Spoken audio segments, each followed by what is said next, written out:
June 4th, 2024 budget hearing meeting. The time is 9:03 a.m. City Clerk, will you please call the roll? Councilmember Arias. Present. Councilmember Maxwell. Present. Councilmember Chavez. Councilmember Bredefeld. Present. Councilmember Esparza. Absent at the moment. Councilmember or Vice President Carbasi. Absent at the moment. And Council President Perea. Present. We have a quorum. Thank you. We're going to do the Pledge of Allegiance next. I'm going to ask Councilmember Bredefeld to lead us. Will everyone please stand?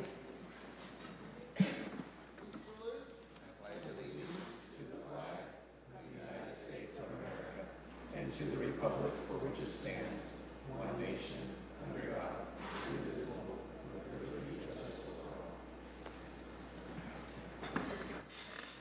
for all. No. Where's Jerry when you need him? City Clerk, are there any changes or items removed from today's agenda? I've received no changes to the agenda. All right, is there a motion to approve the agenda? Motion by Council Vice President Carbasi and a second by Councilmember Arias. Any objections? Seeing none, item passes 7-0. Okay, we're going to jump straight into our budget hearings. We are first going to take public comment on all the departments that we will be hearing from today, and those departments are capital projects, economic development, planning and development, public works, Department of Transportation, and the Animal Center. Up first, I have Kyle Lopez-Schmidt.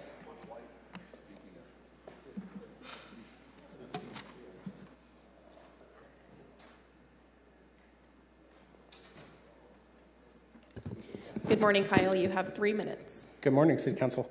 Kyle Lopez-Schmidt. I'm the Executive Director of the South Tower Community Land Trust. Very happy to be here. Want to address a couple of things real fast. On process with the budget, I would really like this process to be more engaging to public and more opportunity for comment. The idea of putting public comment at the beginning and not letting us speak on each department, I think it does a disservice to the public and us being able to give you feedback where it's most relevant and where you can make the best decisions. So start with that. On economic development, would like to see some dedicated resources for Belmont. The corridor has a lot of challenges and continues to struggle with land use issues that are very detrimental to the progress of the neighborhood. So would like to see support for small businesses as well as proactive support for mixed use development along that corridor, as well as others that are challenged with kind of disinvestment and industrial concentration. On public works, would like to see some resources address accessibility to Broadway Park. This is a park project that's going to start construction very shortly, but there's not sidewalks on Broadway that connects to the park. There's not accessibility to the park, so we're going to have a new park built without everybody in the community being able to access it. Further, would like to see some proactive public works addressing the high-speed rail construction that's going on, the Belmont overpass, the Olive Avenue overpass. Too often in the South Tower neighborhood, we've had these large state transportation projects like the 180, the high-speed rail, that go through the neighborhood and have detrimental impacts without any sort of proactive resources towards how do we better the neighborhood along with these projects. And then lastly, I'll talk about planning. I've seen in recent years kind of the planning department has become much more hierarchical and emerging leaders are not being supported. We need to have kind of middle managers and emerging leaders within the department given resources as well as autonomy to be able to give public information and address issues in place. I've attended several planning meetings where everything's being directed to Director Clark, and leaders, staff within the department are not empowered to be able to collaborate with the community and better our community. So we'd like to see us really switch up how we're managing these departments and make them less hierarchical and support emerging leaders. And I think that also is relevant in the Public Works Department. Often when I'm trying to get information or collaborate, I'm directed to the top with Scott Mosier, and that becomes a bottleneck of the director cannot address every issue in the entire city. So really want you to think about how you're resourcing middle managers and staff to really be better serving the community. Thank you. Thank you, Kyle. Up next, we have Emmanuel Agras Torres.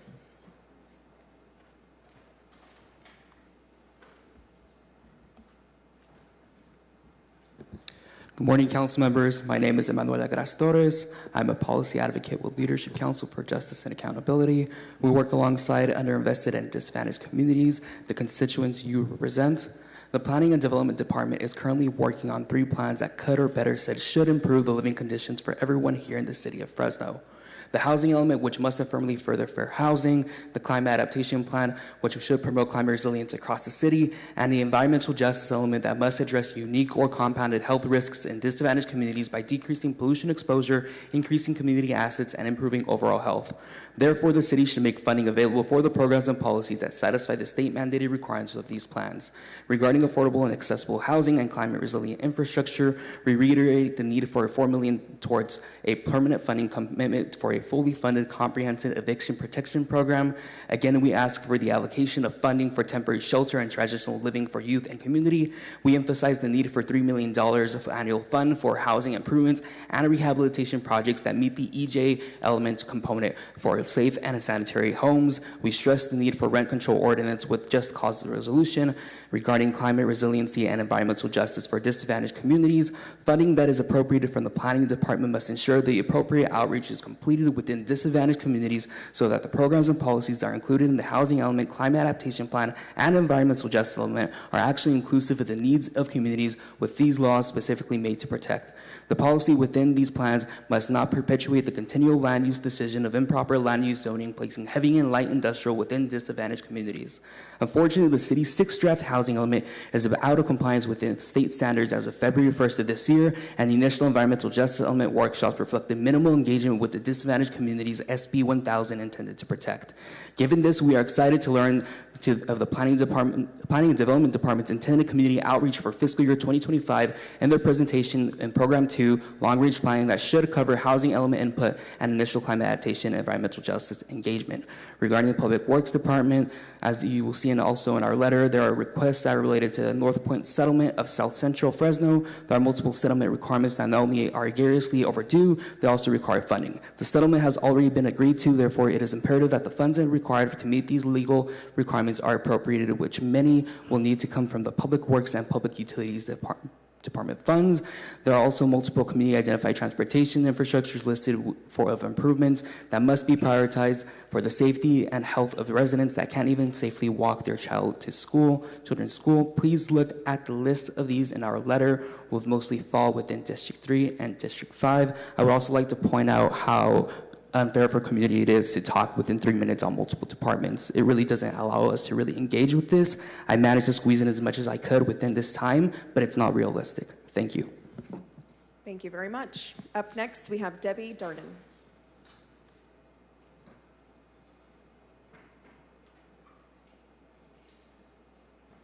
Good morning. My name is Debbie Darden. I am the chair for the Golden West Side Planning Committee, also for BAPAC, Black American Political Association of California. Coming before you in regards to public works, I reside on Kearney Boulevard. Kearney Boulevard is a monarch in West Fresno. Housing have been on that street for decades. This is a conversation that I've had with our city councilman Arias. Also had this conversation with our mayor on how, as of 6 years now, we're going on. We have asked once again for Kearney Boulevard to be maintained. We have a slew of oleander bushes. We have a slew of the palm trees, excuse me, that was planted decades ago. And 6 years ago, it finally became a part of the regular maintenance schedule where the oleander bushes were being cut all the way down, just like the oleander bushes that are on Chandler Airport. When you cut them all the way down, it takes 2 to 3 years for them to grow back, but they grow back fresh and green. You have beautiful flowers, and you have a beautiful environment surrounding you.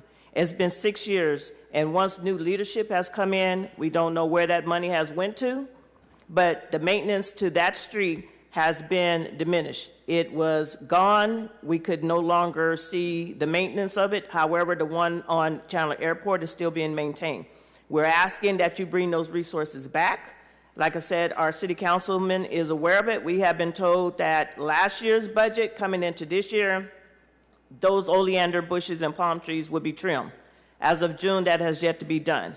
Right now, our street is a fire hazard. The oleander bushes are overgrown, and I'm talking to the point that they are growing over the curves. It is full of weeds. You would not have North area looking like this. This is an embarrassment, and it's a very disappointment. I have watched 7 fires so far take place in surrounding District 3.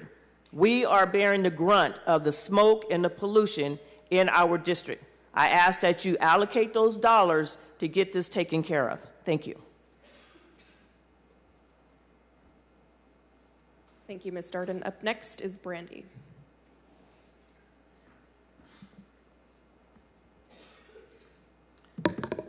Thank you. Agree and support the previous 3 speakers' asks. I want to recognize the hard work of the staff and especially the planning department regarding all the work they're doing with climate action plan, the annual plan, and other things. I want to ask for services that will help and not harm our unhoused. On the planning department, the heart is not, what is stated about heart is not, they are not meeting their goals, mission, or job description. It states that its goal is to reduce and manage street homelessness by providing compassionate, responsive, lawful, and effective outreach.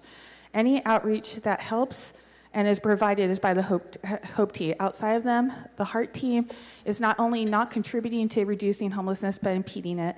Their actions are impeding people from getting into housing, holding a job, or any other actions moving forward as they take people's documentations, phones, paperwork, clothes, equipment. As one man succinctly said, if they have to start back on square one on getting food, clothing, blankets to survive, if they have to replace their ID cards, documents over and over again, if they have to replace work clothing, work tools, and mode of transportation, and lose their jobs because of it, they are delayed in the process of housing and work.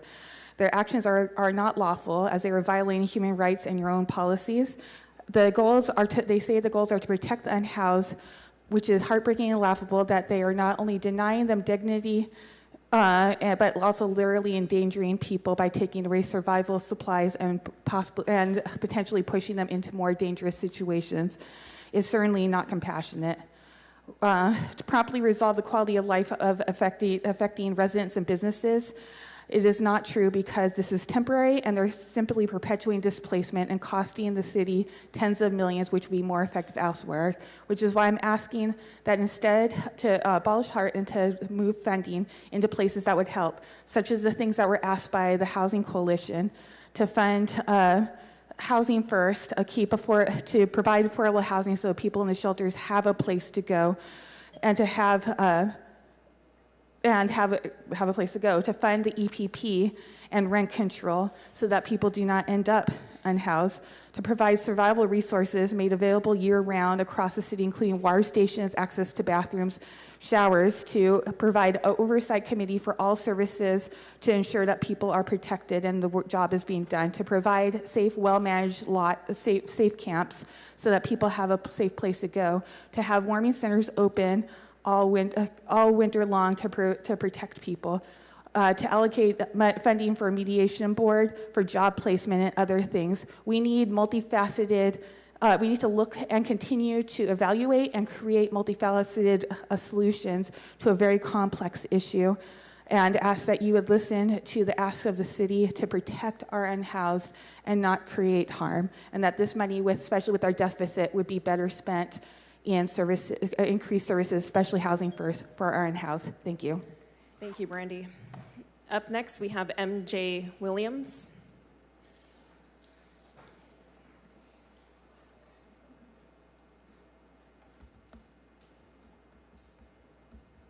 Good morning. You have 3 minutes. Good morning.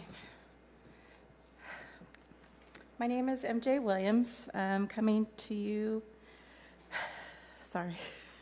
coming before you to speak as a resident of Fresno, as an affordable housing advocate, and the CEO of an aspiring affordable housing microdevelopment company, and not as a City of Fresno employee. First, I just want to voice my dismay with some of the affordable housing initiatives brought before the body, approved, applauded, and then ultimately turned down due to NIMBYism and misinformation.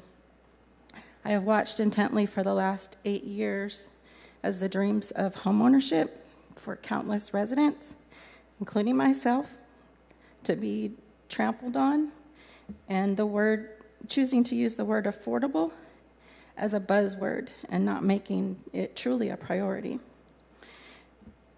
I'm what you call a tweener, in between low income and moderate income.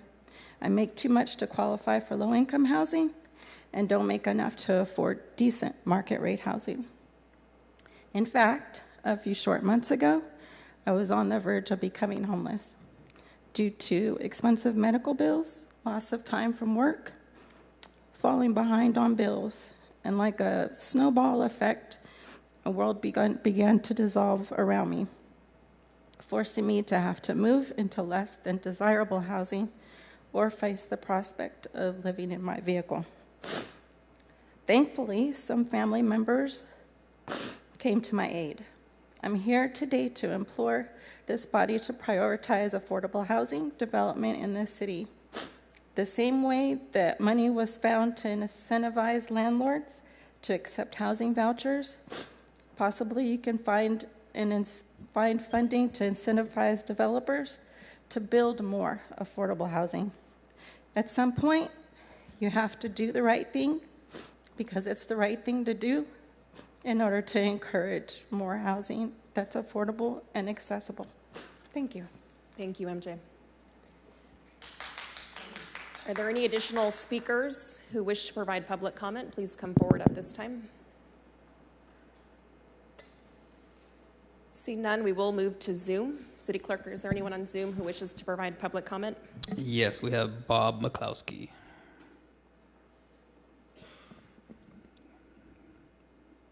Go ahead, Bob.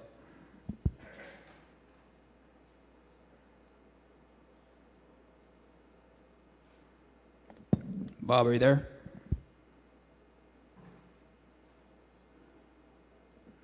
Okay, we'll move on to Lisa Flores.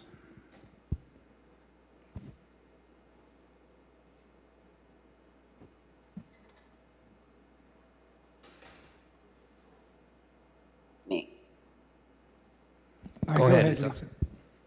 Okay. Well, first off, let's just call what this budget year is about in this process. It's a joke. You guys know it's a joke. Ms. Perea, I am still offended by you.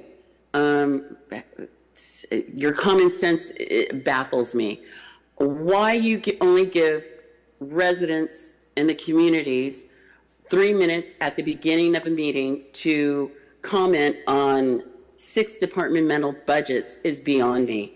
The capacity, because it used to be you do the presentation, you take the comments from the community. Some of us have never seen the documents. In fact, I called your office last week to get a copy of the parks budget, and I'm still waiting. Maybe I need to wait the 90 days like you like. But anyhow, just to get really down and dirty about the budget and what I've seen so far is, first off, in the parks budget, where's the shade for the small dog park? We need shade. Second, your planning process is just a joke. Third, don't put any more bike lanes in. You guys are violating both state, federal, and Bike Lane Association national standards in the implementation and design of your bike plans. You really need to micromanage Scott Mosier, because seriously, the bike lanes at Washana McKinley are not only a design hazard, violate ADA, but also they're a death trap. Now, when your own Fresno PD rank and file have come up to me and told me that there's discussions within the police department, and the police department folk have actually said among themselves that that intersection, they're just waiting for a multi-car, fatality accident dealing with a drunk driver. Also, too, that the beer run trolley, that's really a waste of $1 million. I don't think it's effective I don't think it is needed in a time in which we don't have enough money, where there is budgetary shortfalls, where the process in the budget and the process of the way the city is running is failing the actual residents. You really need to think about totally dismantling your homeless structure that you have and looking at it and really figuring out, is it working for you? Because right now, to me, as a taxpayer, it's just, it really is just a data collection folly. That's all it is. That's all it is.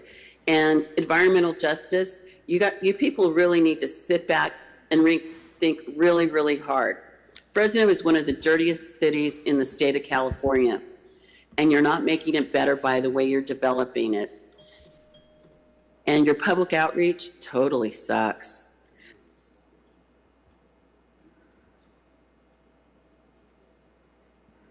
Next, we have Marissa Maraza.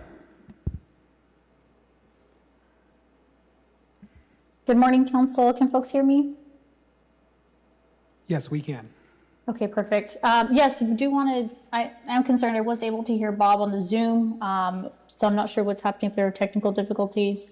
But I just want to start. My name is Marissa Moraza, pronouns she, her, hers, with Power California. I'm the political director.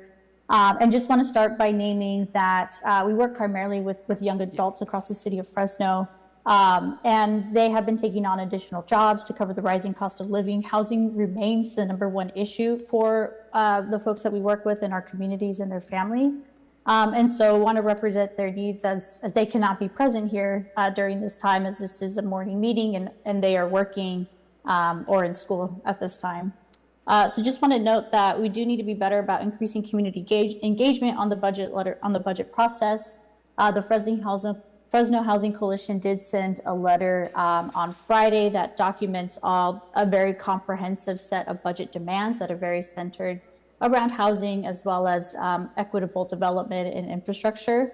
I want to highlight that this includes $4 million for a fully funded comprehensive eviction protection program. This means that we are including additional outreach and have public education work lines, a hotline for support tenants and legal representation for folks. We also are calling for additional temporary shelter and transitional living for youth and community.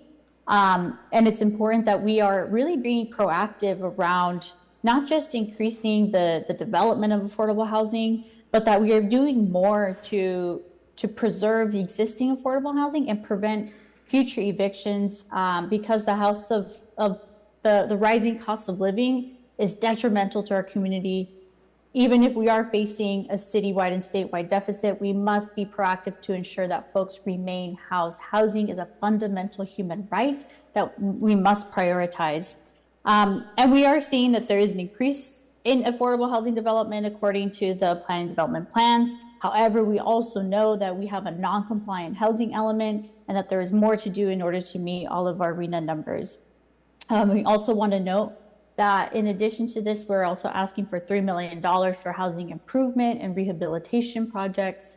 And we do need rent control. We need to pass a citywide rent control ordinance with just cause resolutions to ensure that we can combat the rising cost of living.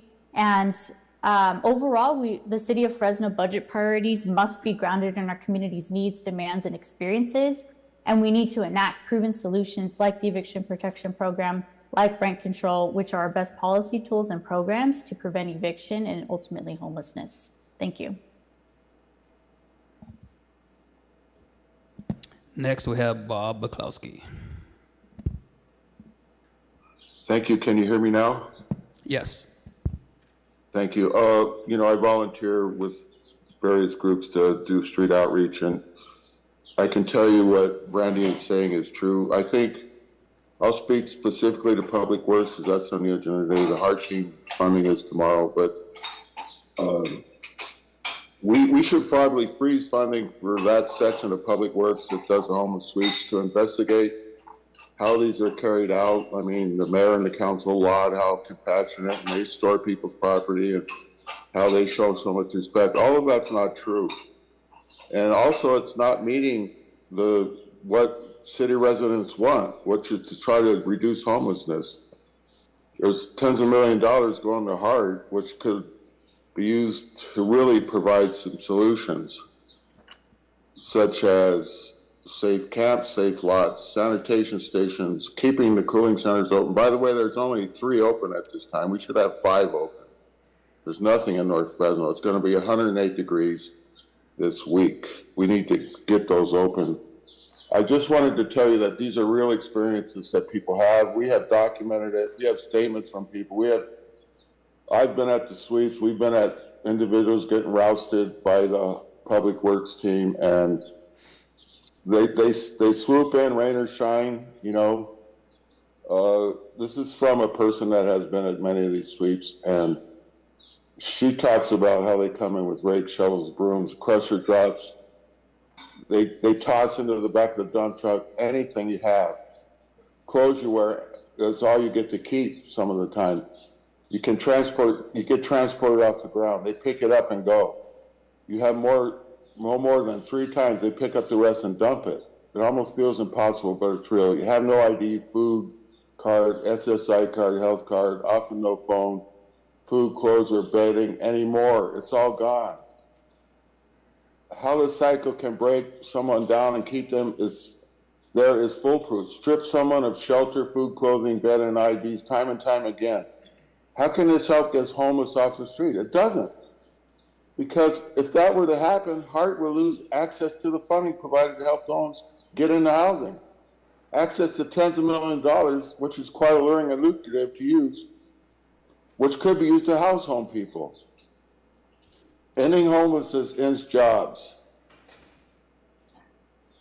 Special task forces at least 2 times a week sweep in and dump truck and crush our tents, blanket, clothes, hygiene, food, pots, pans, dog bowl, strollers. I don't need to go on, but I can tell you half the time these public works people that you pay lucratively are standing around. They treat people with lack of compassion. It seems to be a prerequisite for joining the task force, as I've experienced it, other homeless have seen.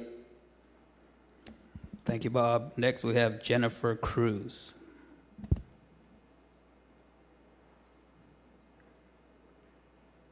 Thank you. Can you hear me? Yes. Awesome. Jennifer Cruz, she, her pronouns, coming to you as a community member, Fresno resident, and manager of the LGBT Resource Center. I just want to thank you all for your time this morning. I want to thank Brandy for making sure we always have Zoom links for all of the hearings, City of Fresno, and appreciate the ability to Zoom in last minute. And I want to thank the whole City Council for funding for the LGBTQ Resource Center last year, the liaison position, and the funding for other LGBT organizations, as all of those go to helping the LGBT community. We are in Pride Month, with access to affirming healthcare, affirming mental health, assistance, getting connected to housing programs, and want to encourage and admonish the board to please consider doing the same, if not more money, to all of those things this year. The need has not declined in the last year, and we would really appreciate as a community if we could continue to get the support from City of Fresno. And I know that all the smaller organizations definitely need help, and we are making very good use of what we have been given thus far at the LGBT Center. So thank you. Have a good day.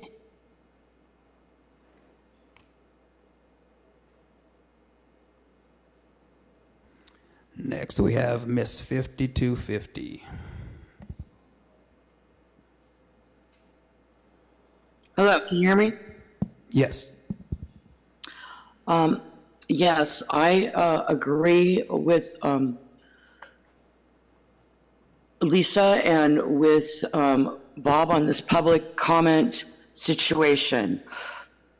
Yes, it's been now returned. I don't know if it's permanently returned to the beginning of the meeting for public comments, or if this is just for these budget hearings, because as a point was already made, there are, 6 departments being covered, and we, the public, get to comment before these presentations are made, not after each department speaks, as it should be.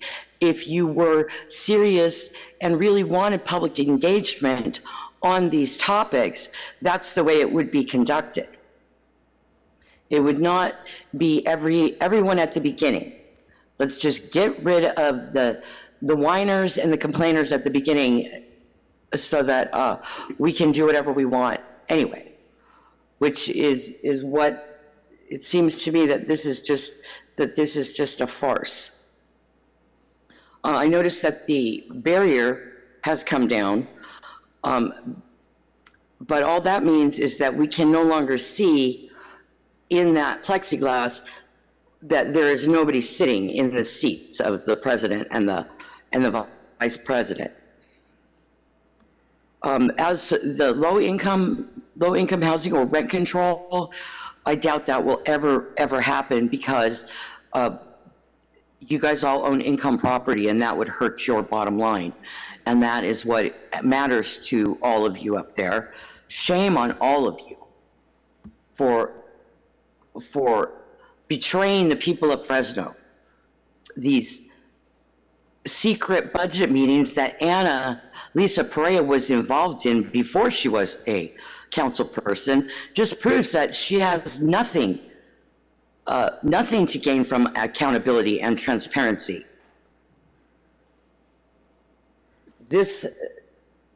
I don't see any of your social media encouraging people to come to these meetings. You make people register in order to speak if they're not in person. We have to register with our names and our emails so that you can track who is making public comment, which is not how it is supposed to be. You're supposed to be able to come up there and be anonymous, but you guys take that away from us. You don't take it seriously that people might be afraid of retaliation, because that is a very, very real thing for anyone that speaks against this. That is all the speakers we have online. Okay, is there anyone else in the chambers who wishes to provide public comment at this time? Seeing none, we will go ahead and move on to our first budget presentation. That's going to be the Department of Capital Projects. But before we begin, I will ask my colleagues, if anyone has any budget motions or requests for memos, please provide or ask your staff to provide those in writing to ensure we move forward smoothly in this process. Good morning, Director. Good morning, Council President, members of the council. My name is Randall Morrison. I'm the Director of the Capital Projects Department, and it is my pleasure to present the Capital Projects Department FY25 budget. It is the first annual budget for the Capital Projects Department, so it is an exciting day. Before I dive into the details, though, I do want to acknowledge the hard work that my team has put into developing this budget, most notably my business manager, Janessa Selzer, for her hard work. It's an extraordinary feat to put together a department's budget regardless, but for a brand new department to put it together from scratch is no minor undertaking. So I appreciate all her hard work. So as I jump into the details, let me see. There we go. All right, the Capital Projects Department is a special revenue funded department which operates primarily using various capital project funding sources. The Capital Projects Department total proposed FY25 budget is just over $50 million. As broken down, 6.2 million, or roughly 6.3 million, is in personnel expenses, which increased roughly 59% from last year. This is primarily due to the department being created in FY24, and the FY24 appropriations accounted for the significant vacancies in the new positions. So it was prorated. The non-PERS amount includes the capital funding for the downtown IAGC grant, and the Capital Projects Department's non-PERS operating budget. The Capital Project Department has a total operating budget of just over $10 million, which includes multiple funding sources, including our Capital Indirect Cost Recovery Fund, Miscellaneous State Grant Fund, Measure C, Public Utilities Admin Fund, and Measure P.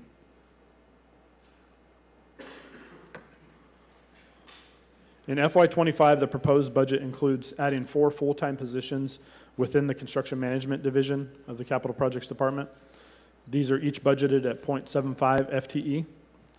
These positions are necessary to address the consistent workload increase over the last several years and were not addressed when the department was created. You'll notice, however, that the net change in full-time positions did not increase, though, and this is due to the ISD centralization effort. 3 capital projects positions now reside in ISD.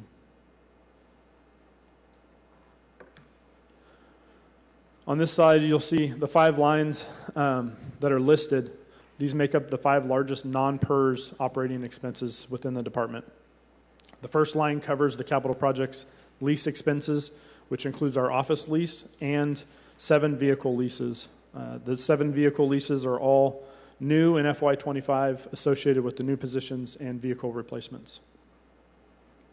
The equipment and vehicle upfitting amounts are associated with the 4 new positions and replacement vehicles that are being proposed in the FY25 budget, and these are in our Construction Management Division.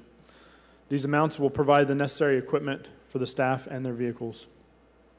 The technology line amount accounts for a new construction management software that we're in the middle of acquiring right now, and this is going to assist our field inspectors with capturing field data and recording project information. And this is going to be used on the new tablets that were purchased in FY24 as part of a council motion. Lastly, the training budget is part of our ongoing indirect cost recovery model. So this is an annual training program. However, it is important to highlight the need for the training and with the influx of new staff and the need for overall project management improvement. So we're really focused on training.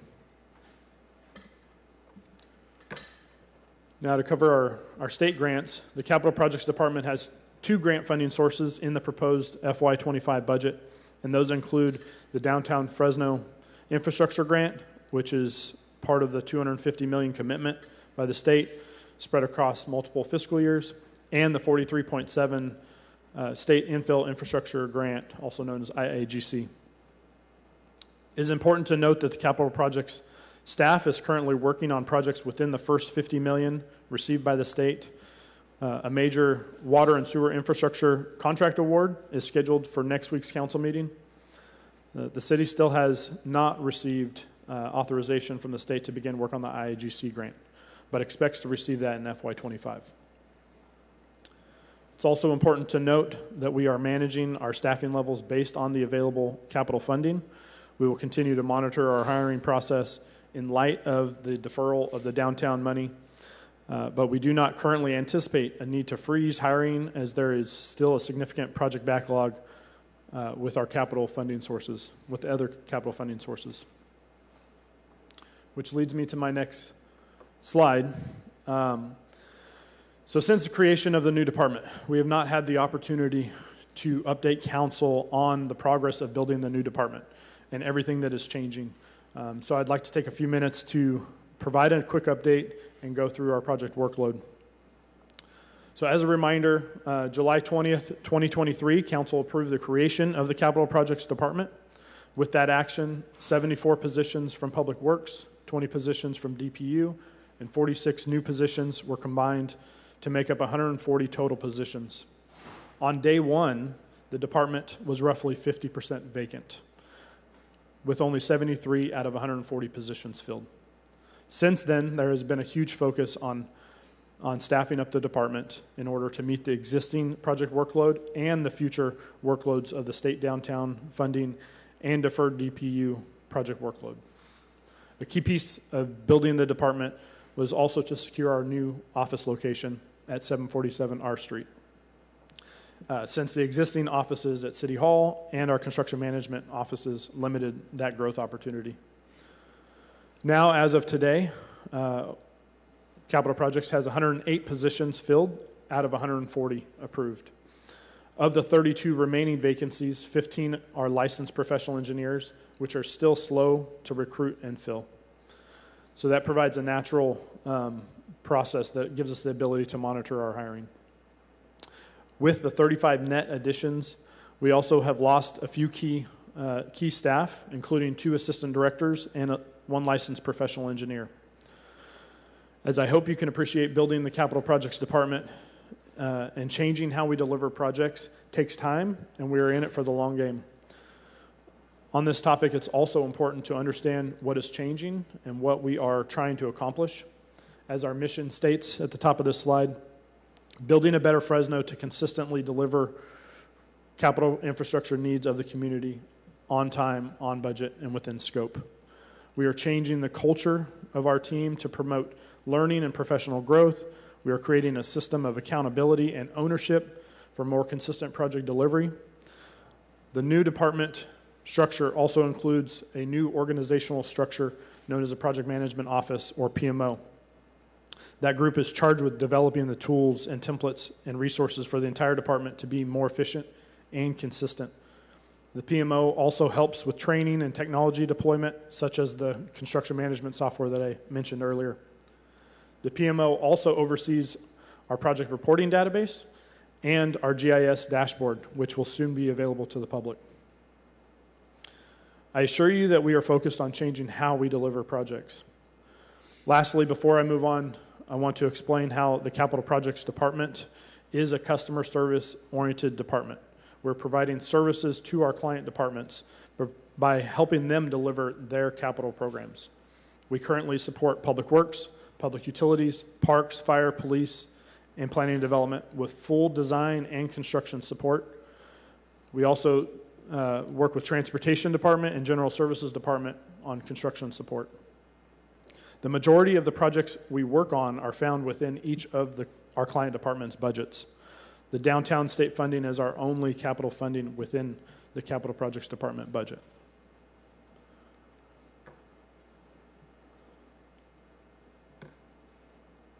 In these next 2 slides, I want to quickly touch on the size of our capital program and the progress we are making. You can see on this slide the breakdown of projects by our client departments on the left. We anticipate that the number of public utility projects will drastically increase in the coming years as we fill and train many of our positions that are dedicated to that project workload. The upper right section includes a breakdown by division within the Capital Projects Department. The Transportation Project Management Division and Utilities and On-Site Project Management Division are project management focused divisions that work with outside consultants to develop the plans and specs of those projects. You'll notice that the Utilities and On-Site Project Management Division has a greater project workload because roughly 95% of the parks and public utilities projects are currently outsourced to outside consultants and managed by that division. Roughly 95% of the parks and public utilities projects are outsourced to outside consultants, and they are managed by our Utilities and On-Site Project Management Division. As our Design Services Division, which is the team that develops plans and specs in-house for capital projects, as they staff up, they will be able to take on more routine parks and utility projects, which will allow us to have a quicker delivery method on those more routine, smaller projects. Overall, you can see that 303 total projects is significant. That number also does not include most of the infrastructure projects that will be delivered with the downtown state funding. So that would be in addition to into that 303 project number. I would also like to point out that with this significant workload, that does not fully account for the future downtown projects. We also have 48 projects. So you see in the bottom of the screen, there's that project initiation column. We currently have 48 projects in the initiation stage. Since we are at the tail end of the fiscal year, these numbers also do not account for any new FY25 projects that are being proposed.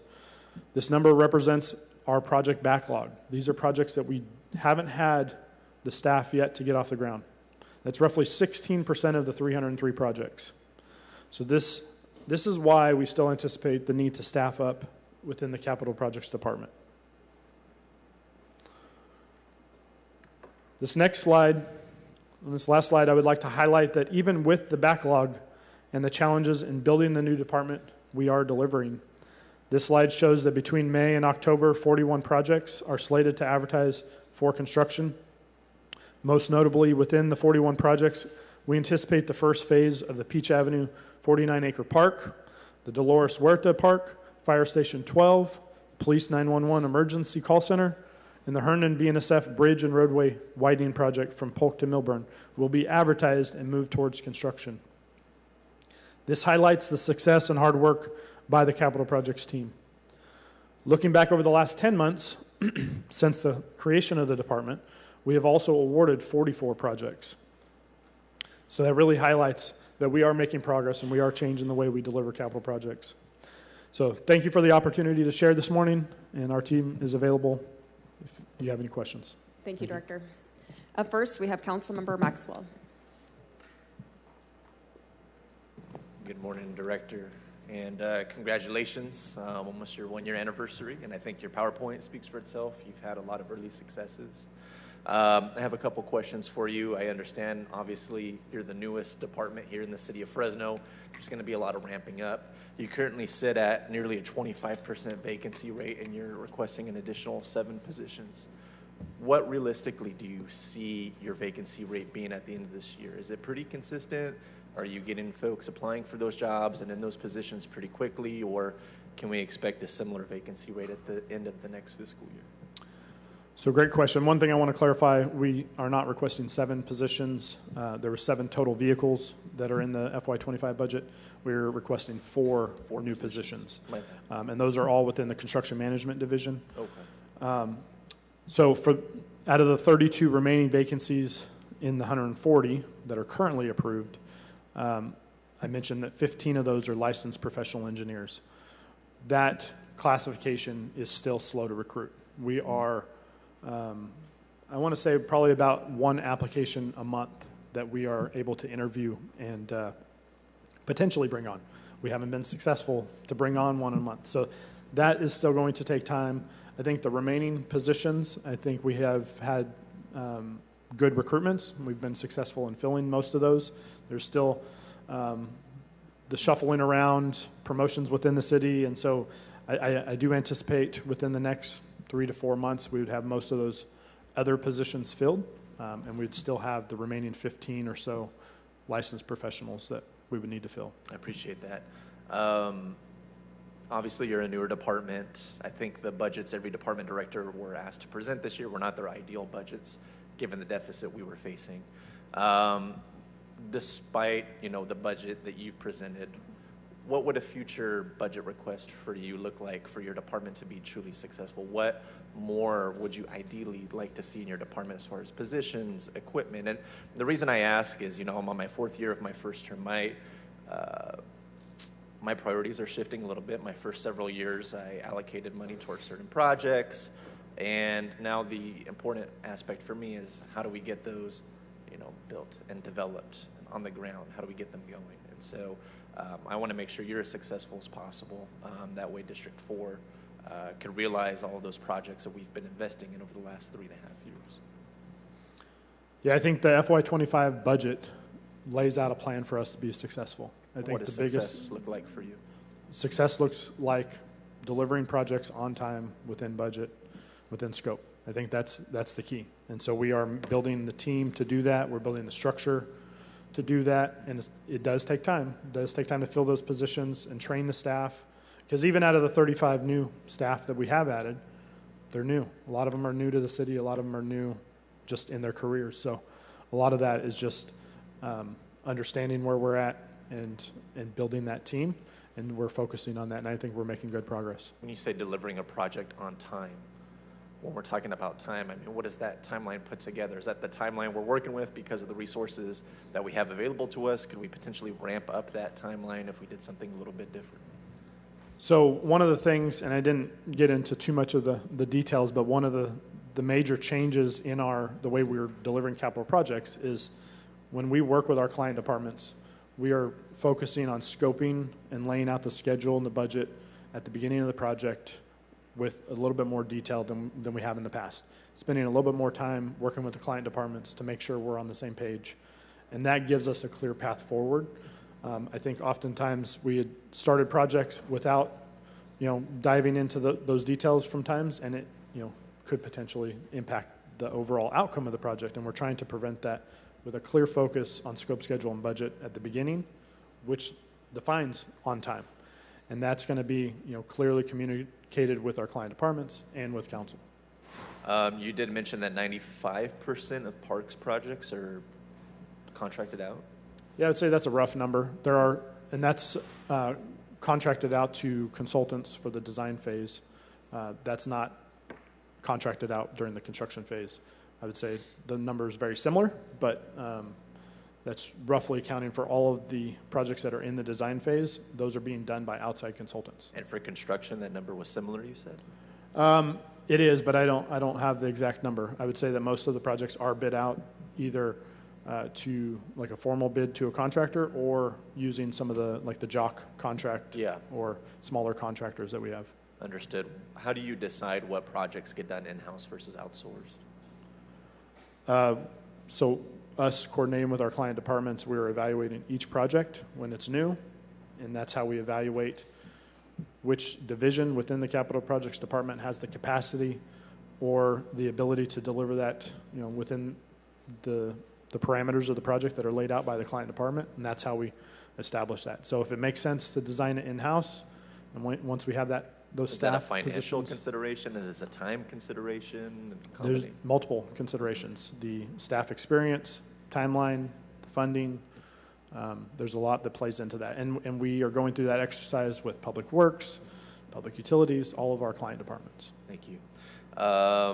My last question for you, I'll redirect you to slide 5 of your presentation regarding the grants, the Downtown Fresno Infrastructure Grant, $1.6 million. I didn't catch it. Did you say this was a new grant we're applying for, or this is part of the $50 million that we received from the state?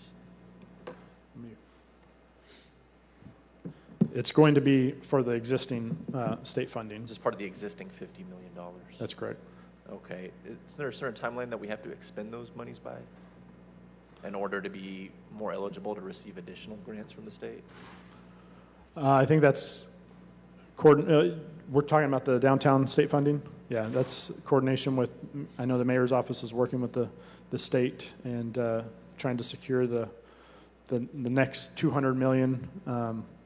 But we are working to deliver the entire $50 million. Okay, I guess I'm confused on what this 1.6 specifically is for. Yeah, the IAGC is the only grant that does have a specified timeline, and we don't yet have that authorization to proceed with that funding. Okay. But once we do, we will have a short. So we're applying for this 1.6, or we already have this 1.6? We already have the 1.6. Okay, what's that being used for? Let me pull up the presentation so I can see it.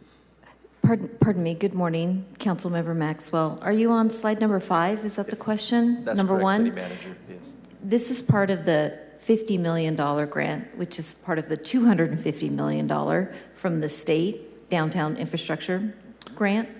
Yeah. And this is capital projects.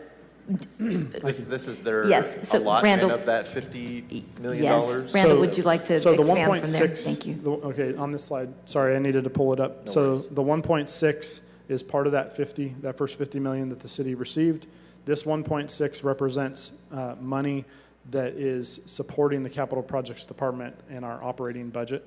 There's additional funds that's part of that $50 million that are dedicated to specific capital projects. Gotcha. Those have not all been identified yet. I had mentioned the sewer and water infrastructure project. That's just over $20 million. That's going to be coming before council next week for a contract award. the remaining money within that 50 million, we're still working with the mayor's office and the other client departments to identify all those projects. Okay, so this is operating cost for your department? Yeah, this specific dollar amount is operating costs. I appreciate that. Thank you again for clarifying that. Follow up with any other questions I have. But again, congratulations on your almost 1 year. I think you and your team have done a really good job communicating with my office on a regular basis and, you know, giving us realistic expectations. I want to give you the tools your department needs to succeed, because that looks like success for my district also. So thank you for your presentation, and talk to you soon, Director. Appreciate it. Thank you, Council Member. Up next is Council Member Arias. Thank you, Director. To follow up with Member Maxwell's questions on your additional positions and your existing vacancies, why not just repurpose your existing vacant positions instead of adding 4 new ones? You clearly have been unsuccessful in filling those positions for a year now. Do you need additional FTEs instead of just repurposing vacancies? Well, based on our overall program workload, we anticipate needing all of the 140 positions that are currently budgeted and the additional positions that we are requesting in FY25. So, but that assumes that the city is successful in receiving $200 million from the state, correct? Your 140 position built out is based on that projection.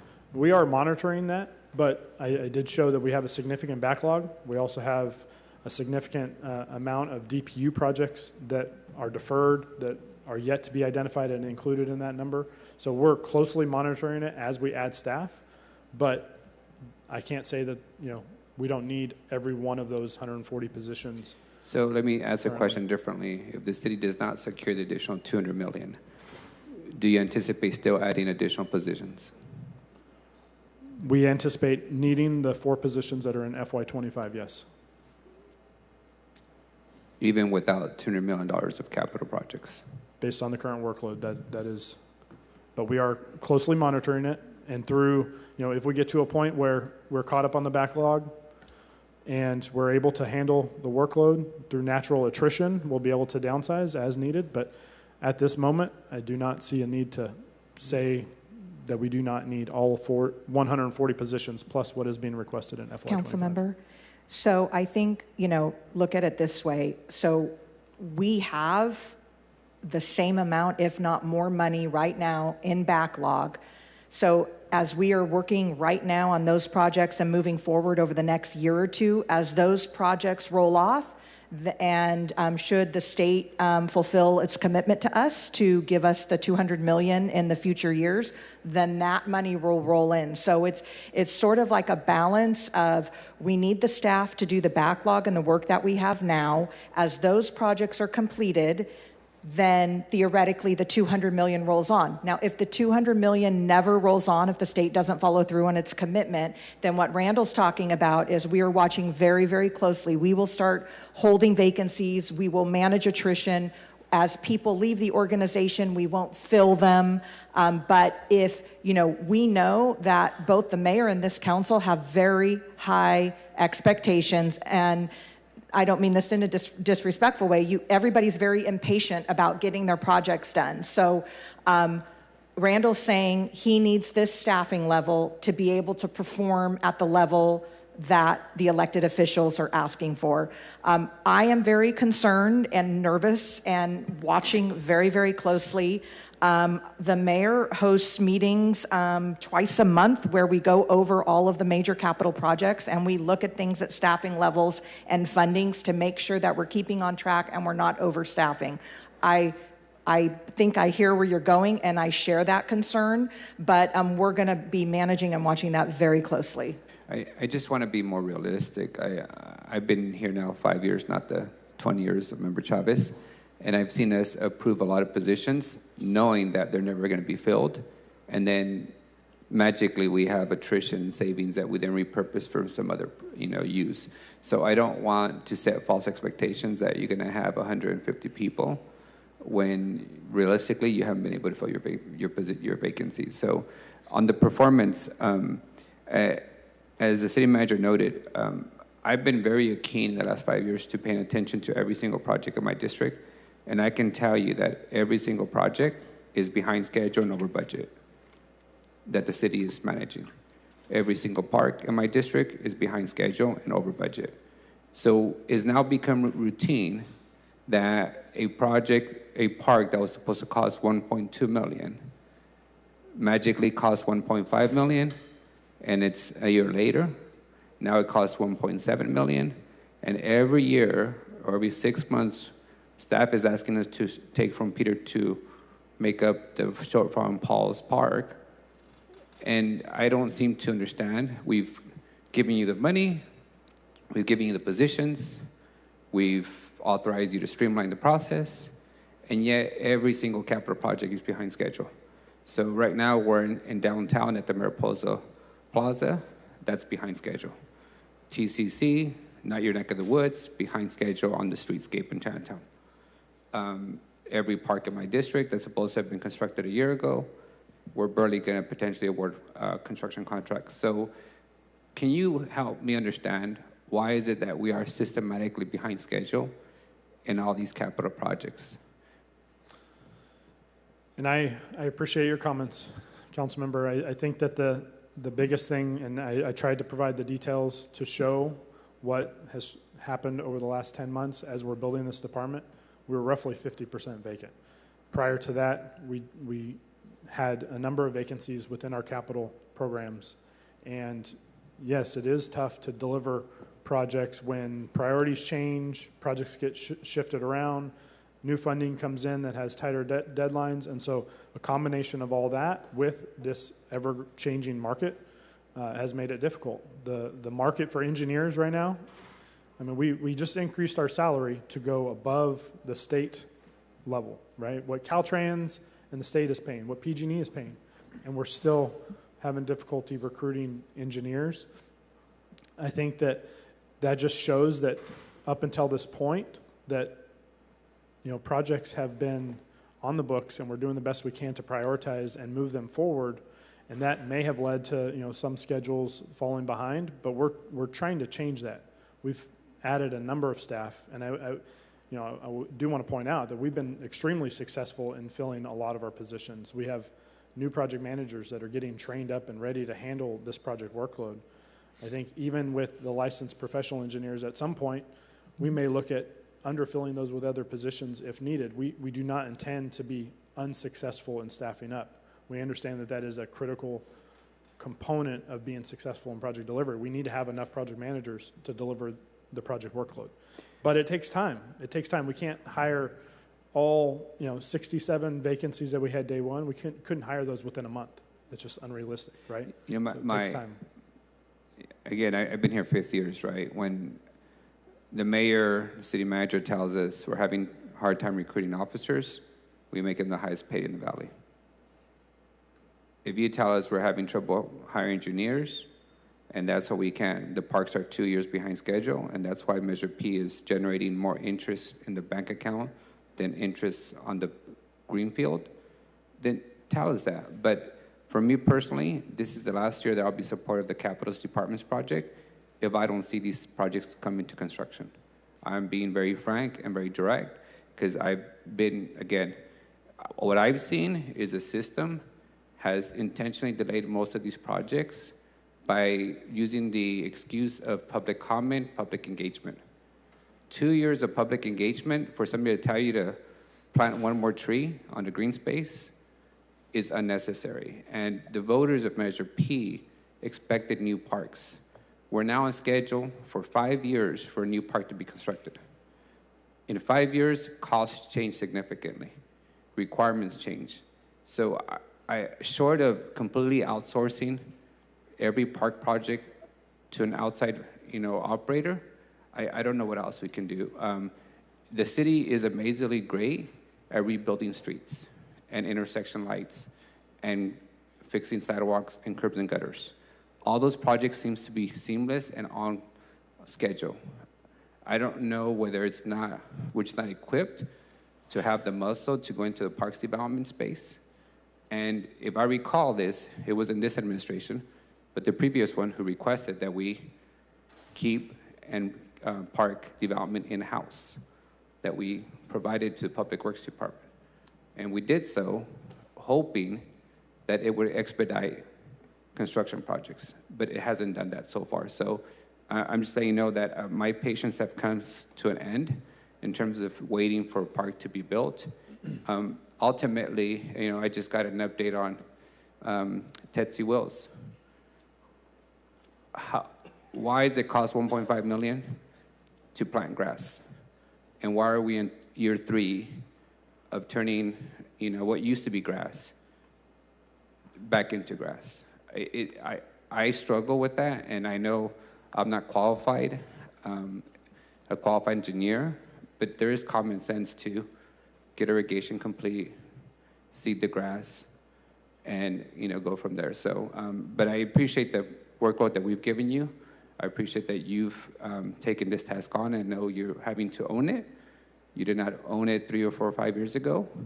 You've been assigned that duty. But overall, I just don't know how else to get parks projects into construction. And my last count is that we're sitting on quite a bit of money. And it wasn't meant to be sitting in the bank accounts. It was meant to be, expanding green space and playground equipment. And I recognize some of it was the pandemic and the international supply chains on playground structures, but there's a lot of stuff that, is under our control. I do think too that, I don't know when we decided this as a city, but when the Capital Department submits a project for construction to planning and permitting, it has been my experience that that project gets put on the tail end of private development projects. What other reason do we have for not getting expedited work done? And if you guys would like to have this debate in detail, we can go through a list of all the projects in my district. What was the initial date for construction and where we're at now? Yeah, Council Member, I'd be happy to sit down with you and show you the progress that we have made. I think that there may have been some projects where you're referring to, maybe some schedules that have been delayed and some extremes. But I will tell you our team is delivering. We are making significant progress on delivering park projects under the Measure P program, as well as the other programs under or with our client departments. I assure you that we are delivering, but I'd be more than happy to sit down and go through that with you. Of note, while we're on the subject, Mariposa Plaza, I've been down that path now for weeks, and I see very little construction taking place. I'm assuming it's either PG&E or some other reason why work has stopped, but there seems to be very little movement taking place on site. Do you have an update? Yeah, on that project, we are close to resuming work out there, but I'd be more than happy to meet with your office and talk through the details. There was some unforeseen encroachments that came into the plaza that we're working through the details and making sure that we're not impacting health and safety of the public or the adjacent property owners. Okay. So I'd be more than happy to. Yeah, I just want to be thoughtful because, as you know, and unfortunately, when there's a construction site and there's no activity, vagrants take over, and next thing you know, they do damage that we have to start over. So I want to avoid that. Yeah, I understand. Thanks. Council member, I don't want to, go into the details, but I just want to make a statement. We are not, the city of Fresno is not unique in the challenges that we've had over the last several years. With the pandemic, the market went crazy. Even private sector was having a hard time keeping projects on schedule, on budget, because the market was so crazy. So so we did outsource the majority of the work as a way to try and expedite, since we were having problems hiring our own people. And there's good and bad with that. One of the bad things is the private sector tends to be more expensive. And so if we're spending more money on the design and engineering up front, then the total project cost goes up, and that's where some of the gaps have been created, not only because the private sector is a bit more expensive, but because inflation. So we hear you, but it's not just a city of Fresno thing. It is something that has happened throughout, certainly the entire state, with having all of this money put into play and contractors just having so much work available to them be able to keep things on track. So I hear what you're saying.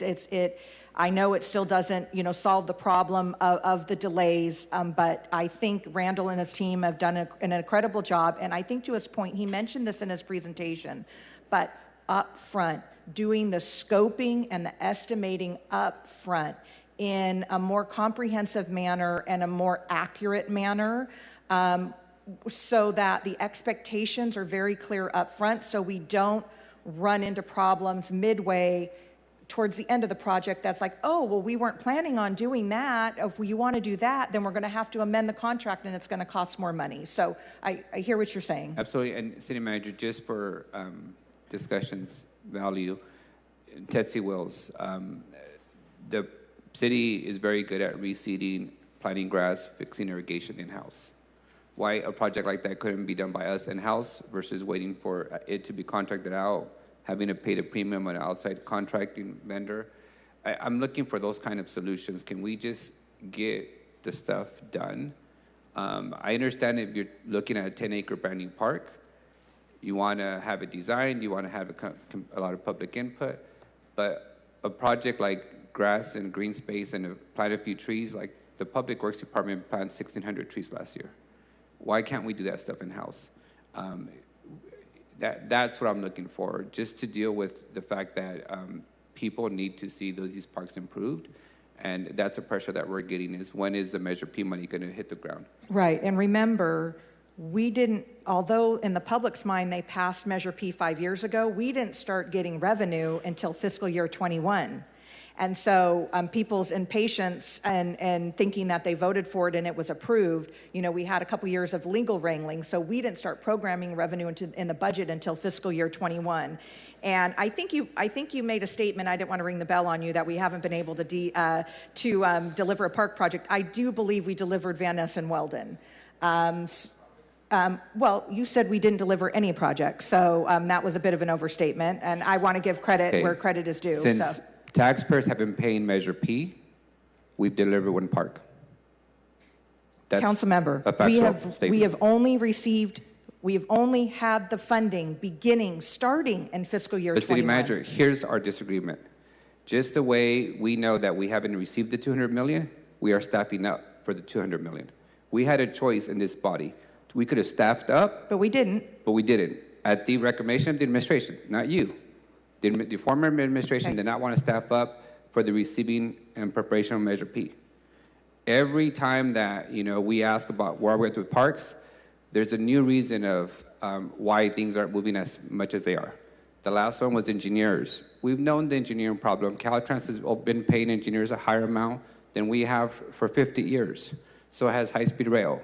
This is not new to us. So what I'm simply suggesting is, if we can do a parking garage at the airport on time and under budget, why can't we put that energy into our parks projects? And what I'll tell you is Randall and his team are doing that now. Okay, up next we have Councilmember Esparza. Morning, Director. I think my colleagues thus far have adequately aired our grievances as well as our gratitude. So the last question I had just was the 32 vacancies that you do have, about a little more than half are the engineers. What is the other half comprised of? The other half consists of combination of project manager, engineer 1-2s, which is an entry-level engineer. We have some engineering inspector positions in our construction management division. We have an assistant director included in that. So it's a wide variety of positions, but we anticipate being able to fill all of those in fairly short order, just going through the normal recruitment process. Is that assortment of positions easier to fill than the professional licensed engineers? Most of them, yes. Okay. Most of them, yes. So the engineers will continue to kind of be the primary challenge on our end. Okay. All right. Thanks, Director. Thanks.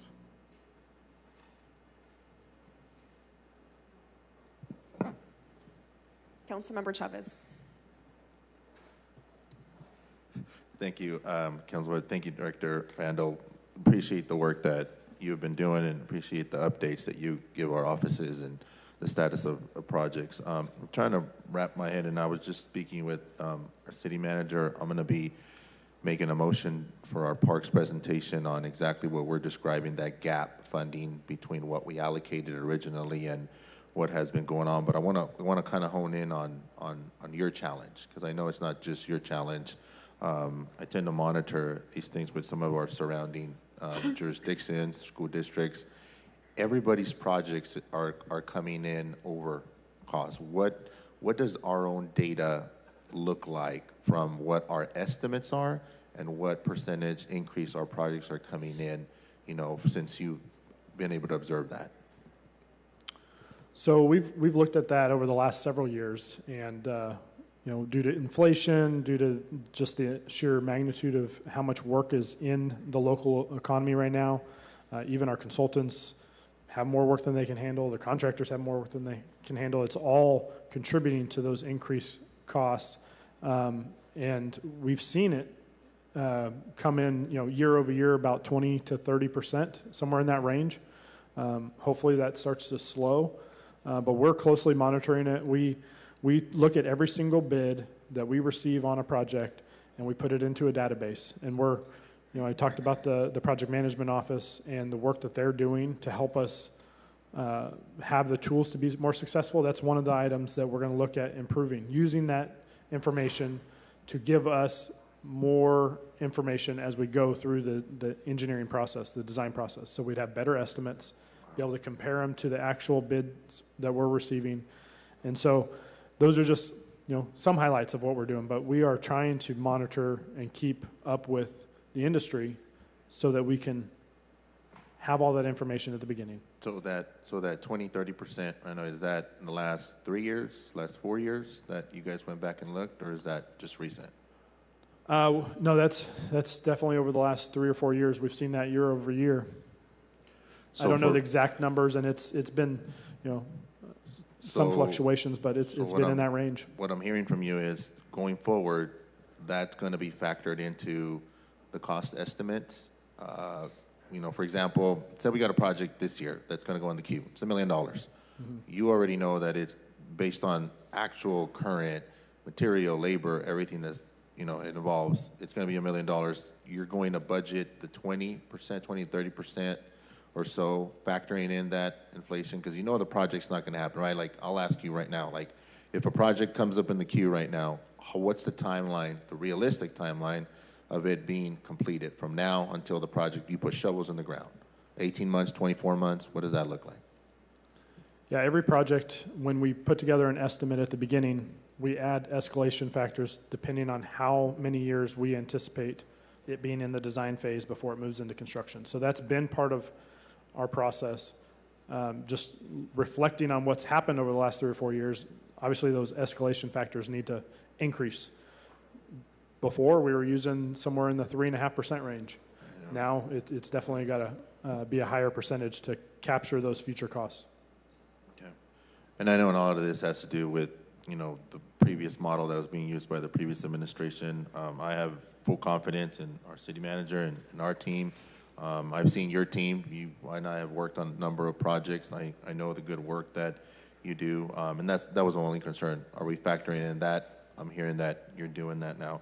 The last thing I want to flag for our folks as we went through the conversation of federal and state dollars being allocated to the city of Fresno is, I know we're really good, city manager, about lobbying, and the mayor's really good about being part of the network at the federal level and the state level, but I'm hoping that we'll also partner with our local trade folks with regards to how much lobbying is entailed. Right now, we're trying to gauge how much money we're going to get from the state.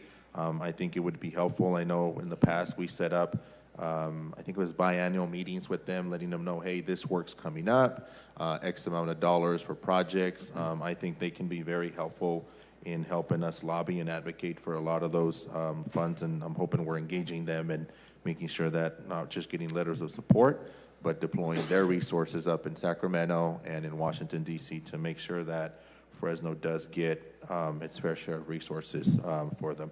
I just wanted to put that in. I know, Randall, you're involved in the technical administrative side, but I know our city manager and the mayor have been very active on that. I think we're going to need all the help we can get with the budget forecast that's coming down from Sacramento and also at the federal level.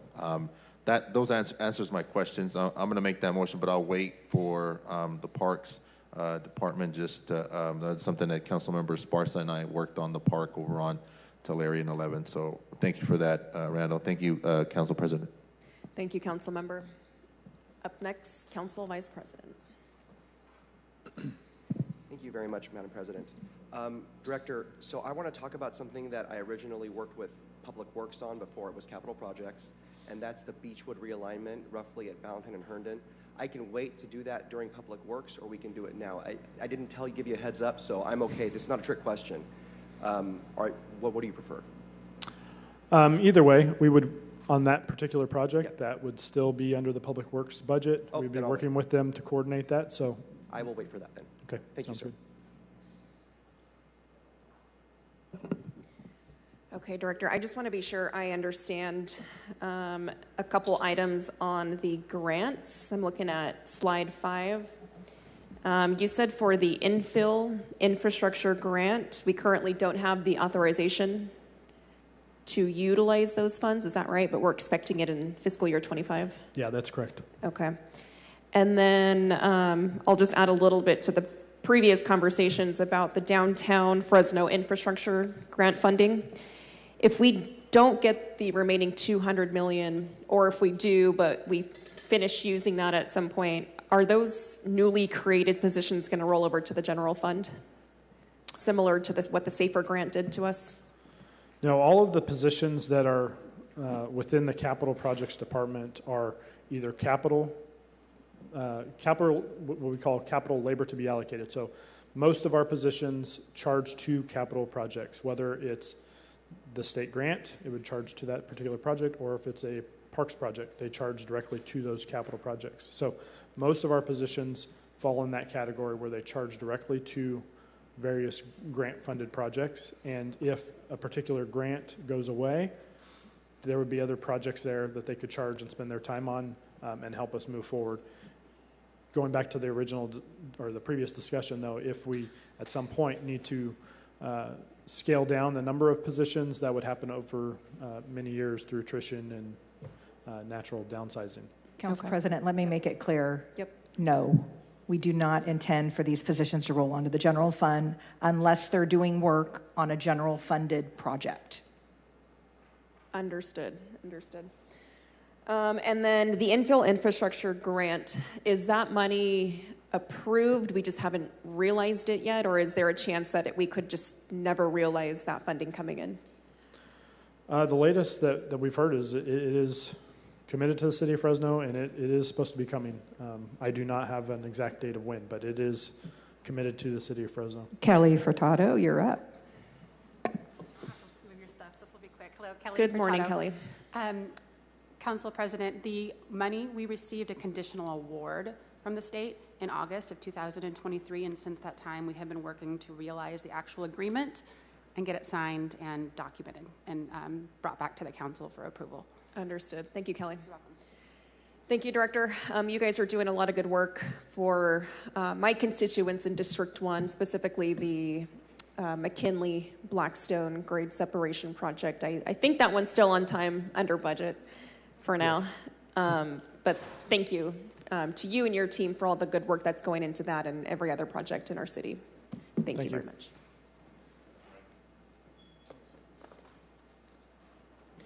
All right, up next, we have economic development.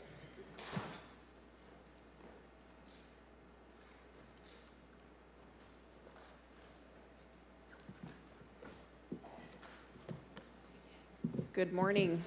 Good morning. Lance Lippincott, I'm with the Economic Development Department.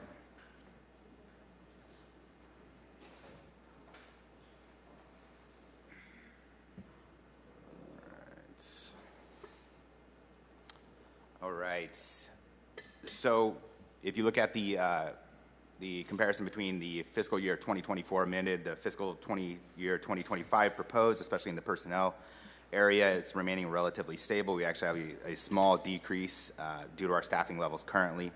Non-personnel costs, there's also a bit of a jump. However, if you look specifically at 2022, we had some roll-off of funding between 2022 and 2023, and some of that's been recaptured at this point. Overall, though, the total departmental expenditures is sitting at about $3.46 million, up from last year's about 2.16. Let's see. Skip way too far. All right. Budgeted positions. So we currently have 8 budgeted positions. We have 1 vacancy in the department. Those budgeted positions are broken down into 4 coordinators. They cover attraction, retention, and expansion opportunities.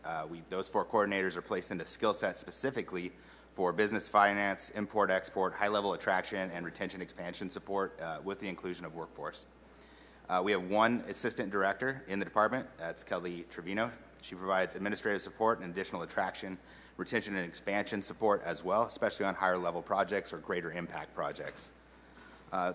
Finally, we have 1 administrative assistant providing support as well, and then me as the director. No changes proposed to any of the positions. The FY 2025, some of the most impactful items, at least for us, are contractual obligations, which include 2 external contracts. One of them is $175,000 for our partner contract with the Fresno County Economic Development Corporation.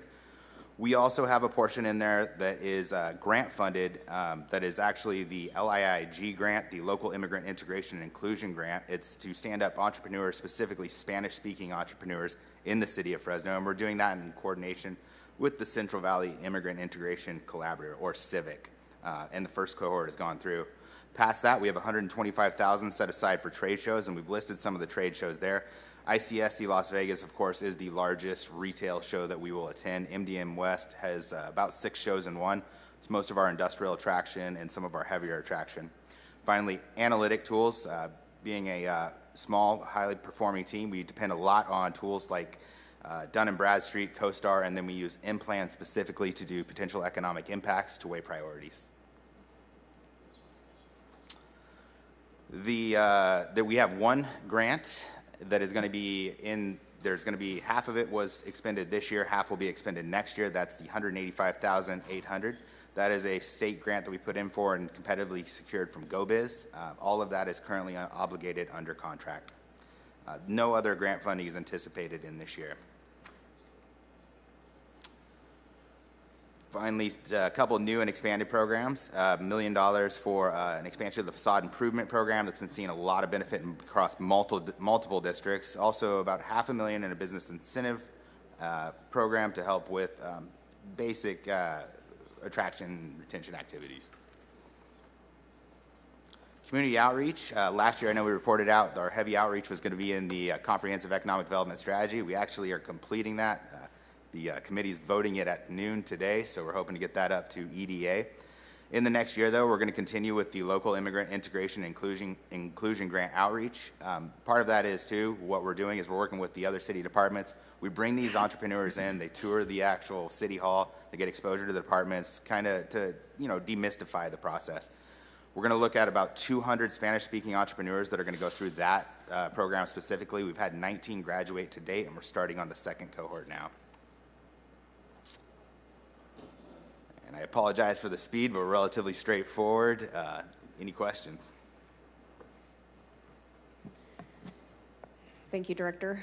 Up first, we have Councilmember Maxwell. Good morning, Director. I know in the past we've had different types of facade improvement programs with different specifications. Can you walk us through what this facade improvement program is going to look like, what the qualifications are going to be, the prioritization, how many folks we're going to be able to help with this money? So, and I don't want to get too deep into the methodology around it. However, you talked about one of the critical aspects is the funding piece. Previous facade programs were under ARPA, which was somewhat limited. We had to have an actual qualifier, which was opportunity zones and historically underutilized business zones to really qualify that. What's proposed under this right now is $1 million, it's a general fund facade, which allows for a lot more flexibility. And we're seeing a lot of, it's a little bit easier to operate under those guidelines, especially if we're not worrying about ARPA compliance and stuff like that. I highly anticipate it'll look like a lot of the other facade programs. I have to say the process has been really hammered out and it's working very well. If it does continue along those guidelines, be looking at about $25,000 per award, and then we'd look for additional input for breakdowns. Okay, 25,000 estimated per award. Yeah, and I know we've shifted some of them. The D1, D4, I think you upped yours about Yeah. 40,000 and 75,000. 25,000 is nice because we can actually, it gives us a greater impact over a larger area. Is there going to be a distinction whether they have multiple doors, like multiple businesses in one facility? So yes, and as we continue with these facade programs, we get better and better about how these are described, and we really work out the kinks. I fully expect that there will be a differentiation between multi-sites or multi-retail sites like strip malls, so like that, and then single standalone, kind of like we had in the previous programs. When do you anticipate these funds will become available for folks to apply to? It depends on the budget process, but we're standing by. As long as we follow compliance procedures with procurement and everything else like that, we could roll them out very quickly. Okay, is there an outreach plan? I know before a lot of it was focused on my district and Council President Pereira's district, so we did a lot of individual outreach like on our social media and, you know, literally going business to hand out flyers. If we're going to open this up citywide, what does that look like as far as letting people know that these funds are available and making sure the folks that need it the most get it? A lot of the leverage on outreach was really with some of the nonprofits as well. I mean, CEFSETA really helped out. We had, I mean, Blackstone Merchants was helping out. I think they got about 70 applications in alone. We're going to really start pushing it out that way through the chambers, and then we're going to do a lot of door-to-door outreach because, frankly, that is one of the best ones. I think the entire economic team, I know there's 7 of us, but rolled out and hit door-to-door and stuff like that. But it's very effective. So I appreciate that. Thank you. And then can you talk a little bit more about the business incentive, $500,000? Just talk me through some more of the details on that, please. Yeah, Mayor, on the 500,000 that you proposed for the business incentives and relocation, other. Yeah, thank you, Councilmember. Yeah, the intent for that 500,000 was really to retain certain businesses that may be facing some difficult times and leaving, or to attract business, maybe attracting into the Tower District or in downtown, helping them with with funding that would allow them to commit. But we have not necessarily built the program yet. I would like some input from the districts, from the council members, because you're the ones that oftentimes deal with business owners and so forth in terms of their challenges. So, but it's to retain business and to relocate business into a particular part of a town that maybe needs some economic revitalization. Okay, I appreciate that. It sounds like it's still pretty early on in the Yes. conceptual phase. It is a little vague, so I would like to discuss that further with you down the road. I can tell you I have a lot of businesses in my Blackstone corridor who are struggling. You know, we had a beloved Chinese restaurant that had no choice but to close their doors. There's a couple surrounding businesses that are facing similar prospects. A lot of restaurants in my district along the Blackstone corridor. So again, I'm still not really sure how you plan on utilizing these, but there are a lot of businesses I would like to keep in their historic buildings that they've been for decades.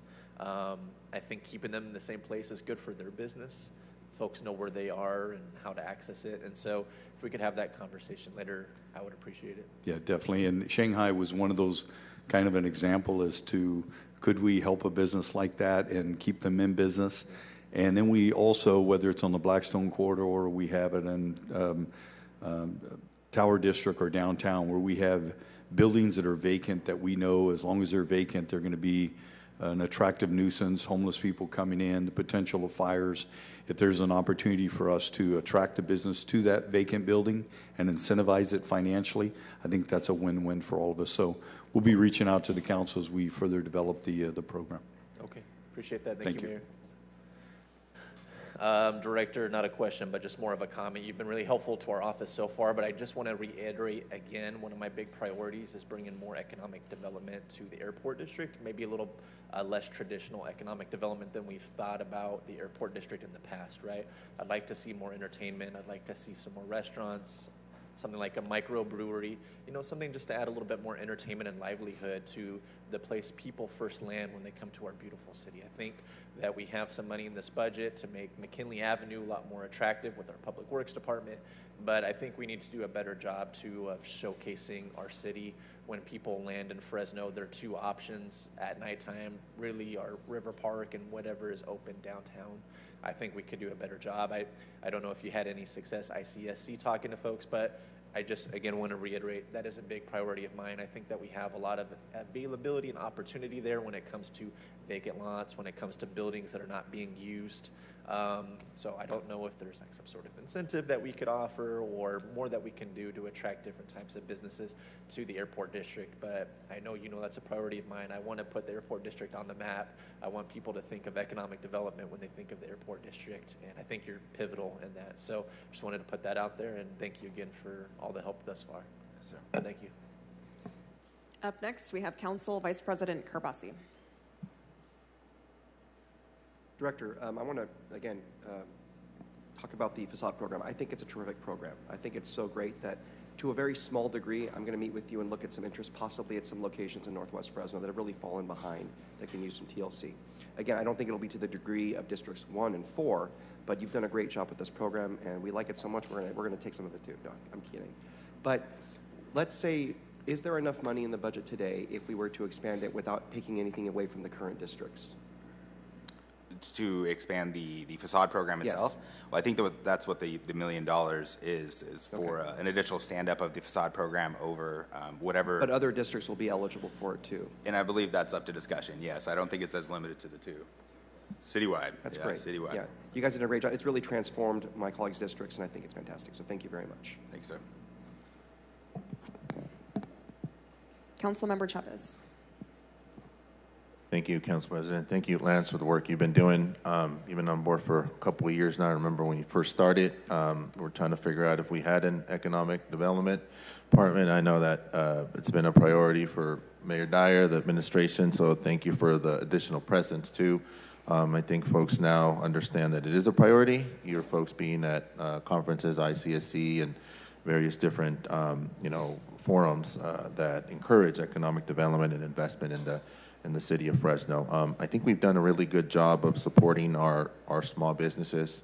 I'm gonna make the first motion to go in the hopper, and it has to do with supporting our mobile food vendors. We've gotten a request from them. As some of you know, we've done grants for them. We've done security cameras. We've done a number of other initiatives. We were initially planning on having that kitchen that was gonna be built by the city, but that did not happen. So I want to make a motion to allocate $700,000 for the mobile food vendor kitchen setup and put that in the copper for consideration, if I could. Second.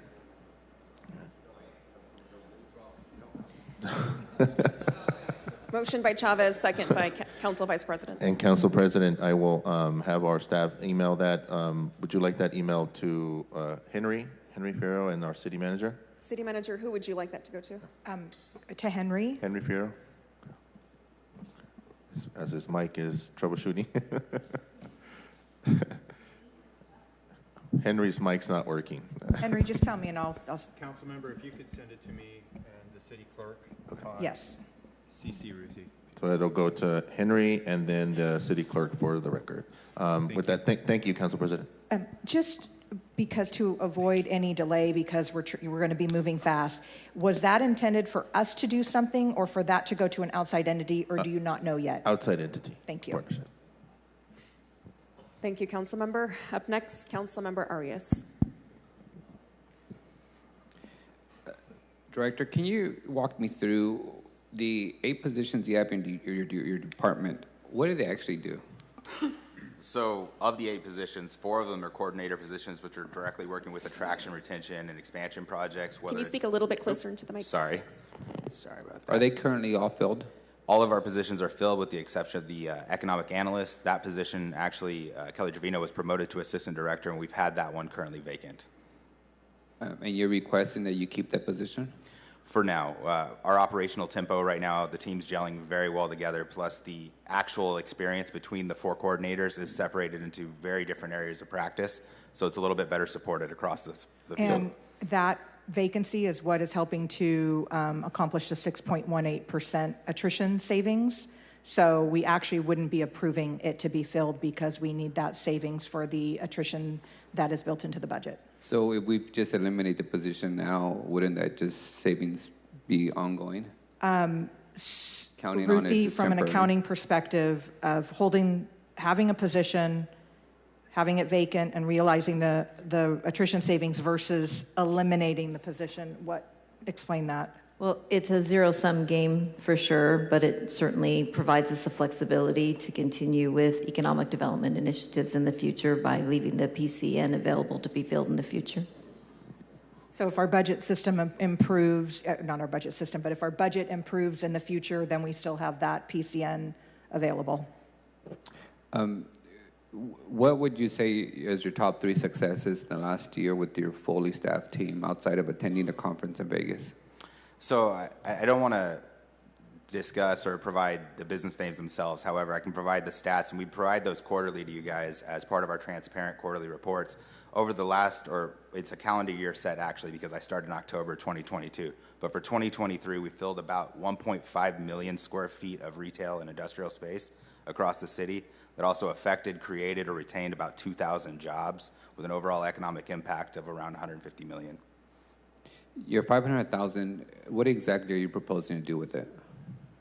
So it seems like a blank check in petty cash for now. What exactly is it? Because as you know, this body already approves deferrals of impact fees, tax incentives for new businesses, an array of things in the hundreds of thousands of dollars every year for business attraction. So what's the petty cash for?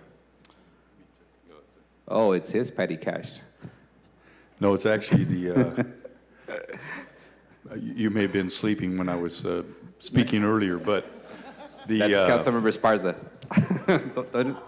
don't mix it up. You may have missed the conversation I had with Councilmember Maxwell, but we have $500,000 is really a placeholder for business incentives, and it's more along the lines of the smaller businesses, the ones, as you know, that take advantage of the impact fee waivers and so forth. Oftentimes they're larger businesses. Our fulfillment centers are the ones that get the tax rebates, but really the mom and pop businesses within our business districts are the ones that get left out. And that's the purpose of this financial incentive for them. What is it going to take to get a person in business or to relocate their business to a location that perhaps is economically challenged, that needs revitalization? It could be a Chinatown area, could be downtown, could be the Tower District, could be along Kings Canyon Corridor or Cesar Chavez, or it could be somewhere on the Blackstone Corridor. Areas that we know that we need to stimulate that area. And perhaps at times we have businesses that are struggling. They've gone through some financial difficulties, as we saw during the pandemic, where maybe $20,000, $25,000 is enough to allow them to stay in business. It's similar to the facade program. Businesses that oftentimes their margins are thin, they're not able to reinvest in their business. We come alongside of them, $25,000 facade improvement. Ultimately, it attracts people into the area, improves the curb appeal, all of those things. But for me, it's a financial investment. It's an investment in a business that ultimately is going to provide another return on investment with taxes, sales tax. So Mayor, what I'm hearing is you have no specifics yet on whether this is going to be a deferral of business license fees, a deferral of impact fees. Is it tenant improvements for a small business? Right now, it's basically a blank sheet of paper.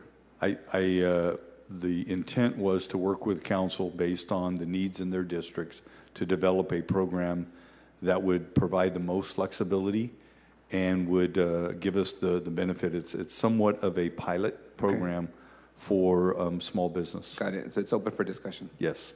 Yep. All right. The $1 million you mentioned is citywide for the facade improvement program. Are you going to allow for corporations and franchises to access these funds so Taco Bell can get a new fresh coat of paint? Is that what the intention is? Because in the 2 previous versions, we've been very intentional. Mom and pop businesses, right? Not corporations and franchises. Correct. Yeah. The intent would be very similar. you know, the difference was when we had the American Rescue Funds, we couldn't use them specifically, I know, in D4 and D1. And so we created another program with general fund that proved to be very successful. I think we want to maximize our flexibility with the use of those funds for small business. And that's really where the focus has to be. I believe the businesses been very successful in Chinatown and downtown. As you know, we spent $510,000 specifically on those. But I would like to continue to do small businesses. Okay. Just on the record, I'm not going to be supportive of a design that has like the UPS, FedEx, the Fortune 500s, and the franchisees or drive-throughs. I think there's plenty of business corridors that need investment, and it's been successful that we invest in small businesses. Yeah, agreed. Not the intent. Thank you. You bet. Those are all my questions, Council President. Thank you. Up next is Councilmember Esparza. Morning, Director. Couple questions. With respect to the integration and inclusion grants, I was curious where we're at, you know, what the outcomes have been so far, and how many workshops have been held and such. How's the engagement and participation been? So it's actually been pretty interesting. We have graduated the first cohort out already. That's 19 of the first one. This is the first time I've done an entrepreneur workshop and tour of a city hall that included a child. It was a baby, as a matter of fact. It's a stay-at-home mom who's launching her own business. And it was absolutely cool. She brought the child to every one of the courses. We're going to put 200 through it. We're going to be assessing the actual performance. And I know GoBiz wasn't as concerned with performance, but we want to make sure that it's actually falling through and it's of benefit to these cohorts. So total we're planning on that is 200 to go through. And then there's going to be an immigrant entrepreneurship expo as well. We're shooting for August, September. Okay, so pretty well. So you said 19, and overall you're going to do 200. So we're just at the tip of the iceberg here. Yeah, first cohort's through, worked out all the kinks. It was a great class, and we're going to keep pushing them through. Is that, and this ends at the end of next year? So yeah, it's a 2-year grant, 2024, 2025. They have released a second round of it yet. We're not sure on who's going to be available, but we're keeping an eye on it. Okay. Pivoting a little bit, some of my colleagues have mentioned the different kind of conferences, trade shows, missions you've gone on. I've been along there with you to some of them. Just for the benefit of the public, can you kind of talk about what some of those are and what the benefit is of the city, maybe some of the positive outcomes you have had from that component of the investment? Yeah, and I'll start with the most recent one because I know you guys, everybody hears Las Vegas and thinks, you know, it's a little iffy. However, that is the largest retail trade show that is in the U.S. currently. Our outtakes from that, and I can tell you the potential tax revenue from the leads and the verbal commitments that we just received is about $10 million to the city. Now, that is a potential estimate. However, most of our large-scale leads and our highest impact projects actually come from these trade shows. It's how we get exposure into the area, and as you know from working it. And it was great that ICSC this year felt a lot like pre-COVID. I mean, close to 40,000 people. Frankly, we walked about 5-6 miles a day on it. The other ones that we try and hit, and we're very selective of the ones that we go to because we're not really, we want to go where we're competitive. We don't want to go to trade shows where we're not necessarily going to have a good investment or a good outtake of it. So we are targeting a lot of the markets where we're a little bit more competitive, like MDM West, where we're really trying to play off the problems with vacancy and the high cost in the LA and Bay areas as well. But of the ones we hit, I mean, it's ICSC Las Vegas, MDM West. We do Select USA. We're going to hit ICSC Western this year. They've canceled San Diego, so we're going to transfer over to that one and see what we can take down. Great. So last year, we passed some legislation to create this CHIPS program. What kind of interest has the city seen since the implementation of our local CHIPS incentive? So it's been really helpful. It gives us something that's absolutely unique. Actually, GoBiz is going to be providing some update on it because it's one of the more unique ones across the U.S.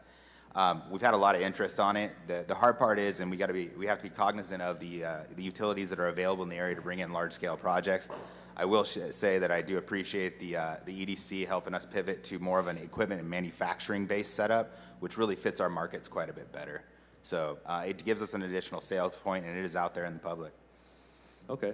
Yeah, and this is probably a question, I mean, for you primarily, and then possibly for EDC. I see them here in the background. But just sort of in general, with all the different efforts between yourself and our partners back there, what have been some of the leading sectors where we're getting interest from and that we are recruiting? And I mean, where is the city headed in terms of economic development?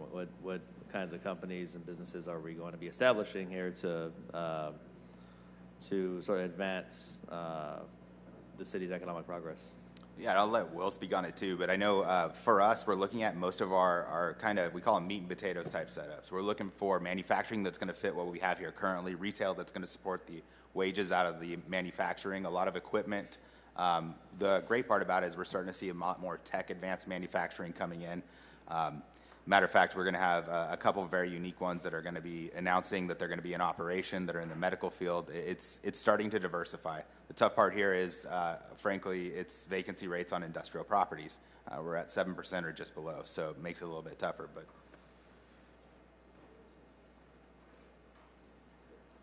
good morning, Council President and City Council. Will Oliver, President and CEO with the Fresno County Economic Development Corporation. To expand on what Lance has shared, we're definitely seeing manufacturing providing the majority of leads. We're seeing a lot of energy projects come through, I think in part because of the Inflation Reduction Act, the incentives that are available at the federal level, as well as companies that are focused on upcycling, coming up with innovative solutions around addressing food waste and food loss. SB 1383 is helping generate some of that interest as well. So definitely advanced manufacturing and energy projects have been a huge increase in recent year. Okay. Of those the different things you mentioned between the two of you, I mean, which of those sectors provide sort of the highest wages? I mean, what's gonna end up boosting what should we focus on? What's going to boost the median wage here in Fresno? high priority, high impact is going to be out of manufacturing. It's traditionally seen as one of the highest impact industries that are out there. Retail, even with especially the quick service restaurants with the new minimum wage at $20 an hour, I mean, really that's not affecting it as much. For us, I mean, and Will, correct me if I'm wrong, but. Yeah, absolutely. And with manufacturing, it has a larger spillover effect. For every dollar that's generated, at least $7 are created in the local economy. I think in looking at advanced clean energy, looking at the Tenergy announcement, that was a $15 million California Competes grant award to a company that's looking to establish an energy storage facility here in Fresno. The average wages of that project was $75,000 a year. When you take a look at the rest of the state of California and where the state has made grant awards, it makes the largest impact in Fresno alone in terms of the increase in living wage. So yeah, I think those projects really stand out. There's unprecedented federal and state investment to help support those industries, and I think we have to really focus our efforts along those sectors. Great. Yeah. I mean, I think the council's looking for most bang for buck. Naturally, the city grows, year over year, and you're going to see a natural rate of just economic growth year over year.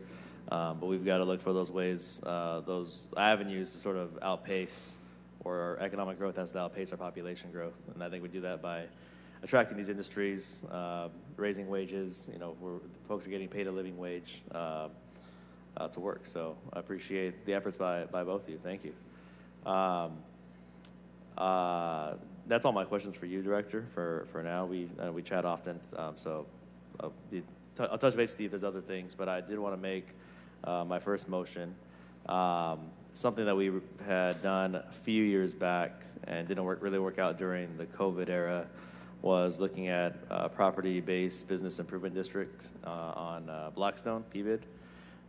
So I'd like to make a motion for $100,000 to explore a PBID along the Blackstone corridor and give that another shot again. And then... Is this a different area from the existing? We don't have a Blackstone on PBID. We only have a PBID down in downtown. Oh, you're thinking of the EIFD. Oh, okay, sorry, you're right. Sorry, I was thinking EIF, yes, sorry. Yeah, the EIFD is different. The only PBID we have is the downtown partnership currently. And then I heard from public comment earlier, someone mentioned Belmont, and I think there have been some efforts some decades ago. I've never made a motion like this before, but I'd also like to make another motion, another $100,000, to explore a P-bid along the Belmont corridor. All right. That'll conclude my questions and motions on this department. Okay, so those were two motions. One was to set aside $100,000 to explore forming a P-bid along the Blackstone corridor, and then was it another $100,000 to explore? On Belmont. Okay, developing a P-bid on Belmont. Correct. Seconded by Councilmember Arias. We'll get those in writing. Thank you. Two separate motions. City Manager, did you have comments still? I just wanted to, is Will still here? Oh, there he is. I just wanted to highlight and commend both Lance and Will for their professionalism. You know, in the past, the relationship between the city and the EDC has been a little rocky, and I think these two have conquered that slope and are doing an amazing job working together for the betterment of the region. While Will is focused on the entire Fresno County, I think, you know, having Lance focused on city specific and their ability to navigate through has been really, really great. So thank you to both of you for your professionalism and working together. Councilmember Maxwell. Just really quick, Lance, you talked about manufacturing. Is there any interest, or what are the, you know, the trepidations of tech industry coming into our community? What would that take? What would that look like realistically? And so it's already happening. I mean, if you look at, and Streamline 3D is a really prime example of a tech. It's a 3D manufacturing company that's completely slipped under the radar, but it's got one of the biggest 3D manufacturing capacities between San Diego and Oregon. A lot of this is coming in now, and frankly, Fresno is ripe for it. We're being examined more and more, especially as how competitive we are compared to the traditional markets in LA and the Bay Area. We're much closer to the U.S. average cost of living. So we have a lot more placements in that area. A lot of it's just getting out there, and as we heard at one of the most recent trade shows, I didn't realize Fresno was an option. So it's getting out there, it's telling the story, it's making friends, and then getting them pulled in. Is there anything tech sector looks for specifically when they go to a community? So one of the kind of coolest sectors that we're teeing off on right now, and we've been working it for about the past year, is the defense industry that's looking for specifically prime contractors for DoD contracts.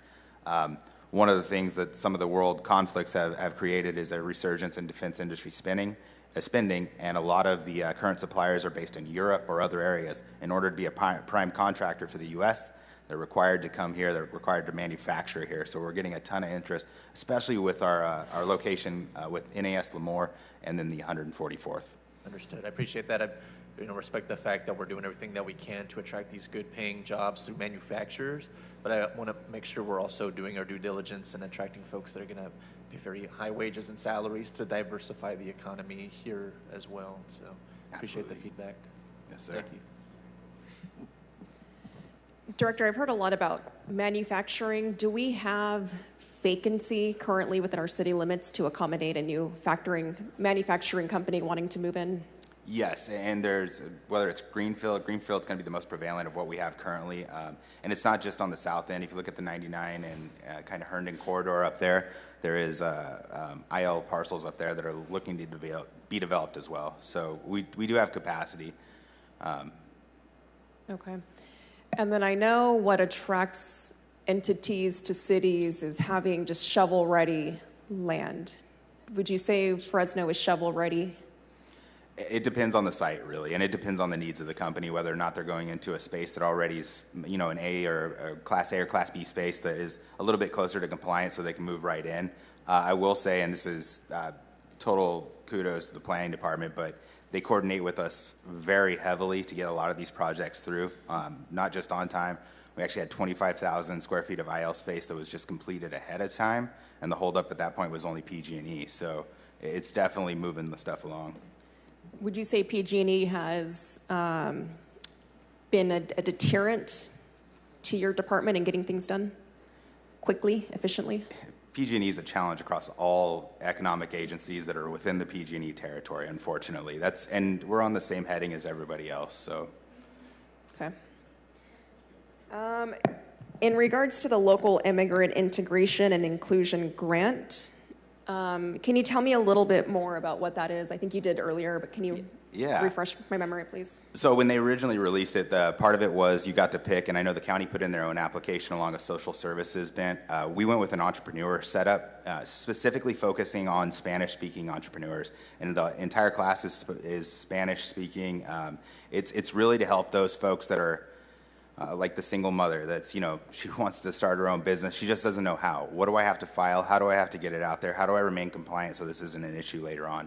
And then, frankly, the best part about it has been what resources are out there. The amount of partners that are collaborating on this effort has been pretty fantastic. And it looks like that expires at the end of 2025. I want to make sure if we don't go after that grant again, or I don't know if we're able to even. But I want to make sure that moving forward, maybe next fiscal year, that we do what we can to backfill that program, because I think that's a really important one for our city. And then there's been kudos given in regards to the relationship with the EDC. Can you talk a little bit about maybe if there are any services that the EDC can provide that we don't, or vice versa? Who should we know who to go to first? So anything for a City of Fresno site, it's going to be best to go to City of Fresno. However, one of the reasons we coordinate with the EDC is on capacity. They provide additional capacity, they provide additional outreach, and we try and diversify our efforts so that we're actually teeing off efficiently between the two of us. What that does, and I'll just look at 2023 calendar stats, between the two entities, you have almost 200 attraction projects that were brought in. And frankly, we wouldn't have been able to bring in probably a third of those without the EDC itself. So it's a great help for us. Plus, they get to represent the county, at least on the Central California CCV EDC, and I'm going to mess it all up, but it's a regional effort on behalf of the Central Valley. They manage that, and then which we're very thankful for, and then they kick us down leads. Okay. And then we're still looking for just help with vacancy, high vacancy in the Tower District. And then west of the 99 in my district between Clinton and Shaw, we have a food desert out there. The folks want a grocery store, they want banks, they want doctor's offices.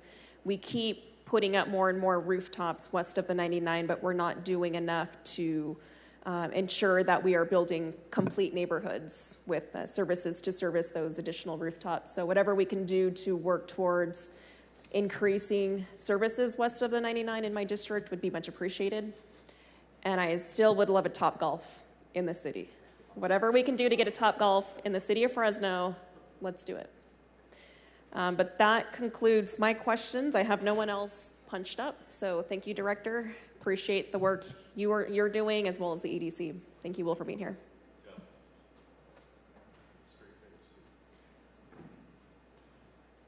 Up next, we have Planning and Development Department.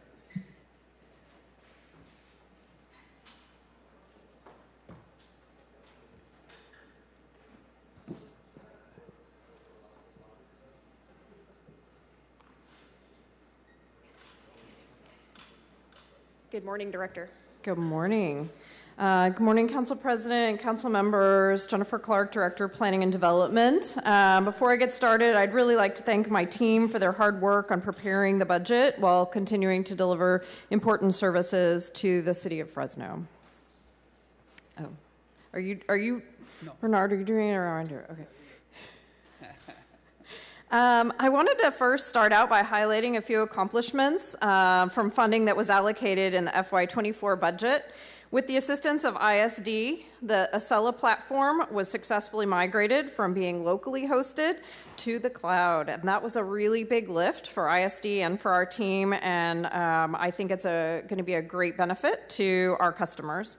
We also kicked off the climate adaptation and environmental justice planning to include in our general plan update. We've had a lot of participation this spring, and we look forward to continuing that effort through the next fiscal year. So far, we are enclosing 67 of our EV charging stations into cabinets. We're happy to report that none of those that have been put into cabinets have been vandalized since doing that. So that was a great funding resource for this current fiscal year. And we continue to provide advanced security and enhanced security throughout our city lots and garages. As it relates to development activity, we continue to see strong development demand. Entitlements, permits, and inspections reached a peak right after the COVID crisis, and so in FY21 and 22 we really saw a backlog of projects, but we've stabilized to normal levels, and staffing has also been stabilized. I'm also pleased to report over 90% of project reviews are being delivered on time. This is a significant increase from 2013, when project delivery was typically 30% on time, and the addition of positions since then has improved customer delivery. On our housing and emergency shelter investment, the city has invested heavily, as you know, in emergency shelters and affordable housing in the past 4 years. And our current FY25 budget request commits an additional nearly $75 million to these activities. Almost $53 million in housing and $22 million in homeless services. So getting into our standard slide set, personnel costs are projected to decrease approximately 10% across the department, from $29.9 million to $26.6 million. The majority of funds in our department are from state and federal grants, which are reinvested into the community. Overall, the department has a net change of 1/4 of a position, and this is due to fully funding one position, which was funded at 75% in FY24. That's our senior records clerk, due to our high level of PRAs that we receive in the department. Otherwise, there's really a net new no new net change. Contractually, we have obligations through our contracts with ACE Parking for parking security. Our budget pays the annual dues to the Local Area Formation Commission, LAFCO. We also continue to have equipment leases for our parking meters. And we utilize technology downtown primarily in TurboData, which has our parking enforcement information and our IPS meters. As I stated earlier, the majority of our funds in our department are from federal and state resources. It's about 88% of our overall budget, and these continue to be the primary revenue for not only emergency shelters and affordable housing, but investing in community development in the city of Fresno. In FY25, the department will continue to work on special studies to bring the general plan up to date with new state requirements. Specifically in FY25, the department intends to conduct and complete an update to the existing land use layer, and additionally to continue our higher level of enhanced security in the parking lots and garages for a full year. As you know, last year was a partial year. The department will need additional funding. Security has dramatically decreased instances of vandalism in our garages and parking lots. And then just wanted to provide just kind of a brief outline of some of the high priority outreach that we will be conducting in FY25. The annual action plan, this is our last year for annual action plan of our 5-year consolidated plan. We will be creating a new consolidated plan. So those are the high priorities that the city sets for how we fund annually our 4 federal formula programs: CDBG, Home, HOPWA, and ESG.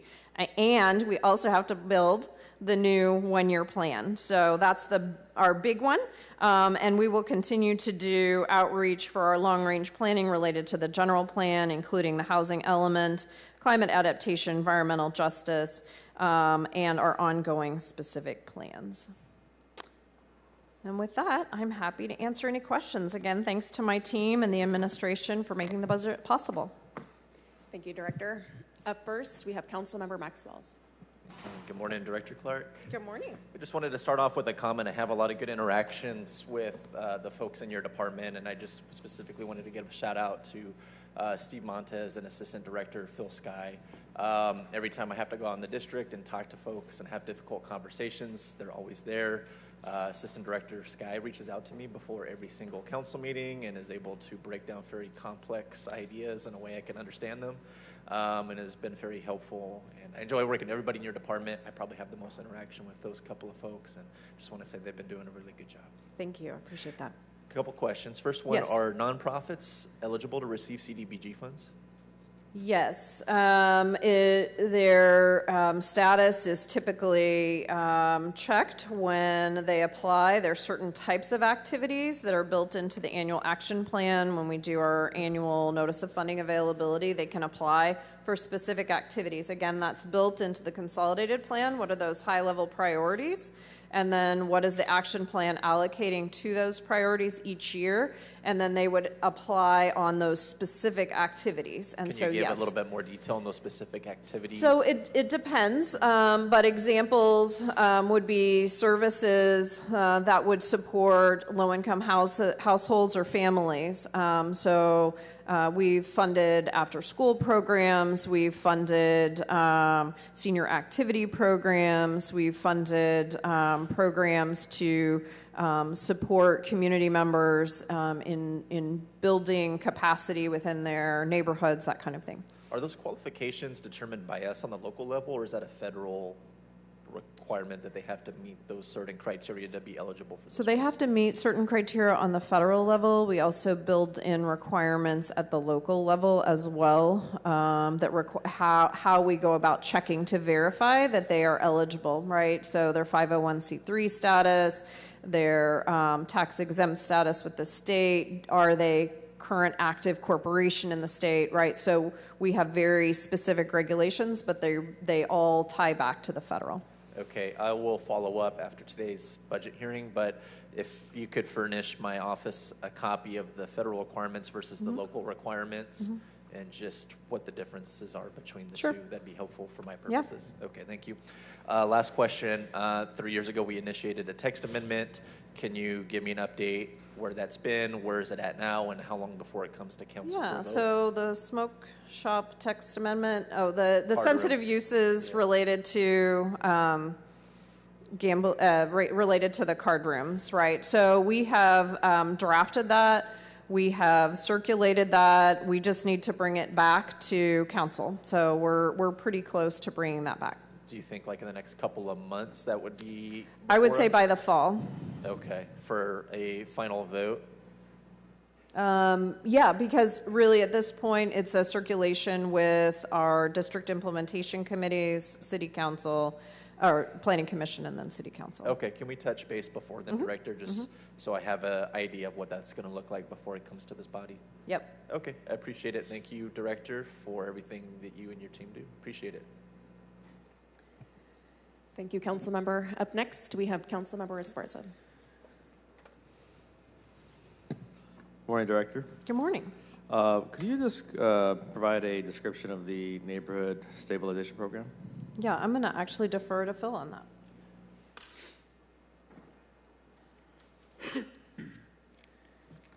Good afternoon, Assistant Director Phil Sky. Councilmember, great question. So, neighborhood stabilization program was initially established by the federal government around 2008 to assist communities that were struggling with the foreclosure crisis, to enable nonprofits to acquire, pick up those foreclosed, abandoned, vacated properties, rehab them, and then reactivate them by way of home ownership. Now, that program sunsetted. And so HUD guidance is that we take those dollars that we have left over at this point that have come by way of program incomes. They're not leftover dollars from those years. It's program incomes. These are dollars we've received recently. And now what we do is we're going to program them for a CDBG eligible activity. Okay, so what's the revenue source? Sorry, It was a loan. Okay. It was a loan that was repaid. Got it. Okay, that makes sense. Yeah. Thanks, Phil. Yeah, you're welcome. Director, with respect to, I mean, I have two pretty large parking districts in my council district, VA and portion of the City College parking district. What is the impact to the funding with respect to parking enforcement, if any? So our parking enforcement division continues to be funded at normal levels. We are seeing across the board, on average, about 10% vacancies throughout the department, and that just varies from month to month, right? Somebody leaves, somebody comes in. So on average, we have 20 to 22 vacancies at any given time, about 10% of our staff. So no change specifically to funding programs. I know we committed to a few hours a day, a quarter of a person to the VA district, and we continue to provide that service. Okay, so I want to make sure there's no impact to level of service.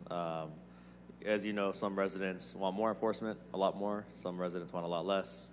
We got to sort of strike that balance. Right. But I mean, the rules are the rules, and I think folks expect them to be enforced.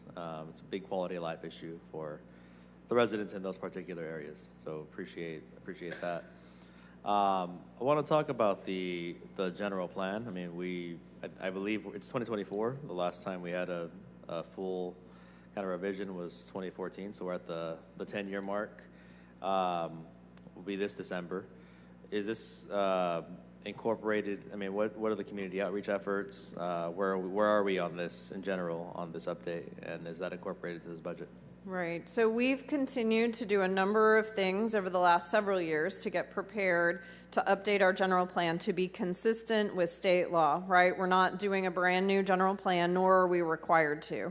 It's general guidance, good form to update your general plan every 10 years or so. So what we have done so far is our VMT thresholds, those were adopted. We're in the process of building and developing a VMT, vehicle miles traveled, program within the city.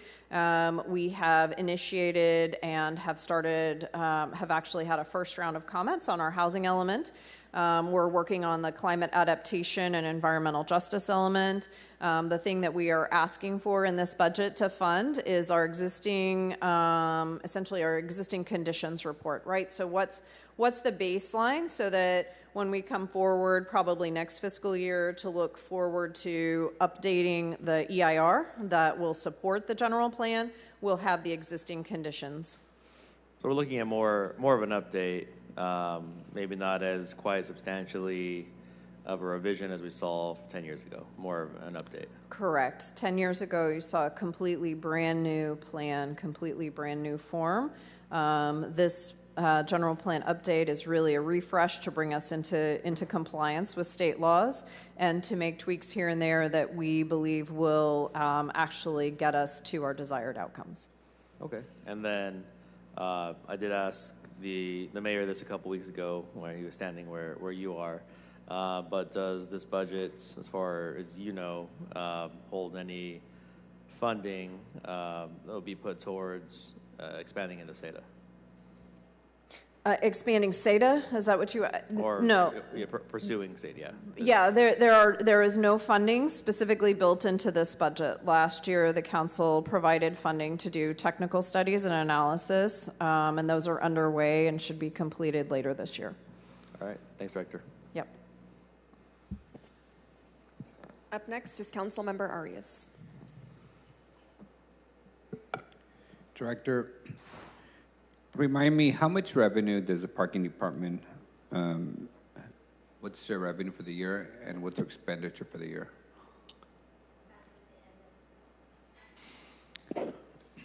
In the past, parking has never collected sufficient enough revenue to its expenses, so I want to do a check-in to see are we making money? Are we losing money? Yeah, so annualized, our parking revenue has continued to increase. We saw several very large contracts this year. Through March of this fiscal year, we're at about $6.4 million. We're very close to covering the basic costs of operation of the garages, which is all of our contracts with ACE, with our IPS meters, with turbo data, And the one place that we, have struggled over the years meeting would be repayment of any kind of bond. So that is not some place that we've gotten to, but we are very close to getting into the black in terms of our parking operations. And in particular, that it relates to our new contracts that we've signed with agencies downtown. In terms of request for information, can we get a memo on what is the outstanding debt of all our parking assets?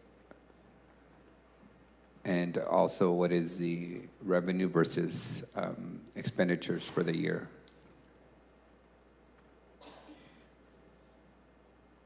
You're adding security to parking garages, is that correct? So last year, there was additional security that was added to our parking garages so that we could ensure that we had standing guards at a number of them and then rotating guards. That was not for a full year. This annualizes that enhanced security. I know we did an assessment of what the garages need to be maintained. Does this budget fully fund all those improvements?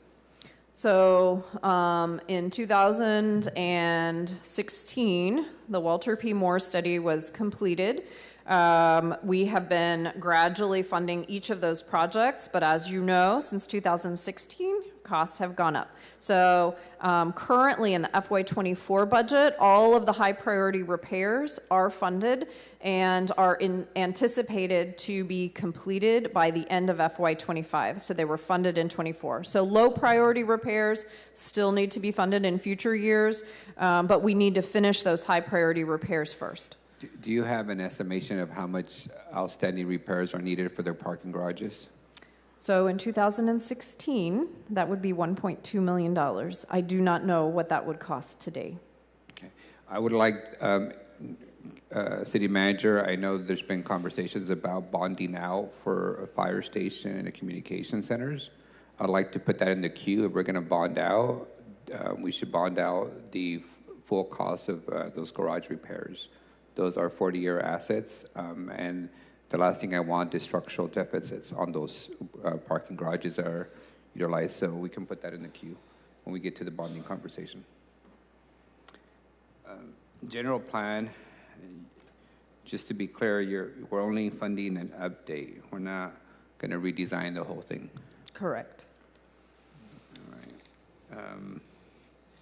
There's references to the settlement fund that I'm assuming it's related to the opiate and the pharmaceuticals who are poisoning the general population with opiates. What's the total amount of the city's allocation for the settlement? The opioid money? Opioid settlement. How much is the pharmaceuticals going to eventually give us to treat the impact of all the drug addicts that they generated? The total amount is yet to be determined. As you may know, there are, I don't see Ms. Courtney Espinoza yet, but she could be running in.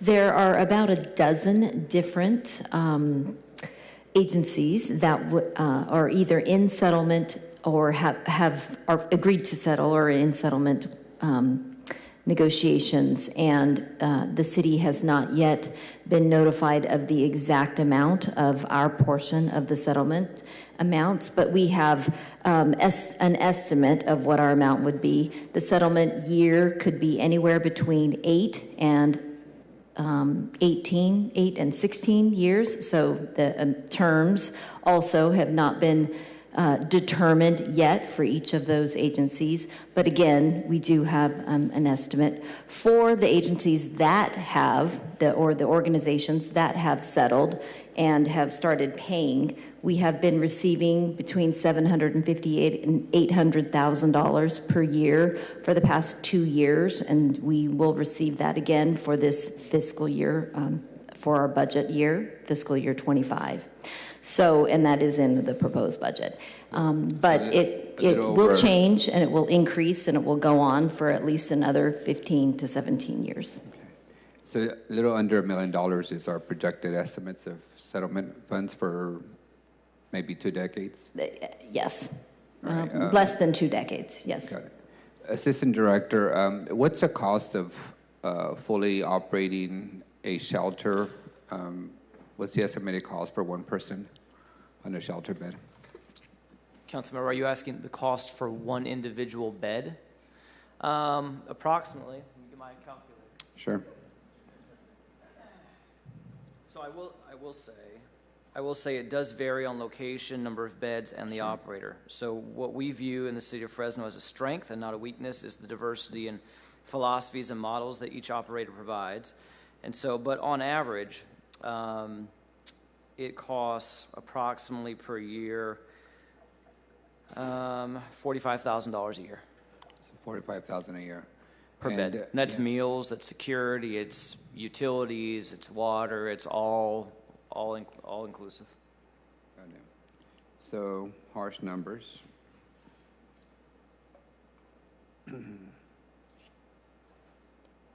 So we would be able to serve about 18 people with a settlement that we receive from the opiate companies a year based on the cost of $45,000 per bed, and the settlement total about being $850 a year. So, right, Councilmember. So basically, last year in the FY24 budget, these dollars were included in the budget. We did not spend them. We're carrying them over because we're trying to build a bit of a reserve. As you know, kind of the future state funding is a little bit, uncertain. So we're really working to do that and preserve those dollars. But at this point, approximately 2 years of settlement funds 1 year of shelter for an average shelter size of 40 to 50 beds. Got it. So there's been references to the fact that the cities were going to depend on settlement money to backfill any potential loss of state money for shelter operations, but the settlement money would in no way make up for state lost revenue, correct? No, correct, Councilmember. We know that it's not sufficient to make up for the 840 beds that we fund annually. Okay. What if the state doesn't come in with those funds? What's our alternative? Let me ask it this way: what is the annual cost to operate the 850 beds a year? About $21 million.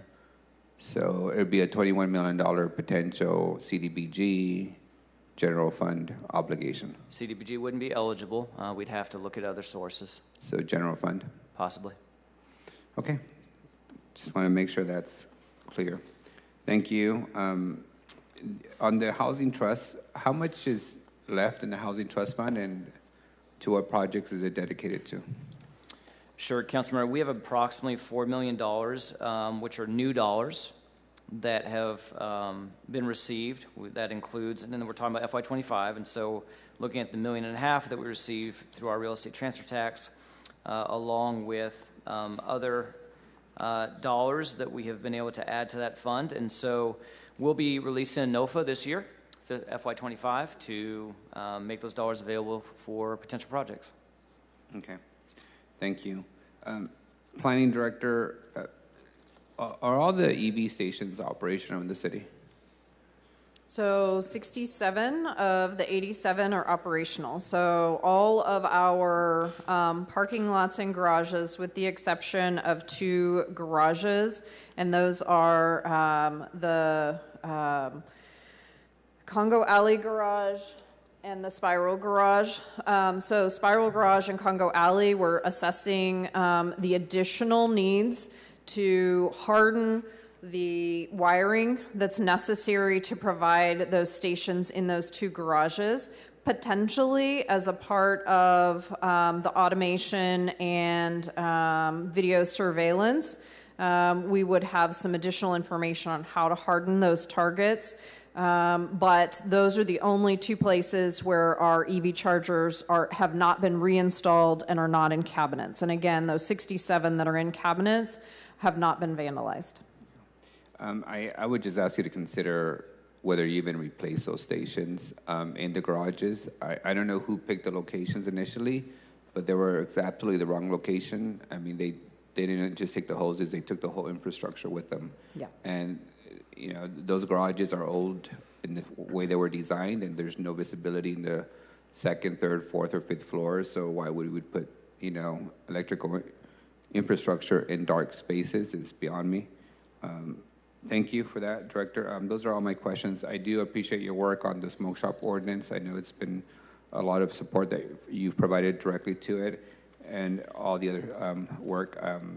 I would just tell you in closing, I have my firsthand experience now with the city inspector on my solar project.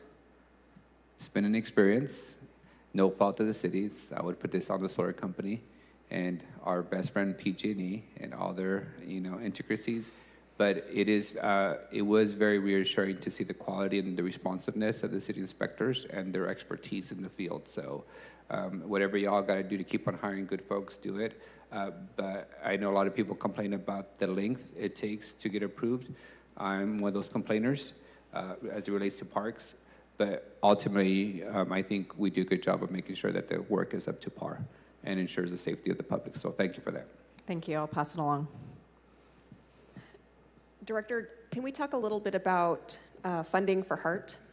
Yes. Does this budget propose an increase for HART? Does it propose a decrease? Are we not changing anything? Yeah, Council President, status quo. Okay. No change. And we currently, it looks like we've had almost 10,000 calls for service this past fiscal year. That's for HART code, yes. Okay, so no changes in funding needed to accommodate these 10,000, almost 10,000 calls? Well, I mean, we're averaging, a couple hundred open at one time. I mean, the reality is we can always use more. We obviously know the challenges that those that are experiencing homelessness face, but at the same time, we're all doing everything we can with what we have. And do we have any metrics that show how many people are accepting help? Because I've seen Pavarello go out there along with the HART team. Sure, yeah, we do have those metrics, and what I would say, Council President, is that on average, it takes upwards of 10 offerings of help in order for someone to accept help. And so it's not just a matter of how many people accept help, it's how long it takes for them to accept help. What we do know, and probably the most important metric, is that 1 out of every 2 people that we make contact with, whether it took them 10 times to accept services or whether it was the first time they accepted services, whether we diverted them to stable housing with a family member or friend, or whether they entered one of our shelters, 1 out of every 2 people that we make contact with are exiting homelessness. I think that's the most powerful statistic we have. And then once we get permission from, let's say, High Speed Rail or BNSF to go onto their property to do a sweep, do we get reimbursed by those entities for taking care of something that is on their property? So typically we do not provide really much support. What our role is for other jurisdictions is to notify them that they have an illegal use of their land. We then coordinate with them a resolution because they very much appreciate a couple of things. Typically, they appreciate the offering of services, including shelter, and they also appreciate the support of HART PD. But they handle the resolution itself in terms of requiring folks to move, again with the support of HART PD, enforcing trespassing, and then they handle all of the cleanup on their own dime. Okay, so we don't actually do the sweeps ourselves. It's the property owner in which those encampments are located on. Typically, that's true. Okay. And then, Director, I think you mentioned something about updating to the land use layer for the general plan. What exactly does that mean? So what we are updating is the existing land use layer, what's actually on the ground today. Because over time that changes. So our existing land use layer from 2012 is not what's on the ground today. So we need to update that so that we have a baseline for what exists today. Okay, so that's just part of updating the existing conditions. Correct. Report across the board. Yep. Okay. All right, so there aren't going to be any proposed changes to the general plan map based on any requests we've been receiving over the last year? So what we've been consistent in our messaging is we're not planning to make land use changes unless there is a technical correction that is necessary. So if there was an error made, we've corrected the majority of those from 2012. However, if there is an error that is still on the ground that needs to be corrected, we can certainly do that. But generally speaking, we are not going out to produce a new general plan land use. That would be very timely and very costly to the city. Okay. And then will we have to do any updates to the general plan based on the outcome of the Tower District specific plan? Whatever we end up adopting? Sure. If there are land use changes as it relates to specific plans, yes, those would get rolled into the new general plan update as those occur, either through the update or on their own when they're adopted. Okay.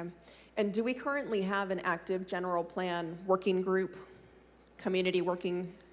Not at this time. So in 2019, the General Plan Implementation Review Committee, affectionately known as JPIRC, was established by the council, and they started meeting in January 2020. They completed their work on Zoom, and we have that full report, and we're working from that and their guidance specifically on policies and how to ensure that we can implement the existing general plan.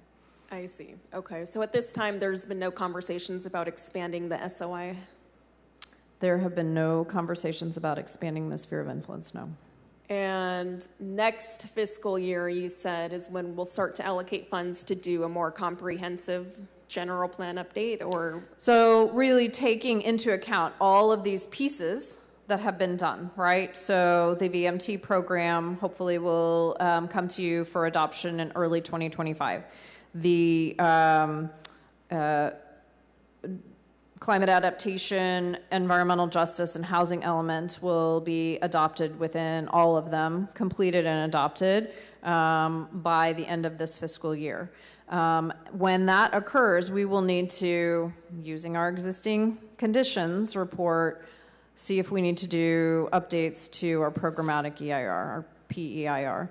If we do at that time, we would come back to council for FY26 for dollars for the PEIR. Okay. The last general plan was done about 10 years ago, comprehensive update. Correct. Under a previous administration, under a previous council.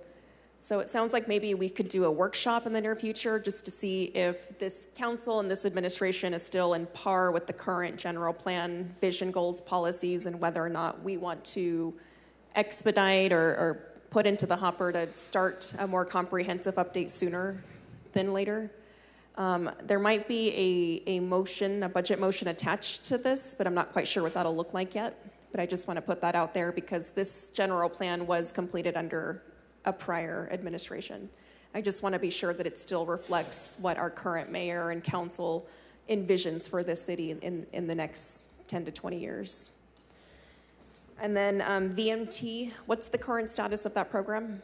So the program is in environmental review at this time. So the program has been developed along with our VMT calculator, which is a really innovative tool to assist projects with their development design to try and roll back the number of VMTs that are created by the project.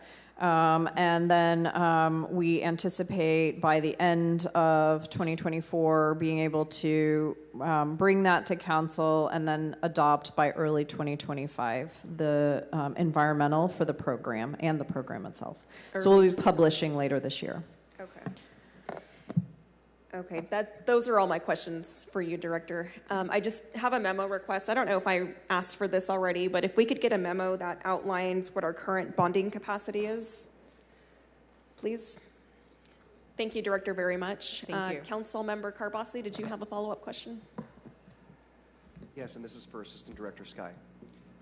While he comes up, I just wanted to say I really want to applaud you, Council President, because I am not a fan of the general plan. I think it was made for a very different type of world. California's changed.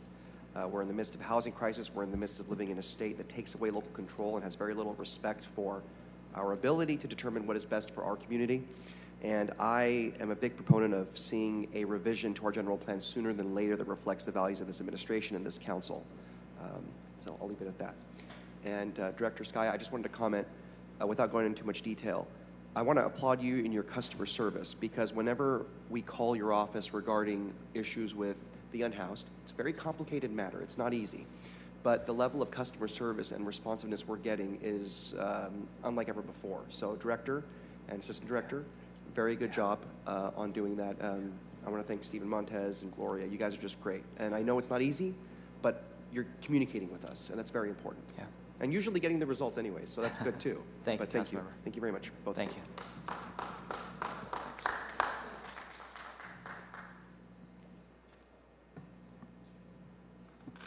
I have Councilmember Esparza up next. But wait, there's more. Director, the infill incentive program, is that under your department? Planning? So, no, it's under Public Works. Public Works, okay. I'll reserve my questions for them. Councilmember Arias. Director, a couple of questions. What is the amount of track maps approved in our city that have yet to be requested for construction? We'd have to get that information for you. Would you put it in the hundreds or in the thousands? Of paper lots or subdivisions? Track maps that are approved, subdivisions. It's entire track maps. It's less than 100. And the amount of units? 10 years ago it was about 10,000. So, we're probably looking at maybe 4,000. That's 4, a guess. 000. She's guesstimating. I'm guessing. Guesstimating. Okay. So, I'm guessing. so let's get away from the estimates. We can get that in a memo from you. But for the general public's benefit, when somebody wants to develop new housing, they go and develop a tract map, correct?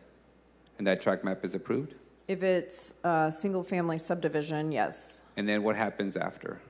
Then they have a certain period of time to exercise their rights under that subdivision map. That would include building and developing all of the infrastructure that's necessary to support it, submitting all of their building plans. How much time do they have for that phase? It depends. State law continuously extends that period of time. So typically that first benchmark is in that 3 to 5 year range, but it can continue on 7, 10, et cetera years. It just really depends on what the State Subdivision Map Act has extended that period of time. And after they develop that infrastructure, they they get building permits? So typically those happen at the same time. So they'll get approvals for the infrastructure at the same time that they're getting approvals for their standard plans. So usually 5, 6 different standard plans.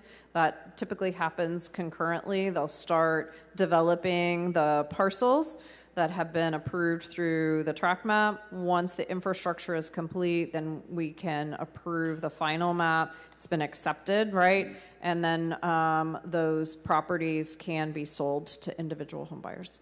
And then after they built them, that's when they submit for an occupancy permit, correct?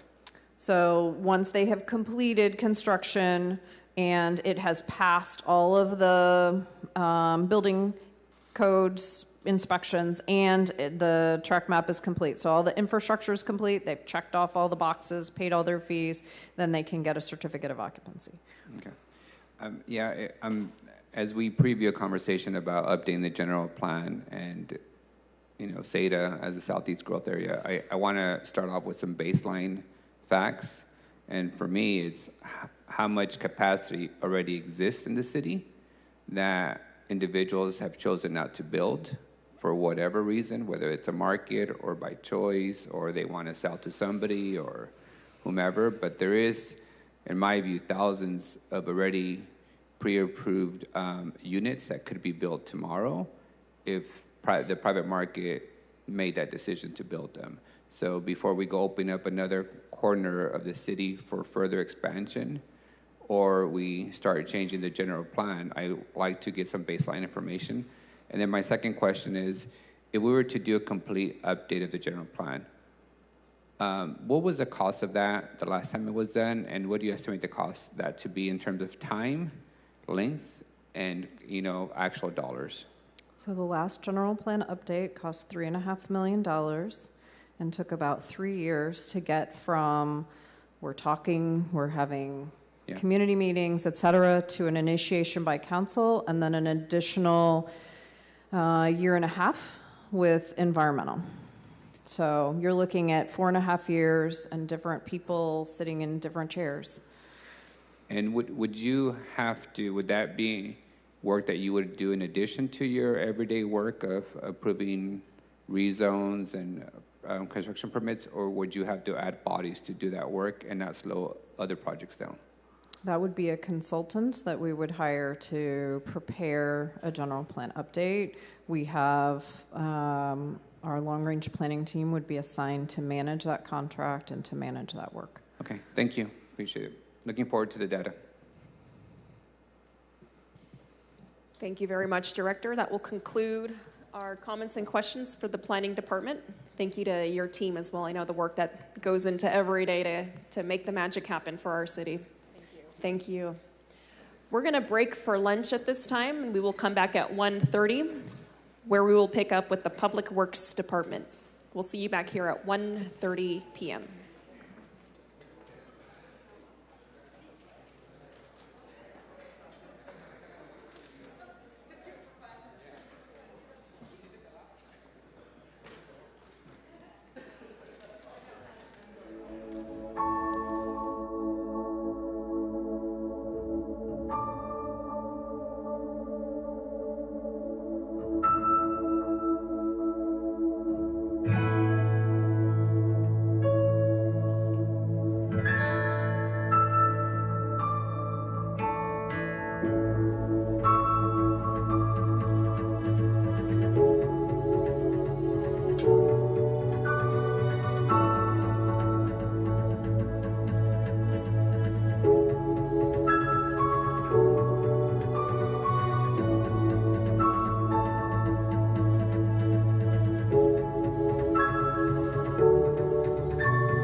going to call the meeting back to order.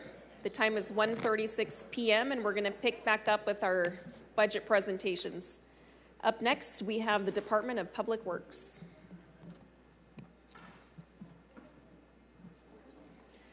Good afternoon, Director. Good afternoon, Council President, Council members. All right, we'll be queuing up the presentation. Thank you for your time today.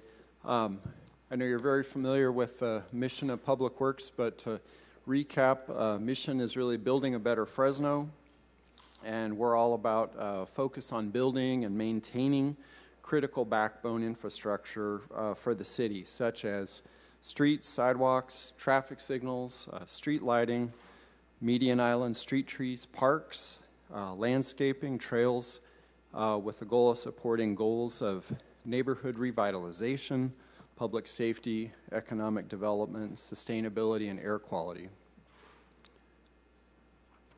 All right, and let me make sure. All right, so wanted to start off with some brief highlights of this current fiscal year.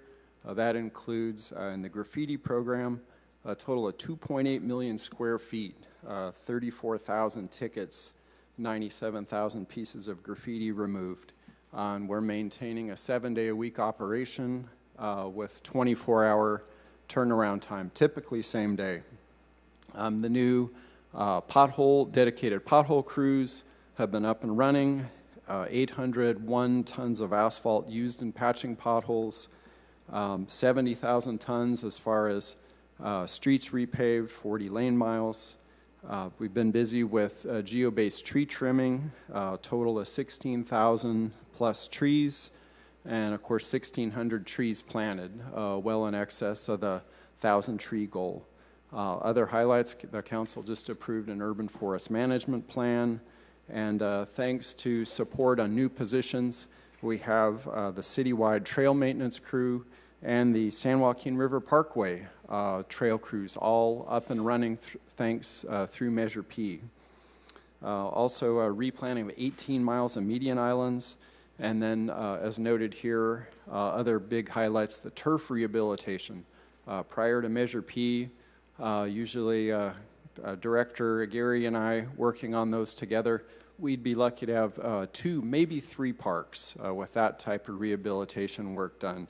And as the council can see, a very extensive list here throughout the city. Likewise with irrigation, having that staff team in place and a number of major repairs done. Moving on, sustainability is also a major focus for us, although a very small division in our department. These are benefits that are benefiting all city departments citywide and helping with the budget.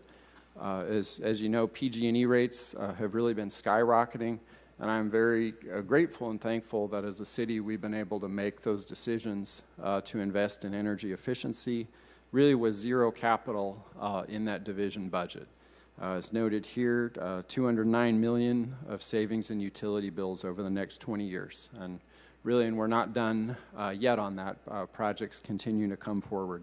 On the list of new grants, the council's taken action on these previously through support of those grant applications and also then acceptance of funding. All told, this adds up to $123 million of newfound outside dollars to really bring into the city budget to implement these projects. That figure, to put in context, $123 million, that's about 10 times what we received through SB1 as far as ability to implement projects. Also moving on, started construction on a number of our Magnet Core Park and Loop Access Road near the new State Center Community College campus, TCC improvements in downtown and southwest Fresno. I'm very pleased, our largest capital project of all the past several years, Veterans Boulevard Interchange, opened on time and under budget. We're going through final cost posting on that, closing out the project, so I do not have that exact savings figure before you for today, but those dollars will go back into the Measure C, the Tier 1 regional pot, and goes on to deliver a number of the projects that were on the previous slide, such as Southwest Fresno, the Cesar Chavez Boulevard, formerly California enhancement, complete streets projects, to Peach Avenue. Turning on 16 new traffic signals. Developers sometimes say they can't get components, can't get parts. We successfully turned on 16 between capital and new development. Class 4 bikeways, Midtown Trail continues to progress. Also school safety, a very significant priority for us, and active transportation.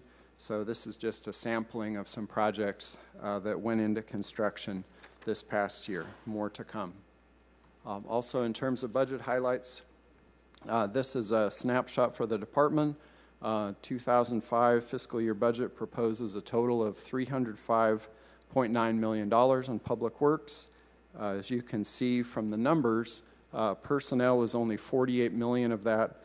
Primarily our expenses relate to hiring of either contractors for construction projects, design consultants, as Director Morrison covered. Again, to clarify, as Director Morrison emphasized, even though they are really a turnkey operation for project management, design, and construction management, the actual sources of those funds are in the respective departments. So this shows for public works. So non-PERS include the $222 million includes both those contracts and things like rock and mineral, chemicals, and so on for the operation. In terms of positions, for this fiscal year, the summary table is a little bit more confusing this time because we went through the reorganization approved by the council last July. So the start of the fiscal year included our staff in engineering, construction management, and then those positions have moved out into the new capital projects department. But grand total, it's an increase of 18 FTE. That is not an increase of 18 positions. The 18 FTE includes going from 75% to 100% funding on the positions council approved last year. There were over 50. And then we have 7 new positions proposed in the FY25 budget. I wanted to briefly highlight those. In Street Maintenance Division, that includes a safety and training specialist who would really be focused, along with our current staff member, be focused on commercial driver's license. This is a huge training need for us. There's a nationwide problem and a shortage of employees with commercial driver's licenses. That's been a challenge the past years and growing. Generally speaking, many public works agencies, including public utilities agencies, are doing that type of training in-house. We're in situations where we do not have employees who are able to be in an acting capacity when other employees are out sick or on vacation, again, because of the lack of a commercial driver's license. So very critical both for project delivery and sustaining the operation. Also a management analyst too, just to support our own bidding process on contracts that we still run from Public Works. And landscape includes 3 positions, 1 irrigation specialist for the San Joaquin River Parkway crew. That's a pretty significant need along the area, whether we're talking the river bottom, McMichael Loop Trail, we're talking trees and irrigation systems along the bluff. And then once the River West Eaton Trail expansion comes online and goes to construction, that staff member will handle, again, the ongoing support on that crew.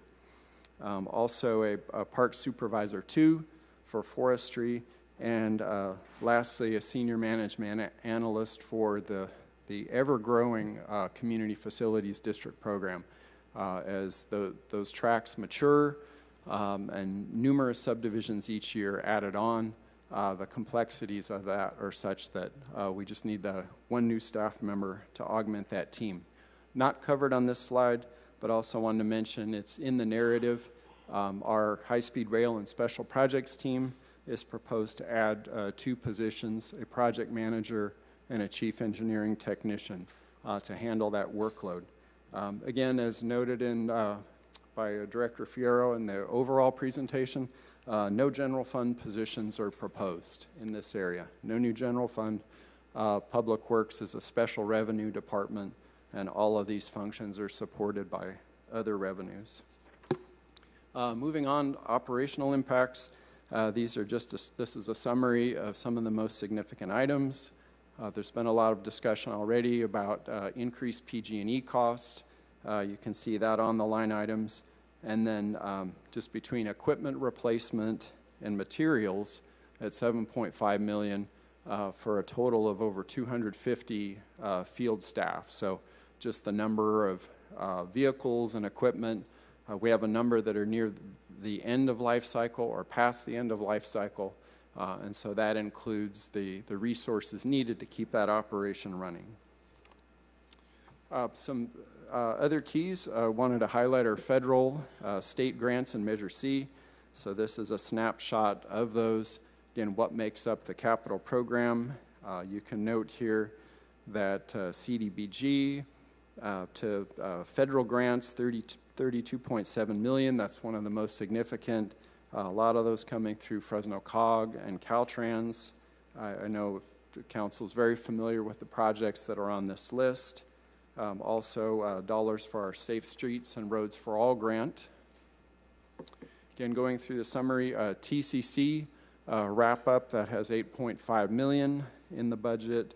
We have ATP grants and also funds for the Blackstone and McKinley grade separation all included in the budget.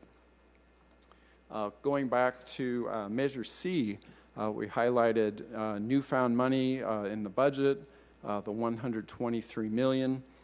Out of that, 19.6 of that is Measure C Tier 1.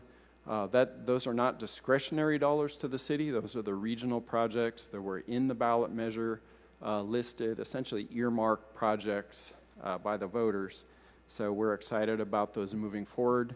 And once again, these are the types of projects that Public Works is working hand in hand with the Capital Projects Department team to actually implement these. Our role, of course, as Public Works being both the scoping of those projects, identifying the need, scoping, helping to secure lineup funding, and then as the capital team implements them, they come back to us to review, make sure all the standards are met, traffic safety, and so on and so forth. And then ultimately, we are the operations and maintenance department to take those on once they are built. Also, Measure CTOD, City of Fresno continues to capture the lion's share of those funds. So a number of projects moving forward. And lastly, just to cover a lot of these major grant capital funds, Measure C, railroad grade separation funds, Blackstone and McKinley at $33.8 million, with us entering the right-of-way acquisition phase. The council's already considered a number of those acquisition items, many more to come. As far as new or expanded programs, the proposed budget includes use of Measure P, the litter control beautification funding for an expansion of the highway litter control program. I wanted to touch on this. Currently, we have $300,000 from Caltrans for that annual program. $200,000 of that comes from their regular maintenance budget. $100,000 was from the governor's Clean California program. And with the $300,000, we've successfully been able to implement 41 cleanups twice per month, all other state highways on a once per month cycle. Clean California has now expired, and the governor, obviously the state is dealing with its own budget issues. The governor did not renew, and the legislature did not renew Clean California. Caltrans has indicated they can provide $200,000, but not more for that. With only that level of funding, we would actually be short of enough money to clean the freeways once per month. It would cost a bit more than that. But with these dollars as proposed, we would be at weekly service along the 41 and the 99, and we would be at twice per month on the 168 and 180 corridors. Also, just for reference, we've included in the presentation the section of the ordinance language. The city is not bound to spend money on the state highway system, but it is an option that very clearly is in the measure, both for litter control or landscape maintenance and beautification of the freeways. For our last slide, I just wanted to cover briefly community engagement efforts. So many of the capital projects do have community engagement, and we're working with Director Morrison's team on those. But very specifically, we have 3 efforts that have quite a bit of community engagement. One being the Vision Zero Safety Action Plan. The council approved the consultant contract to get that underway. And now the task force, the technical committee will be formed. That work will be getting underway with a number of community meetings. Likewise, the active transportation plan update. It's been now 7 years since that was before the council for adoption. So we're pleased to have the consultant on board. That effort will move forward for bike lanes, trails, and sidewalks for that update. And lastly, we are near the end, we believe, on the AB 617 truck rerouting study. There is the draft that's out for public review and has been discussed with the Community Steering Committee for AB 617 South Fresno area. So, and with that, I want to specifically just express some thanks to our team in Public Works, most especially Administrative Manager Yvonne Diaz for all her work on the budget, along with Becky Gonzalez, our business manager, and our team of assistant directors, and the whole team in pulling this together. Our staff is available for any questions, and thank you. Thank you, Director. Up first, we have Council Vice President Karbasi. Thank you, Madam President. Thank you, Director. So I want to start with some sincere kudos. If I could have a tagline for your department, it would be Public Works, we feel your urgency. This is the one department that we feel like there's a clock on us because we have 4 years or 8 years to do this job. And I can say that, and I want to give kudos to the city manager as well. You guys get it, and you're constantly delivering for us. And it's not easy because there's a lot of bandwidth out there, a lot on your plate. The last 2 years, especially for District 2, there's been a lot of accomplishments in this area, and I couldn't have done it without you, so I really do appreciate you and your team for your help. I love seeing all the work on the river, and this isn't just for Northwest Fresno. This is opening it up on the Fresno side for the entire, everyone that lives south of the river, including all these council districts, and you guys have been doing a great job working on that with the Conservancy. And Vision Zero, that's amazing. We talked about this, we're finally getting somewhere on that every year, getting closer and closer to hopefully getting to that point where we hopefully have no deaths from collisions between bicycles and pedestrians and cars. So the one serious thing I mentioned about earlier with Director Morrison was the issue of Beechwood Avenue, and that is in Northwest Fresno, close to Herndon and Marks in that area. So I have something, if you could pull up, I sent over to the city clerk that has some information. And while Bernard is getting that for us, it's a graphic. I'm going to read motion 58 from fiscal year 2023. So this is from 2 years ago. I made motion 58 to allocate $500,000 and instruct the Public Works Department to begin work on the realignment of Beechwood Avenue and securing additional parking for Orchid Park. Now, was that included in this budget? Because last year I did make a motion as well to carry that funding over. And the motion was, it's a cost-neutral direction to reallocate to infrastructure budget if Beechwood property is rezoned. So it didn't cost us anything additional, but we did carry that over. I don't know if you can answer that or Director Fierro. Is that money still in the budget, in the mayor's proposed budget? Council, yes. The Beechwood project, that is included in the budget at $287,000 of FY25 appropriations. Okay. Now, some of it has been spent on design. Is that why it's not quite? Yes, and that effort had been undertaken by our engineering division staff who are now within Capital Projects Department. So yes, there has been some preliminary work. Sure. Some alternatives developed, yes. Engineers' estimates, cost, sure. And then that effort currently is on hold, but the team is ready to restart at any point in time. But the original $500,000 has not been taken out of the budget. No, it has not. There is $287,000 in the proposed budget. And the portion that has been spent on work towards eventually getting to a realignment. It hasn't been taken out for other departments, correct? It has been spent on this Great. project, Okay. yes. So this is one of the proposed maps. I just want to illustrate for folks. So you see 2 vacant parcels. You see what is existing right now, which is yellow. So Valentine Avenue, which is actually North Valentine, runs westward in my district as well for this little portion. I think maybe 40 years ago, the story goes, on a Friday there was no road, and on a Monday morning there was a road out there, and someone poured asphalt, and this is the way it ended up. And it's created a lot of issues over the years, my understanding, from residents in the area. So what is being proposed for the Beechwood Avenue realignment is completing a traffic circle that is on the left of this image, and that red line is one of the proposals. And this potentially, can you pull up the other one as well, Bernard?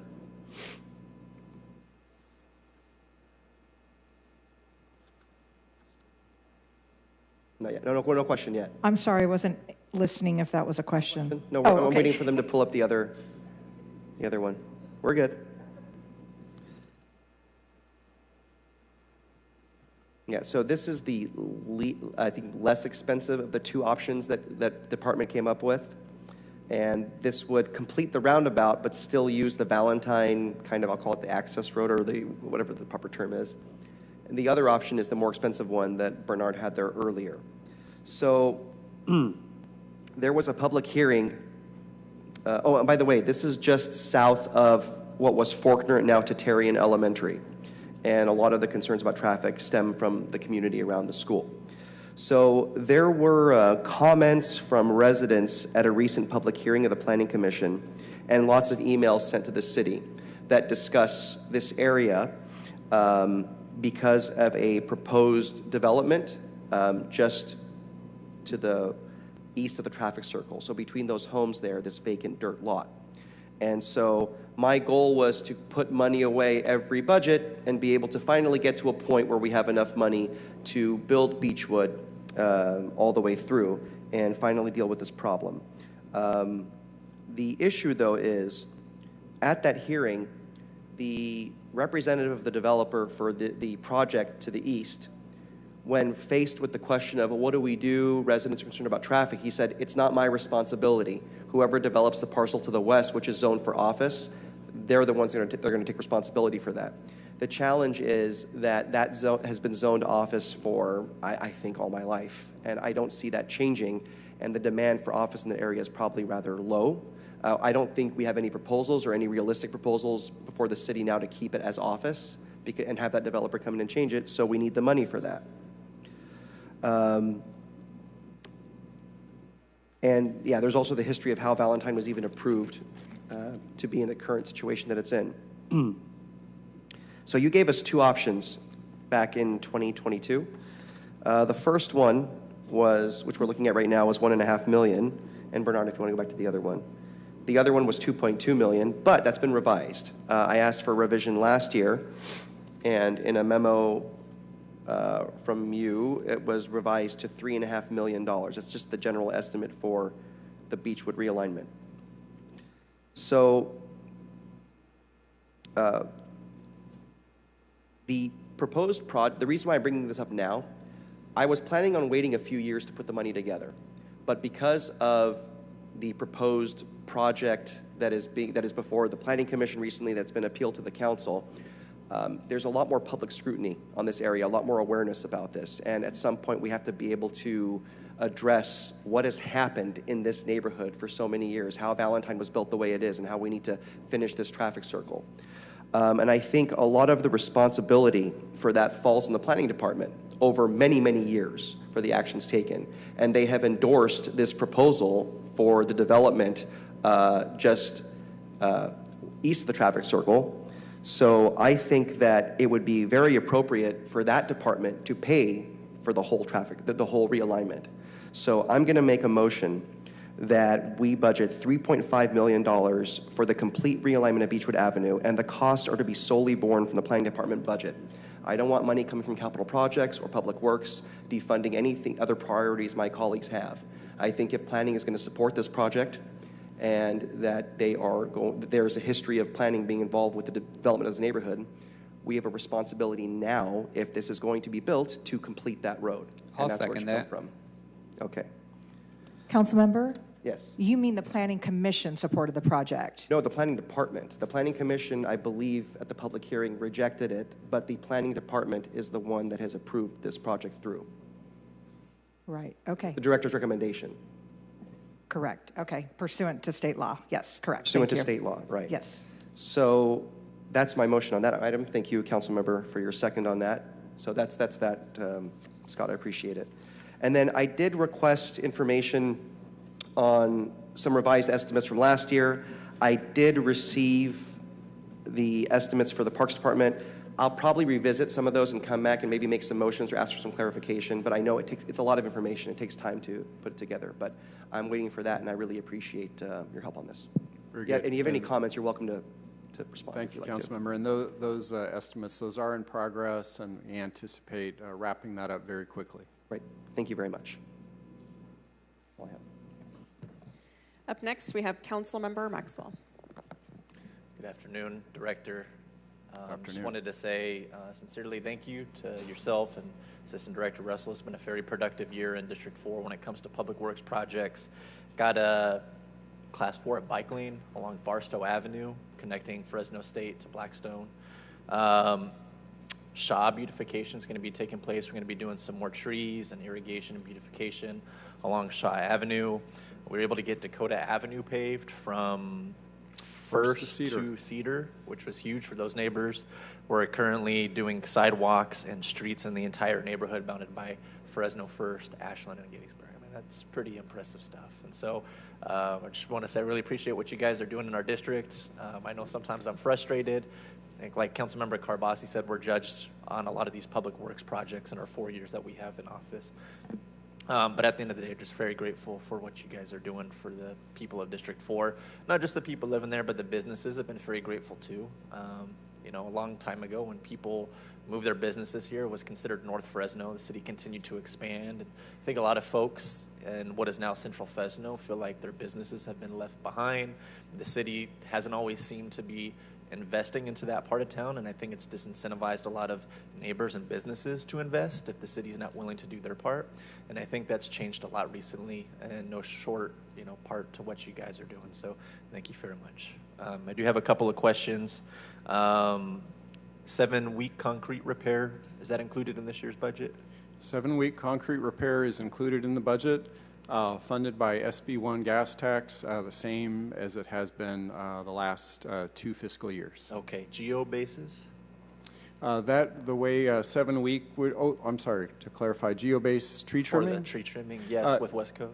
Yes, geo-based tree trimming is included, and per letter and mayor's presentation, the funding is reduced, but we're 13-year cycle? 13-year cycle instead of a 10-year. How many geo bases do you think I can anticipate in this next fiscal year with the current funding? With the current funding, let's see, we were at about 35 geo bases with the 10-year cycle. So I think we were, yeah, we're pretty close to about 30. Yeah, we're pretty close to 30. Again, that's an average cost. Of course, some neighborhoods with very large trees, those have a higher cost per tree and per neighborhood. If they're smaller, that cost is lower. But on average, again, working with the respective council districts, just weighing in on some priorities and direction of where we go next, we'd expect to be pretty close to 30 geo bases. Do you know specifically in my district, Director, what that equates to? I know we've talked about some upcoming ones. We have not firmly mapped out exactly which ones, and I would highlight that something the department will need to do is working with the vendor, West Coast Arborist, is actually cost out each specific geobase. So we'll be glad to work with your office on those neighborhoods. Yeah, I mean, obviously, I'm just skeptical to fund anything that's not going to also benefit District 4. So I would just be curious what that might look like for District 4. the number of geobases. Absolutely, and we've really sought to balance that out and continue to address neighborhoods all over the city. Again, not with a goal of exactly dividing dollars, but with a goal of we're looking to really address all the needs in the city, address all the geobases. We'd love to be on a 10-year trim cycle, but with just some budget challenges, we're very pleased and think 13 years is very commendable. What's the difference financially between a 13-year cycle and a 10-year cycle? That difference, we had $2.8 million for the geobase tree trims in the past years.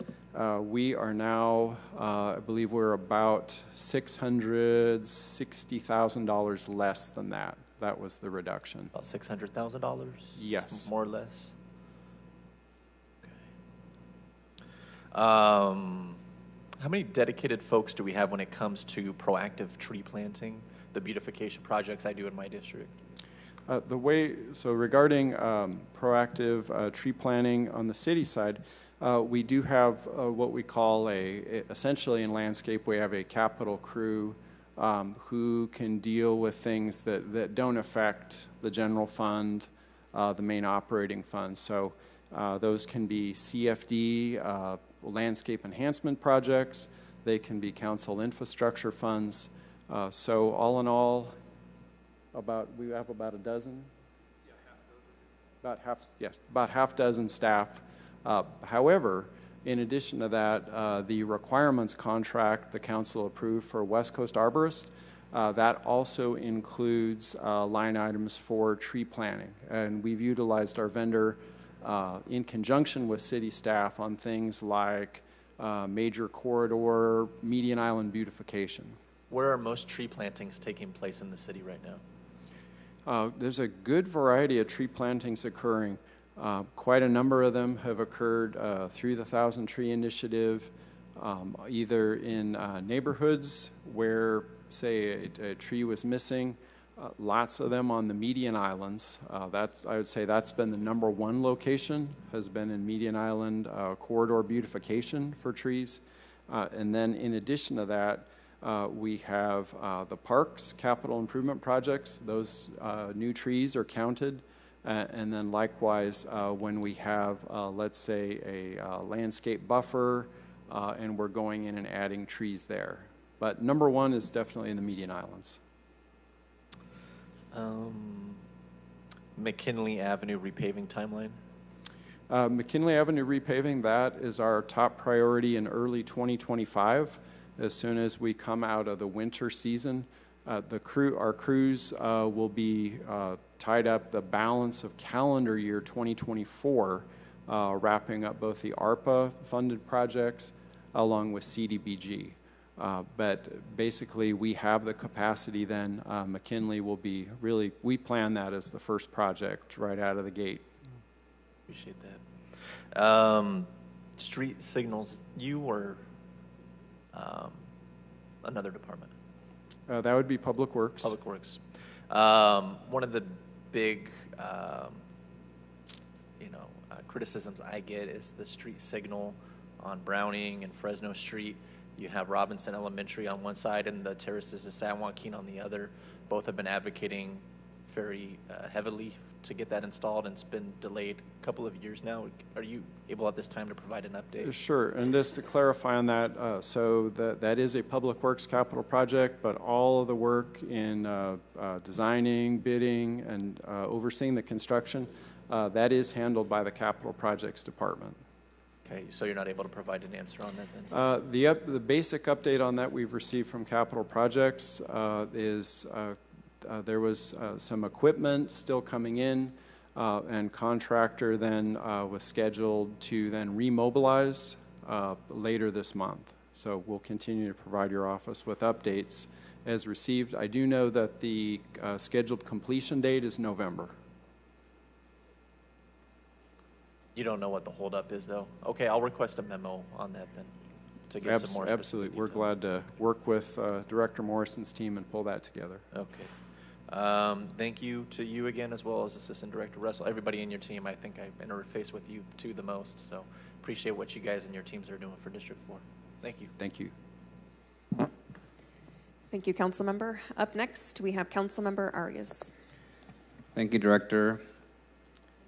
Director, where do you currently, how do you expense your Measure C discretionary funds? As far as Measure C funding discretionary, so there are five sub-programs in Measure C. The first is the street maintenance category. Those funds fund street maintenance operations, things like the pothole program. They fund the patch crew, all of those activities. We do have a limited amount of funding for paving overlay within that operating budget, addressing even emergency streets, sinkholes. So we have funding there. The budget that is before the council also includes capital improvement projects in Measure C street maintenance.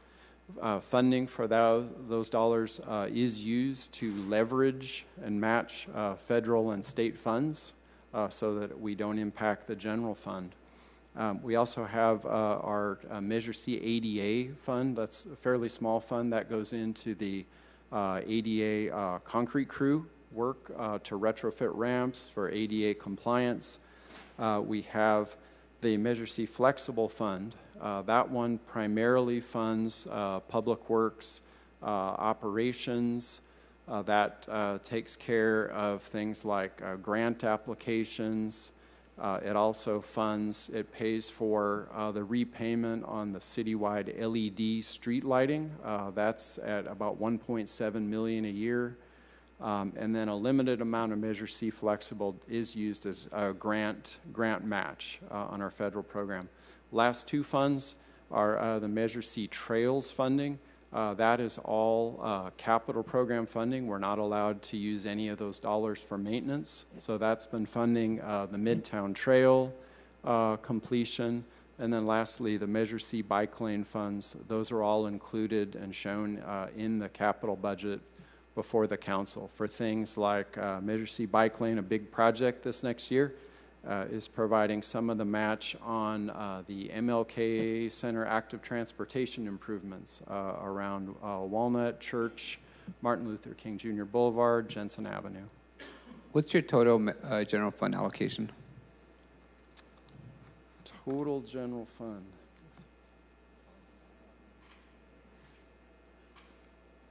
We'll have that in just one moment. Our general fund, as we're pulling that up, essentially is developer plan check and inspection services. Those are all cashiered into the general fund. And then we do have general fund for park maintenance and irrigation, as well as general fund and sustainability. But we'll have that total dollar shortly. Okay, I can wait for it. You referenced the allocation you were receiving from the state for the freeway cleanup. It's $300,000 was my recollection. It has been $300,000 the last 2 fiscal years, thanks to Clean California. So $200,000 of that is coming from Caltrans District 6 maintenance budget. How much Measure C funds do you use to maintain the freeways that Measure C built? We had, in the current year, we have 0. There was a 2-year-long Measure C litter abatement pilot program that began shortly before the pandemic, and that funded $100,000 per year from Measure C. I wanted to add that working with the administration, we did provide a letter to both the FCTA and COG over a year ago requesting that litter abatement pilot program be reinstituted and extended out to the end of the current measure. But that was not supported. So, so in short, the freeway systems that were built by the tax measure are not funding the maintenance of those embankments. That is correct. There's no Measure C funding currently going into maintenance of those embankments. The general fund allocation that you receive, as well as some of the flexible Measure C dollars that the city receives, are eligible to be utilized for embankment cleanup, correct? Yes, both funding sources are eligible for that. And you're proposing to clean up the freeways using Measure P funds for the parks, correct? And Council, to clarify, not for the parks, but it's from Bucket 5, and it's a sub-program for Under Measure P. Under Measure P for litter control and beautification, correct. And that bucket also allows us to clean streets and major corridors, correct? Yes, it does. Major streets and highways within the city So of Fresno. right now, we're funding through general fund code enforcement to go pick up all the trash on miles of city streets. Whenever people dump stuff on the side of the road, code enforcement paid for through general fund picks up that trash. We could be tapping into the Measure P funds technically to clean up the streets, the major streets and the corridors for that abatement. As long as we'd have to review that with city attorney's office, but it does speak to, in the language, litter control and beautification along major streets. Correct. It reads, and highways within the city of Fresno. Landscape beautification and restoration projects along major roads, which every city road is essentially major, streets, every residential street within the city, and along freeways within the city and the county islands. Yes. So if the council wanted to reduce its general fund obligation to code enforcement, it could tap into Measure P to fund that current abatement work, right? Again, Council, I think we would have to evaluate that. I see City Manager. Let me ask you a different question. How do you, I know we've been cleaning up the freeways, all the freeways run in my district, lucky me, but I do notice that we're not doing any beautification on any freeways. Not one tree has been planted, not one, embankment has been reseeded. There's no irrigation improvements. We're just literally cleaning out the unhoused and picking up the trash. So how are we meeting the expectation of the Measure P requirements of restoration and beautification? Are we simply interpreting that to be it's beautified because there's no trash there and it's restored because there's no trash there? Are you actually proposing to go and add trees? Whenever a fire occurs, where there's many in the embankments, we never go back and replace the trees. We leave them bare bones. So are you proposing to actually plant trees and improve landscapes around those embankments? Or are you simply proposing to clean up the garbage and move the unhoused? So the proposed budget includes enhancement to the litter control program. Which means what? Correct, and that is within the Measure P language. Litter and debris removal along major roads and streets within the city of Fresno and along highways within the city of Fresno and its county islands. So the budget proposes weekly service on the picking up garbage. 41 and 99. So we're yes. proposing to pick up garbage. No, we are not proposing to plant on freeways. So you're not proposing to beautify or to quote unquote restore the embankments to what they used to be, which was a lot of greenery, shrubbery, trees. And it hasn't been that way for decades. Correct. But if you're going to use Measure P funds that are specifically designed to beautify and restore, why are we choosing to restore to the bare dirt versus freeways? There's a specific allocation for litter and trash removal. It does not require us to beautify. We can use it to beautify, but we can also only use it to remove litter and trash, and that's what we're doing. Code enforcement, to my knowledge, is not removing litter and so here's my trash question, on City public Manager. streets. If you're simply just going to pick up the trash from the freeways, why not give that money to code enforcement? That's what they do all day. Or give the money to DPU. Pick up trash from streets. They pick up trash from empty lots, but they do not pick up trash from streets. That's our litter control department that picks up trash from streets. You're proposing to pick up trash from empty lots along the freeway, correct? Not empty lots, on the embankments. They're empty lots. There's water basements at the edge of these interchanges. Those are empty lots.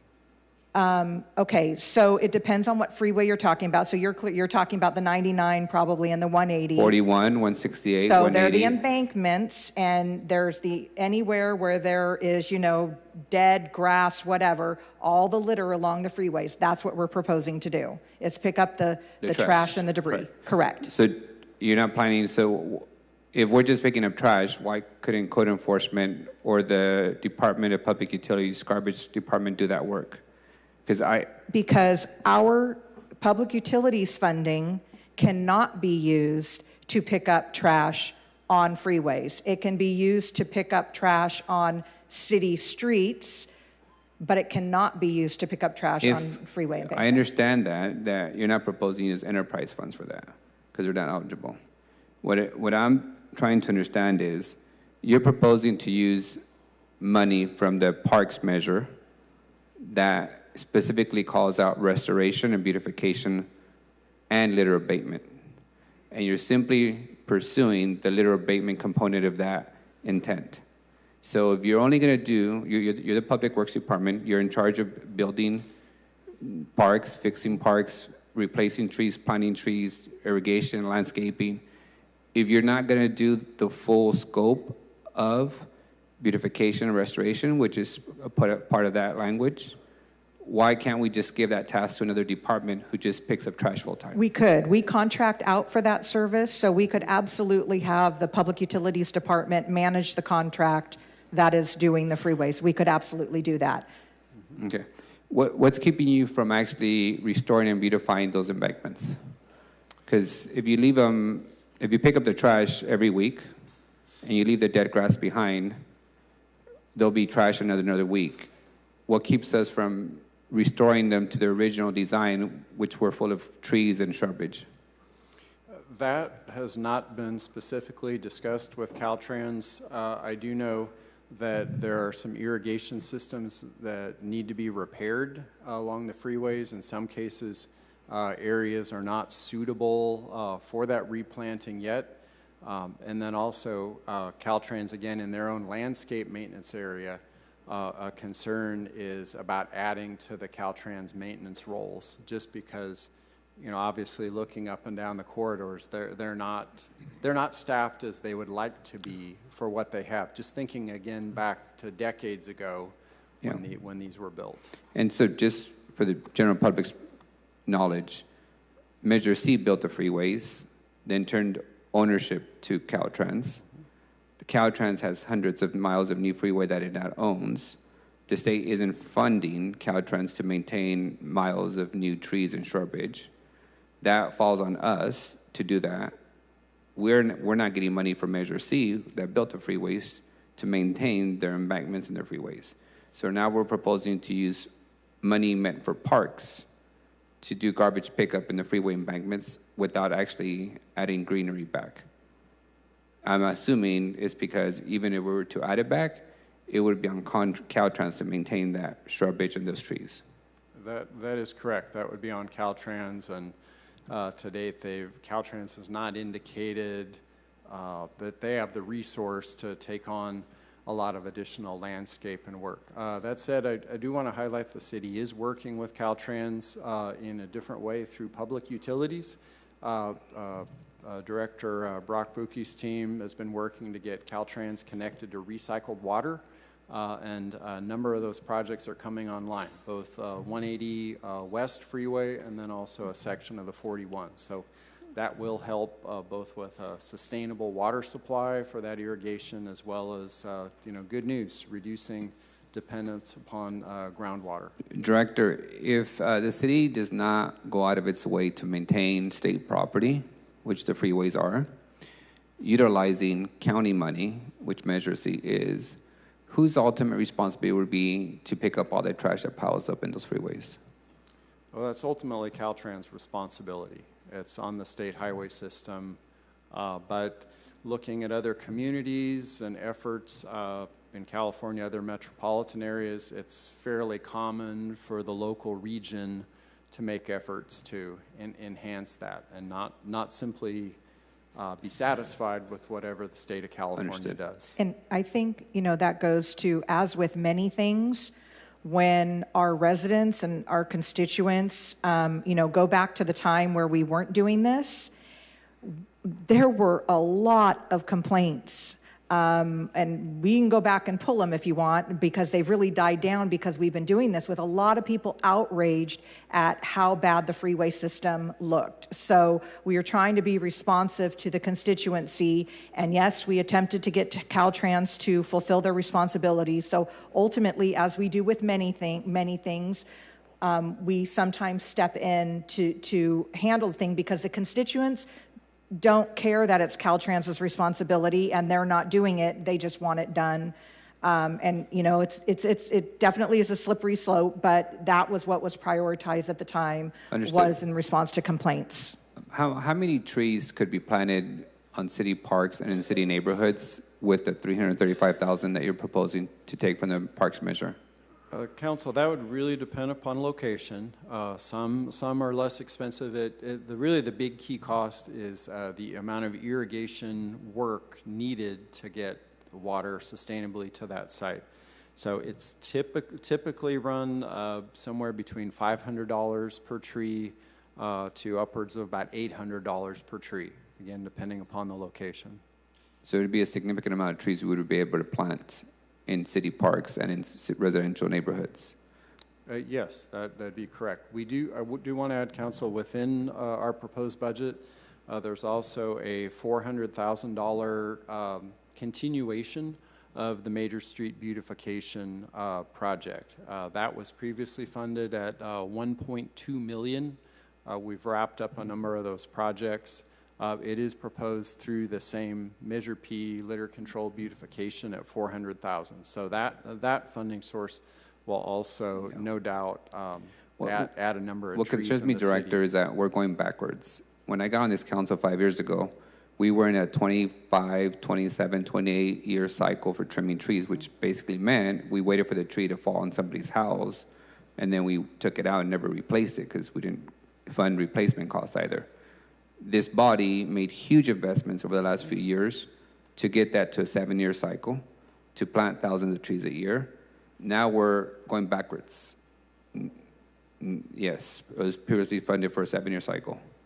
We did, the city, the only time I recall that the city had a 7-year cycle was at the very peak of the mid-2000s, kind of economic boom, lots of general fund coming in. What's the cycle now, 10 years? The cycle, the past 3 fiscal years has been a 10-year trim cycle. And you're proposing to go to a 13-year cycle?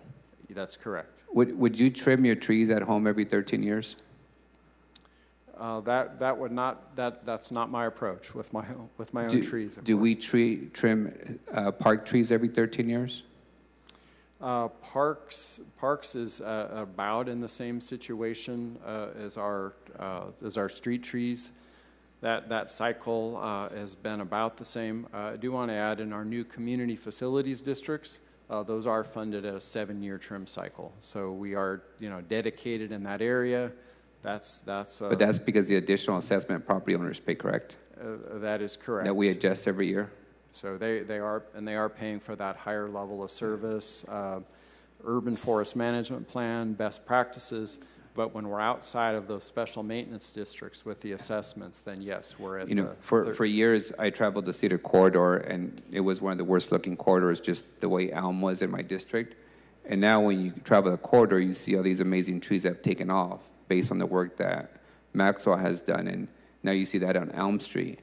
And what my concern is that this budget proposes to take steps back in trimming, in planting the amount of trees. Now we're going back to relying on potential state grants to plant trees and maintain our ability. Every resident I know wants to live in a tree-lined neighborhood.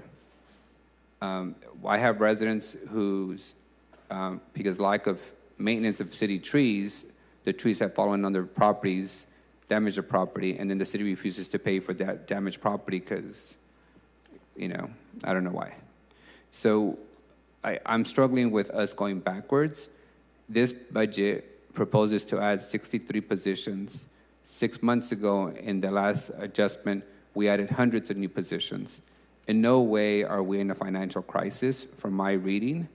So why are we starting to take away nickel and dime our way out of investing in neighborhoods in one of the simplest ways to do it, which is management of tree inventory, investment in the neighborhood. So speaking of neighborhoods, how much more money in this proposed budget than last year's are you guys proposing to invest in neighborhood improvements?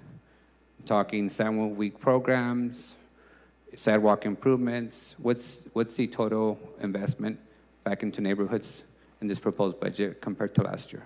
Oh, Council, we'd be glad to provide that in a summary report. I don't have that exact breakdown for neighborhood streets. With respect to our street maintenance division, similar to sales tax, there is some growth, not as rapidly, but street maintenance revenues are there. They're all dedicated to that type of work. We do have the CDBG project on Knight Avenue in Southwest Fresno. That's our CDBG work. And then also SB1 gas tax. A lot of that work is going into neighborhoods, but we can provide that. Let me ask you this. Are you planning to fix more neighborhoods this year than the previous year? Or are we also going backwards in the amount of money that we're investing in neighborhoods?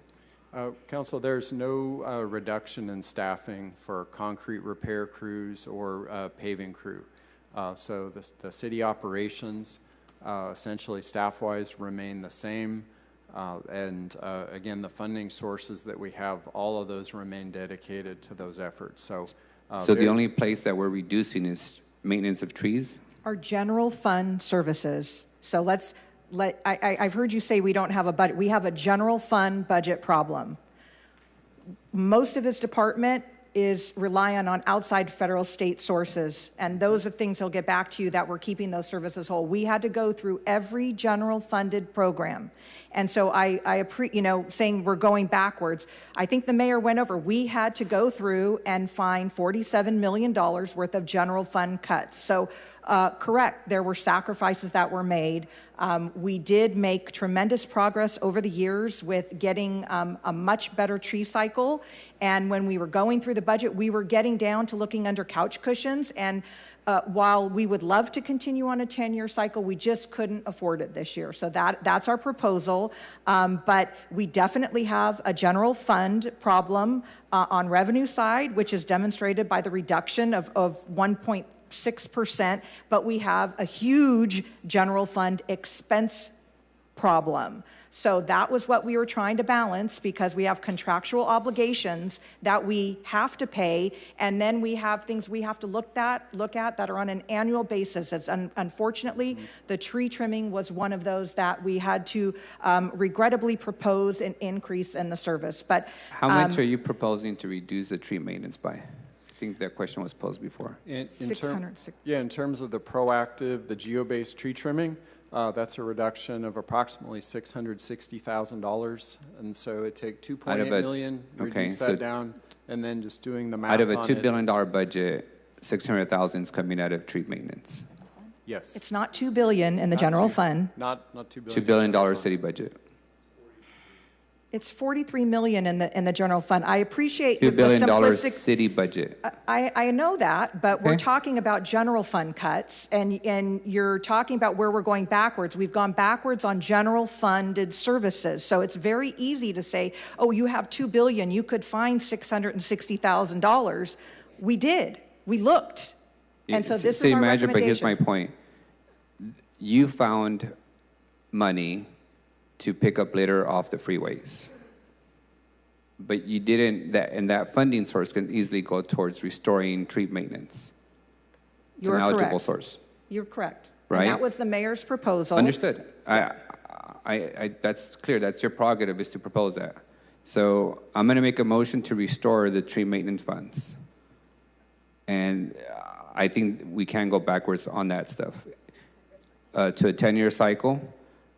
If we don't do that, we're going to pay for it under risk management and liability claims in the back end, because trees will get damaged, people's property get damaged, and we'll get sued. So that's my motion on trees. Second it. My other question, Director, historic light poles. This last year, you did a wonderful job, and your team, of the historical light poles in the north part of the Tower District. converting to LED, I believe. Are the rest of the historic light posts still non-LED? The remainder of the historic lamp posts, those are still on the incandescent fixtures, and we'd be glad to get a count together if desired. I know we have that. Yeah, and they do require more energy, right? They do require more energy, yes. The difference between the incandescent, typically the LEDs have been about half the cost of the incandescent. All right, well, I'll be bringing a motion later this afternoon and tomorrow on just finishing out the rest of the historic light posts. You guys did do a wonderful job. It was very little disruption to a neighborhood, and they look amazing. So all that to say... Are you asking for an estimate for that, or do you already know the amount? We already submitted an estimate request, I think. Okay, let's just make sure we have an estimate on that so we don't get a low motion that we can't do anything with. Okay. Very good. All right. And in closing, Director, like my colleagues have said, people judge us and they judge the quality of our city based on what they see when they look out their window of their home, of their apartment complex. And if they don't see their neighborhood improving, if they see trees that are dying off and not being replaced, it's a reflection. And I think we ought to strive to maintain our landscape in every residential neighborhood as we do at City Hall. And whenever a tree here is not doing well, we attend to it in a timely manner. So thank you for your time, and thank you for your work, and tell your folks that we get nothing but accolades when they're in the neighborhoods making all the improvements. Your cementers, they're good at the craft. Your tree folks, they're great. So I wish we could be doing more of this, but it's been a really good experience for all of us. Thank you. Up next, we have Councilmember Esparza. And then City Clerk, for the record, I seconded his motion. Thanks. Good afternoon, Director. Good afternoon. You know, everyone knows I'm deficient when it comes to giving compliments to all of you, but you know I appreciate you and your work. So we'll get straight to the questions. The residential infill fee waiver program, that's overseen under your department? Yes, that's correct. Okay. We have $1 million in the budget allocated this year. How far would you say that really takes us? I mean, what's sort of the level of applications that we're receiving? What would it take to fully fund the program if we were actually waiving all the different applications that were coming in? Well, to fully waive everything coming in, I know today we have about roughly, we have over $5 million in potential applications that we're seeing pending. Of course, to really be eligible, a developer has to invest the time and resource to be literally shovel ready. They have to be ready to pull permits for building, not just a site plan, not just grading, but to actually pull building permits. So we don't know if all of those will really materialize and come to that level. That said, we do believe, given all the challenges with the general fund, the competing citywide priorities and needs, that $1 million is a very, very appropriate level in the budget to move some critical, higher density residential projects in the core of the city and move those forward. Scott, a few years ago, many years ago, we had a one-time funding allocation, I think, of $4 million. Didn't that last us up until just now? That's correct. That has lasted us until now. Okay. I believe that was fiscal year 21. And in fact, there's still resources available from that initial funding, correct? That is correct. There are developments that are utilizing funding that's in the current fiscal year, so that will deliver about just over 1 million projects currently in the pipeline who've applied, such as, for example, I'll just name a few. We have a housing authority project in Southwest Fresno, south of the Edison Computech area. We have a self-help enterprises project, a couple tracks in the same area. Those are all moving forward. For example, in Council District 7, we have the Dakota project that's accessing those dollars. So we have the funding in this year's budget to move forward those applications that we have received and are truly ready. Yeah, I mean, to truly fund more than that's a good question. If there were more funding in that budget, would that truly yield more of these infill housing projects? We respectfully recommend that 1 million is a good appropriate level.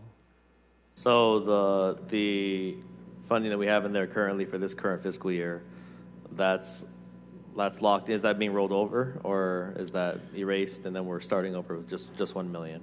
Essentially, Council, what we anticipate is that with the projects in the pipeline, assume they have a few weeks left. They actually need to pull their building permits to qualify, but then that would use up those dollars, and then we'd have a new round of 1 million in the next fiscal year. And if for some reason they didn't pull their building permits, then we would have you make a motion to carry the funding over. We wouldn't zero it. I mean, we're intending for it to be spent, so we haven't used it for anything else. So if for some reason they didn't come through, we would ask you to make a motion to carry it over into fiscal 25. Okay, so 1 million in addition to what's there currently. Yes, and which is just over 1 million, which is the current balance. So of the 4 to 5, you said 4 million, 5 million in potential.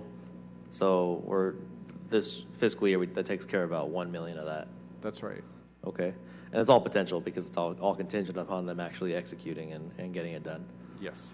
Okay. So fiscal year 21, so on average, we've been knocking out maybe $1 million-ish per year, and that's why you're recommending this amount?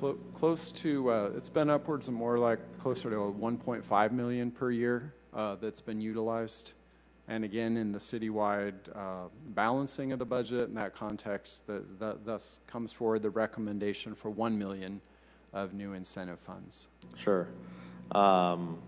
This 5 million, this is obviously across that potential. That's across sort of the lifetime of these projects. So my understanding of this, correct me if I'm wrong, is that the money to a one individual project is not all provided up front. It's sort of dispersed throughout the process. Is that accurate? And the way that actually occurs, there's really no money that changes hands with the developer.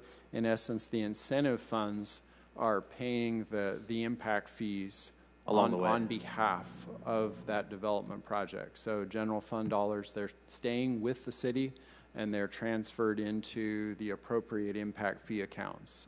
Say, for example, the fire facilities fund, the parks fee, which then in turn the council is actually appropriating towards park capital projects. But these incentive dollars are making those projects whole. They're enabling them to move forward.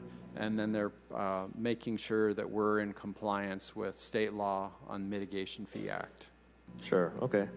Well, I appreciate the explanation of how exactly that works. I have one budget direction and one motion. So the direction will be to please provide a report on the current applications that are received and approved for potential reimbursement or for potential fee waivers, just to kind of see before Terry Cox departed, she sat down with my chief of staff, and we have kind of an idea. I think it was kind of a partial list given, but I just want to go to make that motion for the full inventory of what's in the pipeline to kind of see exactly what all the projects are. It was direction. My motion is going to be to add $500,000 to the residential infill fee waiver program. Thank you. Yeah, it's I appreciate the explanation there, but we spent decades and decades subsidizing sprawl development in the city. I think that we're still, to a degree, we still are, and it'll be necessary. We've always subsidized housing. And I think as we've turned around and leaned into infill over the last however many years, decade or so, we can't take our foot off the gas at the momentum that we are seeing and all the different developments we are seeing pop up. I'm going to pivot now over to the alley gate program. We have a lot of alleys in my district and it's throughout central Fresno, South Fresno. See, there's 25,000. How many alley gate installations would the $25,000 actually cover? So, Council, the proposed budget includes $25,000, but only for repair of existing alley gates. So the budget does not propose that any new alley gates would be installed through the Public Works maintenance budget, but rather new gates would occur potentially through council infrastructure funds. The $25,000 did get us through about 9 months of the current fiscal year on repairs, and we have a balance of essentially unfunded alley gate repairs that would need to be picked up with new allowance of funds. Okay, yeah, that's helpful to know. Just because, you know, in my district we get those calls fairly frequently about you know, whether it's a new one or whether it's repair, but yeah, more frequently the repairs. So that's so about 9 months worth. You think about 3/4 of the fiscal year. I'm okay with that for now, but you know, if you are seeing a surge, and we are 3/4 of the way into the fiscal year, council would like to know. I think that'd be good for all of us to know. If we're all having the same problem, we're not necessarily communicating. And an AAR of 10,000 or 15,000 to help residents out sometime down the line in the fiscal year, just keep that in mind. I think we'd like to know if you know, if the demand is there going forward. With respect to overlay and paving, I see you've got about $7.2 million for a total of 69.1 miles. And I wanted to ask, with respect to the 69.1 miles for these projects, have they been identified yet, exactly where these miles are? They generally have. We actually have an item coming before the council on June 13th scheduled for the SB1 annual projects list. So that captures some mileage, and then we have the capital improvement projects within the budget. Okay. So I'll make one I'll have another direction. That's just to provide a list of these proposed paving and slurry seal projects that constitute these 69.1 miles. Thank you. We can do that. Thank you. Turning to the concrete program, where I'm a big fan. I probably speak for the rest of my colleagues when I say they're also fans. What is the criteria for how the 7-week concrete projects are ultimately selected? All right, so the 7-week program is one dedicated crew within the Public Works Street Maintenance Team, and it's named 7-week because throughout the calendar year, allowing for some time of storms, inclement weather, that we devote 7 weeks within each council district. Since that is now SB1 funded, we do have staff recommendations, which you will see. However, we historically have always worked with each council member and have gone to the neighborhood really with council member strong input and selection of where you want to focus on the 7-week program. Okay, thanks, Scott. With respect to our pivoting again to our pothole sinkhole program, how many staff members are part of the pothole crew? That's 7. Is that correct? 5 on our hot mix crew. 5 hot mix and then 2 on the right. Yeah, total council total. So it's 5 on the hot mix patch crew, and then 2 on kind of the traditional standalone pothole crew. And then I do want to add in emergency storm response after those events, we do mobilize additional staff beyond that for pothole repair. Okay. What would you say is the current response time right now when a pothole gets reported? Currently, when it's reported, we're generally within 48 hours on that. Many times we're able to address same day. And with the amount of funding, we're maintaining that level of service going into this fiscal year? We are. Okay. Do you have an estimate on the number of reports the crew has received and responded to since the crew launched? or maybe just from the past fiscal year? We do, Council, and all of that is included in the Fresno app. We are able to run all of those reports on service requests and completed requests. Okay. And just for the benefit of the public, you and I at one of my town halls had discussed the hot mix versus the cold mix. Will this switch the hot mix extend response times at all for filling potholes? I understand you have more people on that one, like 2/3, 1/3. But what are the benefits, hot mix versus cold mix in general, and just response times? Well, really, response time-wise, the benefit of that is it's a much longer-lasting repair, and it's not just filling a small pothole, but it's breaking out a larger area, and then essentially paving that section of the street. So in terms of response times, those are really two different operations. One, the two-person crew, that's the dedicated crew. And what's really new about that, it's not as though we never ran pothole crews before. We had run them, but the challenge was that the department was not staffed to have dedicated pothole crews and be in the middle of paving season, and really to be able to do both, recognizing that you always have with a division of 125 employees, you always have a number that are out sick, you always have people on planned vacations, and when we have people out and we have to field the full paving crew, then the pothole operation would be something that would have to give. So, and that is not the case at this point. We have the dedicated team. Okay, great. Thank you, Director. With respect to the tree trimming, I know my colleague discussed it a bit, and maybe I missed this part, but in terms of direction, could we provide a list of the proposed geobases that will be covered by the funds? I think it's 1.8 million or so in the geobase trimming. And the department has not, as of today, developed a full list of the geobases that are proposed. That would be a work in progress, similar to the past few fiscal years. After budget adoption, then evaluating those neighborhoods, working with a vendor, working with individual council offices, just on, priorities, constituent calls for service. So as of this moment, we do not have an exact list of which geobases that would be for the upcoming year. That's a great answer. So I'll scratch that direction then, since it's you'll take our input essentially as you traditionally have. Does this budget include funds for the speed bump program?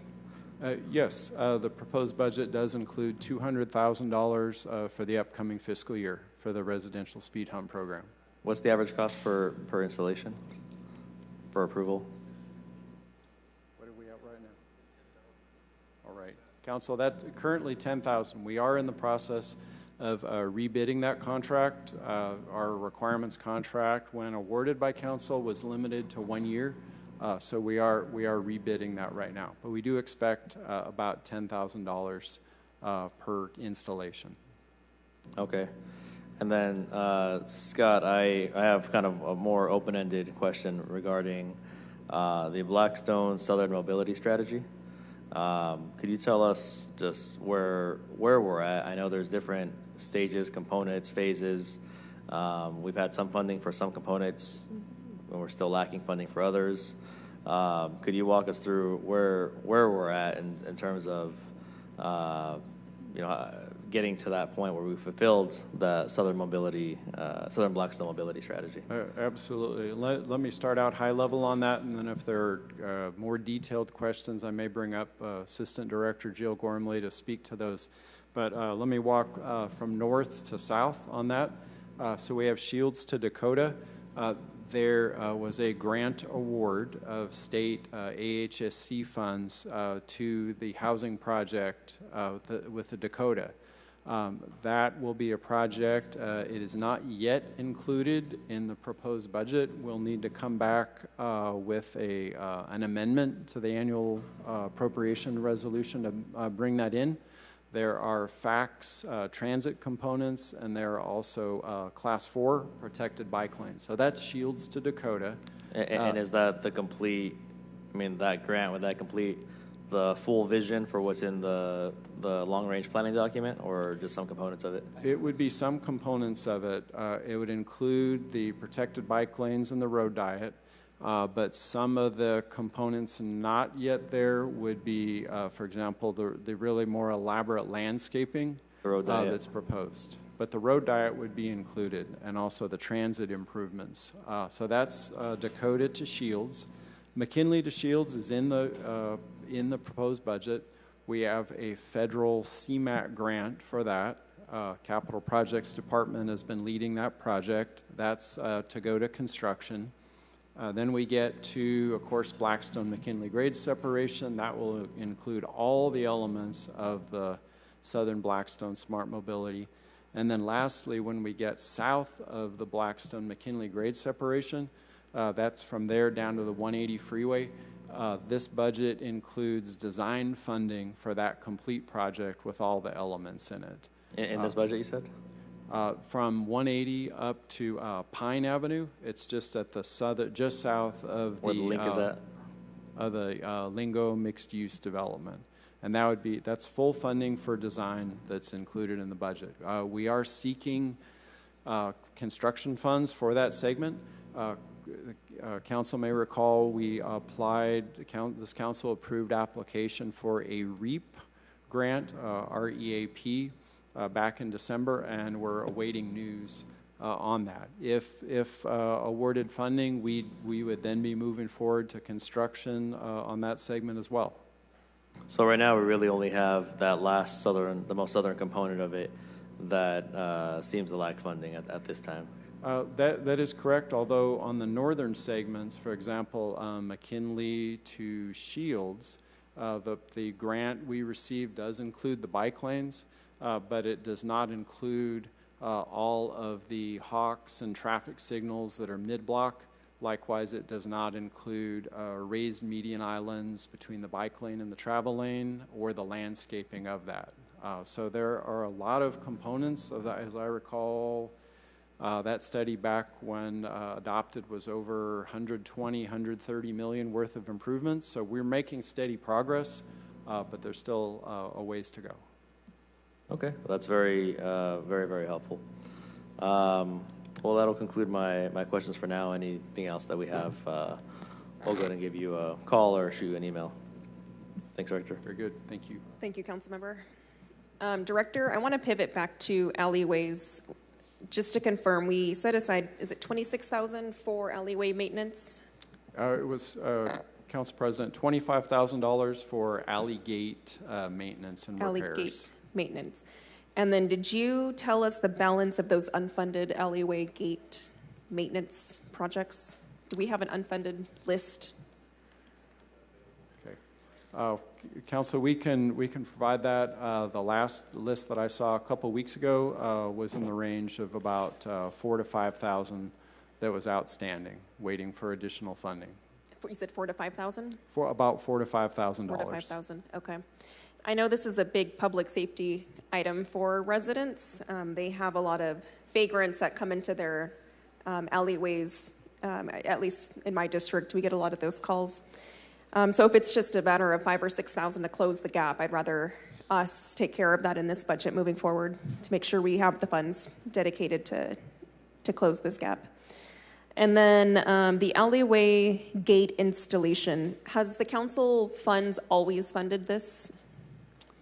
Council, I can't speak to always, but I can speak to just within my own time with the city, starting 2002.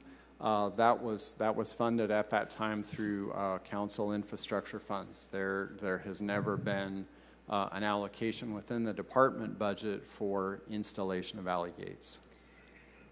Okay, so the average cost to install one alley gate on one side is about, is it $6,000 to $8,000? Does that sound on average? Let me ask Assistant Director Brian Russell come up and speak to that. Assistant Director Brian Russell, Public Works. So it's about 5,000 for both sides of an alley, so 2,500 for one side, if that makes sense. Okay, It's a so set of gates. 5,000 to close off an alley Yep. on both sides? Yep. Okay. On And then average. on average, how many requests do we get, or how many applications do we get each fiscal year to close off alleyways? I don't have that number offhand, but one of the challenges is getting 100% consensus. We have approached each council district when we do have that scenario to see if they want to fund it. It's not all that many lately, but I would say that the maintenance is the big burden. There's just a lot of vandalism pressure, people cutting the locks, cutting the fences, running over the gates, etc. Yeah, understood. Let me just add to that.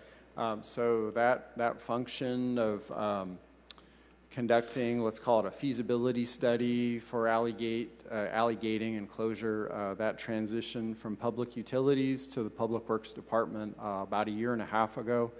So during our time of administering that, receiving the petitions, routing it to departments, we're on the pace to see about 6 a year. But I know at times in the past that's been upwards of 12 applications per year for closure. Okay. And then for slurry sealing, I think I heard my colleague correctly when he requested a list of all of the proposed segments that you proposed to slurry seal with the $1.1 million. Is that correct? You guys have those pre-identified already? We do. Through our pavement management program, we do have a list of neighborhoods that are in suitable condition for that work and some prioritization of that. Okay. And then the planter program, I believe we have developed for downtown. More or less, how much money do we have set aside for that? I think I'm using correct terms, but I'm not sure. It's the planter program. We talked about possibly installing planters in Van Ness Village. But I want to say the existing planter program we have is only set aside for downtown. Correct, Council. So as far as the Adopt a Planter program, what we have there is some city-owned large planters that were in the Fulton Street area. And there was no funding allocated for that per se. But if a private party were to adopt it and take it over for planting, maintenance, and care, then our staff was providing essentially the labor to move that large pot, move that planter into place for them. But that then ended our responsibilities with it. So no funding per se beyond just our administrative staff and our crew for a couple of hours to get that done. I see. Okay. So you don't need any additional funding set aside if we wanted to request for a planter to be removed from one spot to Van Ness Village? We've been able to accommodate that within our operation. So I would say, Council, no need for additional funding for that type of program. Okay. There was a motion by our PRAC commission.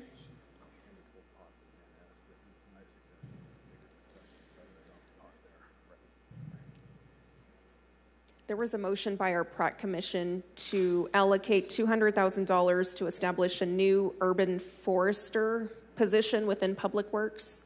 Is that something your department needs? That would be, so that's, Council, that's not a job classification that exists within the city.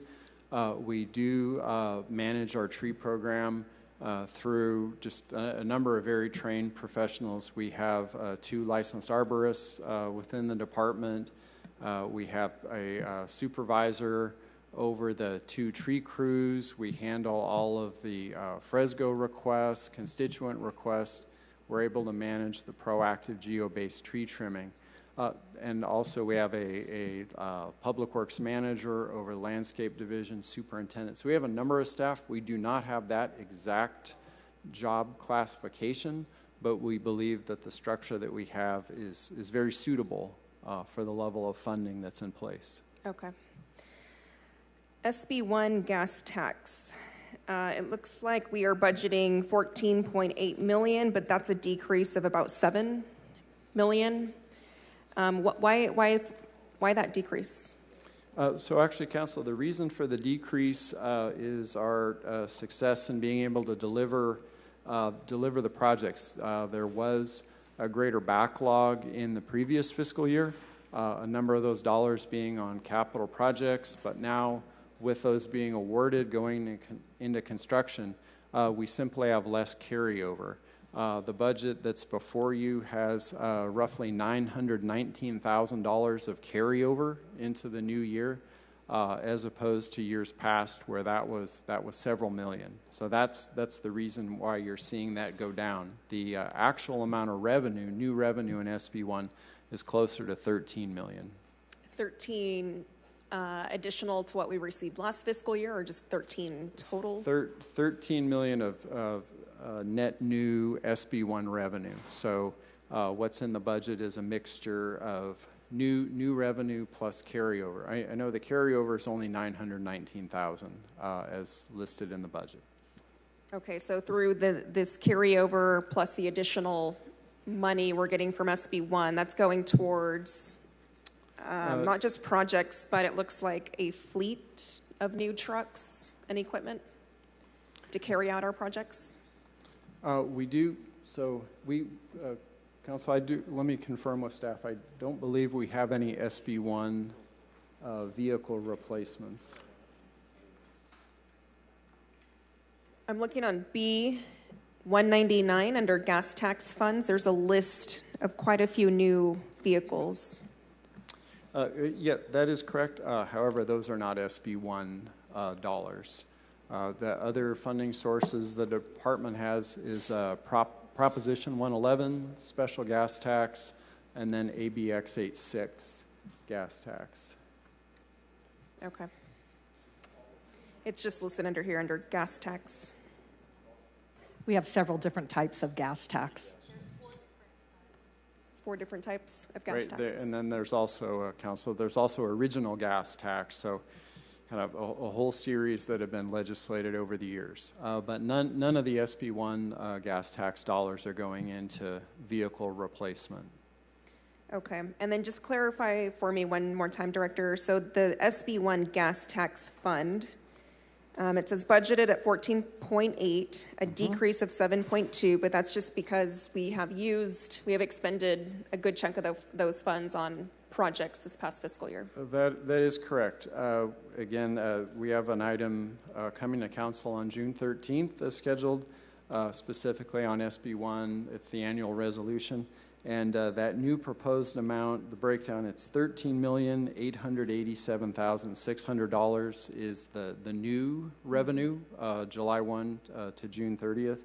And then we have $919,000 of carryover funding that goes into the new. So the two combined yield the number, Council President, that you'd referenced. Okay, and I think you said that item will include the list of projects that will be included as part of that funding? Yes, that's correct. Both capital projects as well as those undertaken by our city paving and concrete crews. Okay. I'm sorry, you said those are projects that have already been completed or will be completed? That's a list of projects that will be completed. Will be. But they are generally, those are ongoing projects. Say, for example, those funded with SB1, such as projects like a Fruit Avenue, Clinton, Crystal, Hughes Neighborhood, quite a number that are on the list. SB1 sometimes providing a match on a federal grant, other times being a standalone SB1 project. So at that time, if a council member wishes to make an amendment to replace a project on there, they could do that at that time if it fits the cost parameters of what they're replacing the project with? Yes, that would be correct. So it could be a change in a project on the list. If it is a capital improvement project, there would also have to be a corresponding budget amendment. But as staff in Public Works, we of course work with the budget office and the administration if that were the nature of the motion. Okay. I'm sure your feet are tired, but I think we have just a few more questions from Councilmember Maxwell, so I'm going to pass it off to him. Thanks, Director. Yeah, thank you, Council President. Director Mosier, you mentioned when you were talking to Councilmember Arias, generalized line item $400,000 for beautification. Do you recall that? Yes, that's correct. That is a Measure P Bucket 5 capital project in the budget. What are you using that for in this proposed budget? Staff, again, we're waiting through the budget process, but that would be an effort to continue on the major street beautification efforts that have occurred to date. For example, along the Cesar Chavez Boulevard corridor, the Ventura Kings Canyon, our project this last year had to stop at Maple Avenue. Which project is that? I'm not familiar with it. This is a project that's actually in Council District 5. Yeah. I'll just give that as an example. Well, what's the example? What were you doing? And what we are doing is planting additional trees and shrubs along the median island. So similarly, there are a number of significant needs on median islands around the community. That would be our department recommendation of where we'd start that effort. Again, that's the same funding program that implemented some projects like Cedar Avenue, Shaw, West Avenue, a number all over the community. But no pre-identified priorities as far as locations? The proposed budget does not include a specific list, no. But we. Do you have one in mind? Again, Council, there are a number of significant needs. But we do not have a full list costed out as of this date for the 400,000. What date would you think you'd have that list by? Probably about 1 week, you're saying? It's about the next? Yeah. So we're looking at about, to reach about the next week before we'd have that list finalized. Okay, can you provide our office a copy of that when you get it, please? That will help me in my motion-making process. Staff is glad to support. Just to clarify, would that be a budget direction to? That would be a budget direction. Yes, please. Very good. Another question I forgot to ask earlier, Director Mosier. The way I identified the Class 4 bike lane in my district along Barstow Avenue was through the current ATP. But I believe the priority bike lanes were actually identified by FCTA and adopted within the ATP. Is that correct? Actually, Council, through the ATP update, that would be identified really through the final action of this council adopting the plan with good, robust community engagement and the work of the consultants. So the ATP priority network will be updated through the work now underway. When is that final ATP study going to be available? 1 year? You're from right now? Council, that would be spring 2025. So we're seeing roughly about 12 months out, 12 months out to wrap up that effort. And we're doing that internally, or we've contracted that out? We have contracted that out. I believe that came before the council in November to bring the consultant on board. They've done a lot of the existing conditions, background work, and we're preparing for community engagement. Okay. Do you know what model they're using to identify good spots for future protected bike lanes? All right, let me briefly ask Assistant Director Jill Gormley to come up, and her team in transportation planning is managing this effort.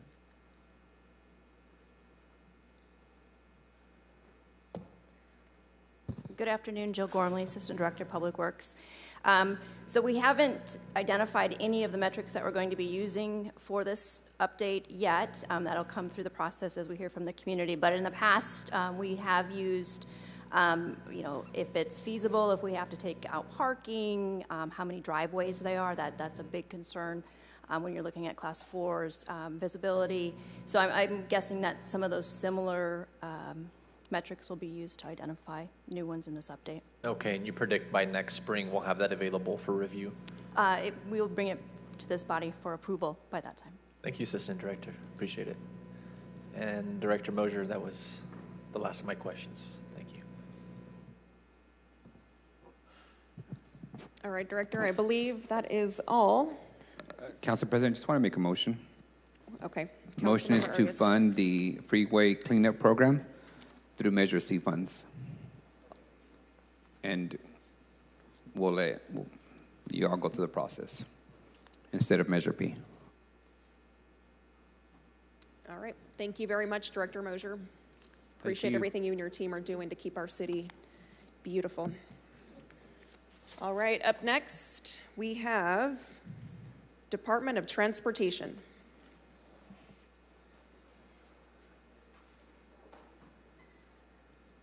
Nice job, Scott.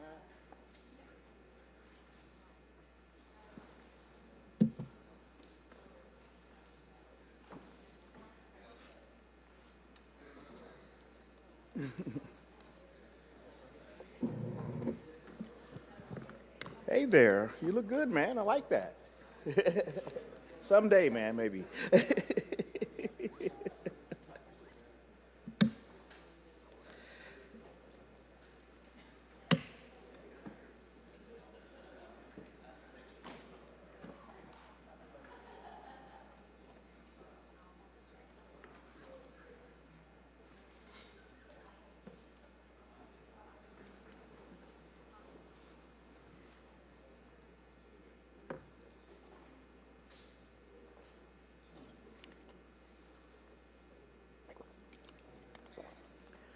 All right, Council President, you ready? Good afternoon, Director. Yep, we're ready. Good afternoon, everyone. Gregory Barfield, Director of the Department of Transportation, Fresno Area Express, or FAX. Good to see you all here today. It is my honor and pleasure to be before you, but first I need to thank the tremendous staff who have put together this presentation and then thrusted me up here to speak to it.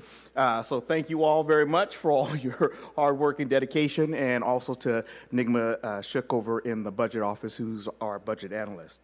A little bit about, of course, you know, our department. We're here about public transportation and making sure that we run safe and smooth and do all the good things that we're supposed to do in the world. Oh, there we go. I got it.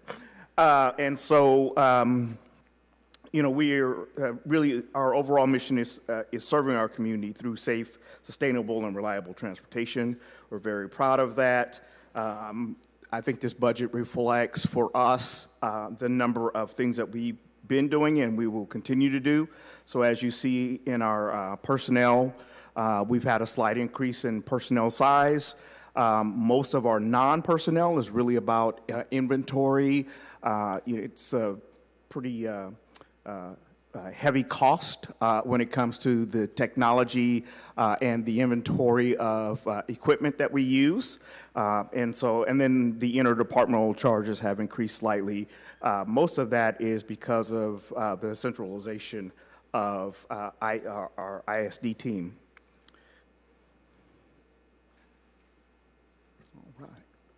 We've divided the budget, just for your information and edification here, between the operating side of things and the capital side.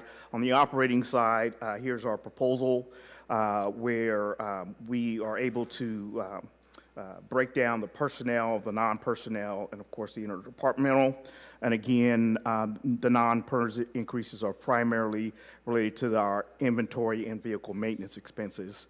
Some of those which we're trying to address. So I'm missing some of our team today who are over in Clovis with the governor's office and Caltrans and our sister agencies, both from Clovis and Fresno County Rural Transit, where we're trying to figure out ways that we could better purchase similar equipment and then share those in those prospects in the future.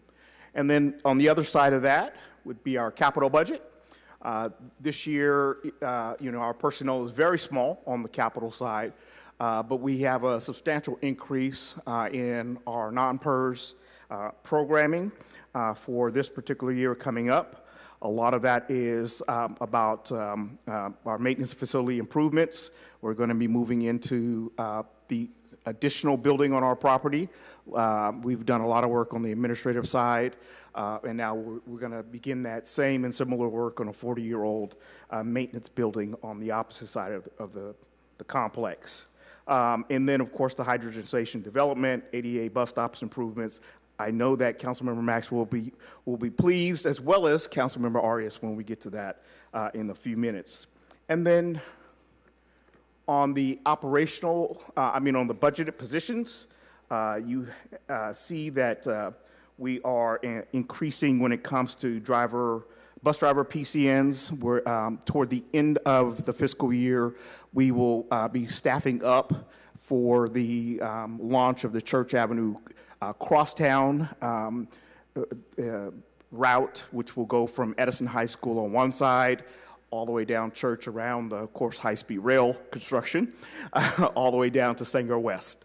And so we're increasing in bus drivers as well as adding 2 additional transit supervisors. Our biggest increase in staff is the 5 equipment service worker 2 positions. I think in the PowerPoints they're listed as equipment service 1s. It's actually 2s. That will really work on our preventative maintenance and some of the other things that have been flagged in our last 2 CHP audits to ensure that we are doing more preventive maintenance and servicing of our buses in between as we see our fleet aging a little bit more and more.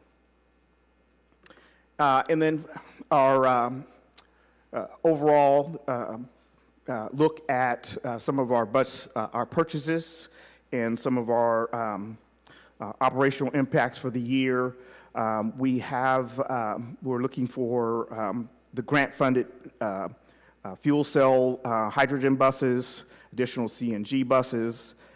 We will be doing non-revenue vehicles this year. Our paratransit contract with NEX, which now goes by the term We Drive for You, their new acronym, I guess, will continue to cost us roughly about $9 million. Again, the facility improvements in phase 1 and 2 is $9.2 million. And then our pass-through for our Consolidated Transportation Services Agency, or CTSA contract, which is our third-party contract that we oversee with EOC that provides social service transportation for Head Start, Meals on Wheels, our Veterans Shuttle, 3 Palms, almost called it 2 Palms, 3 Palms Mobile Home Park, and a few others are all listed there. And then finally, our utility cost and our PD services, most associated with our PD unit.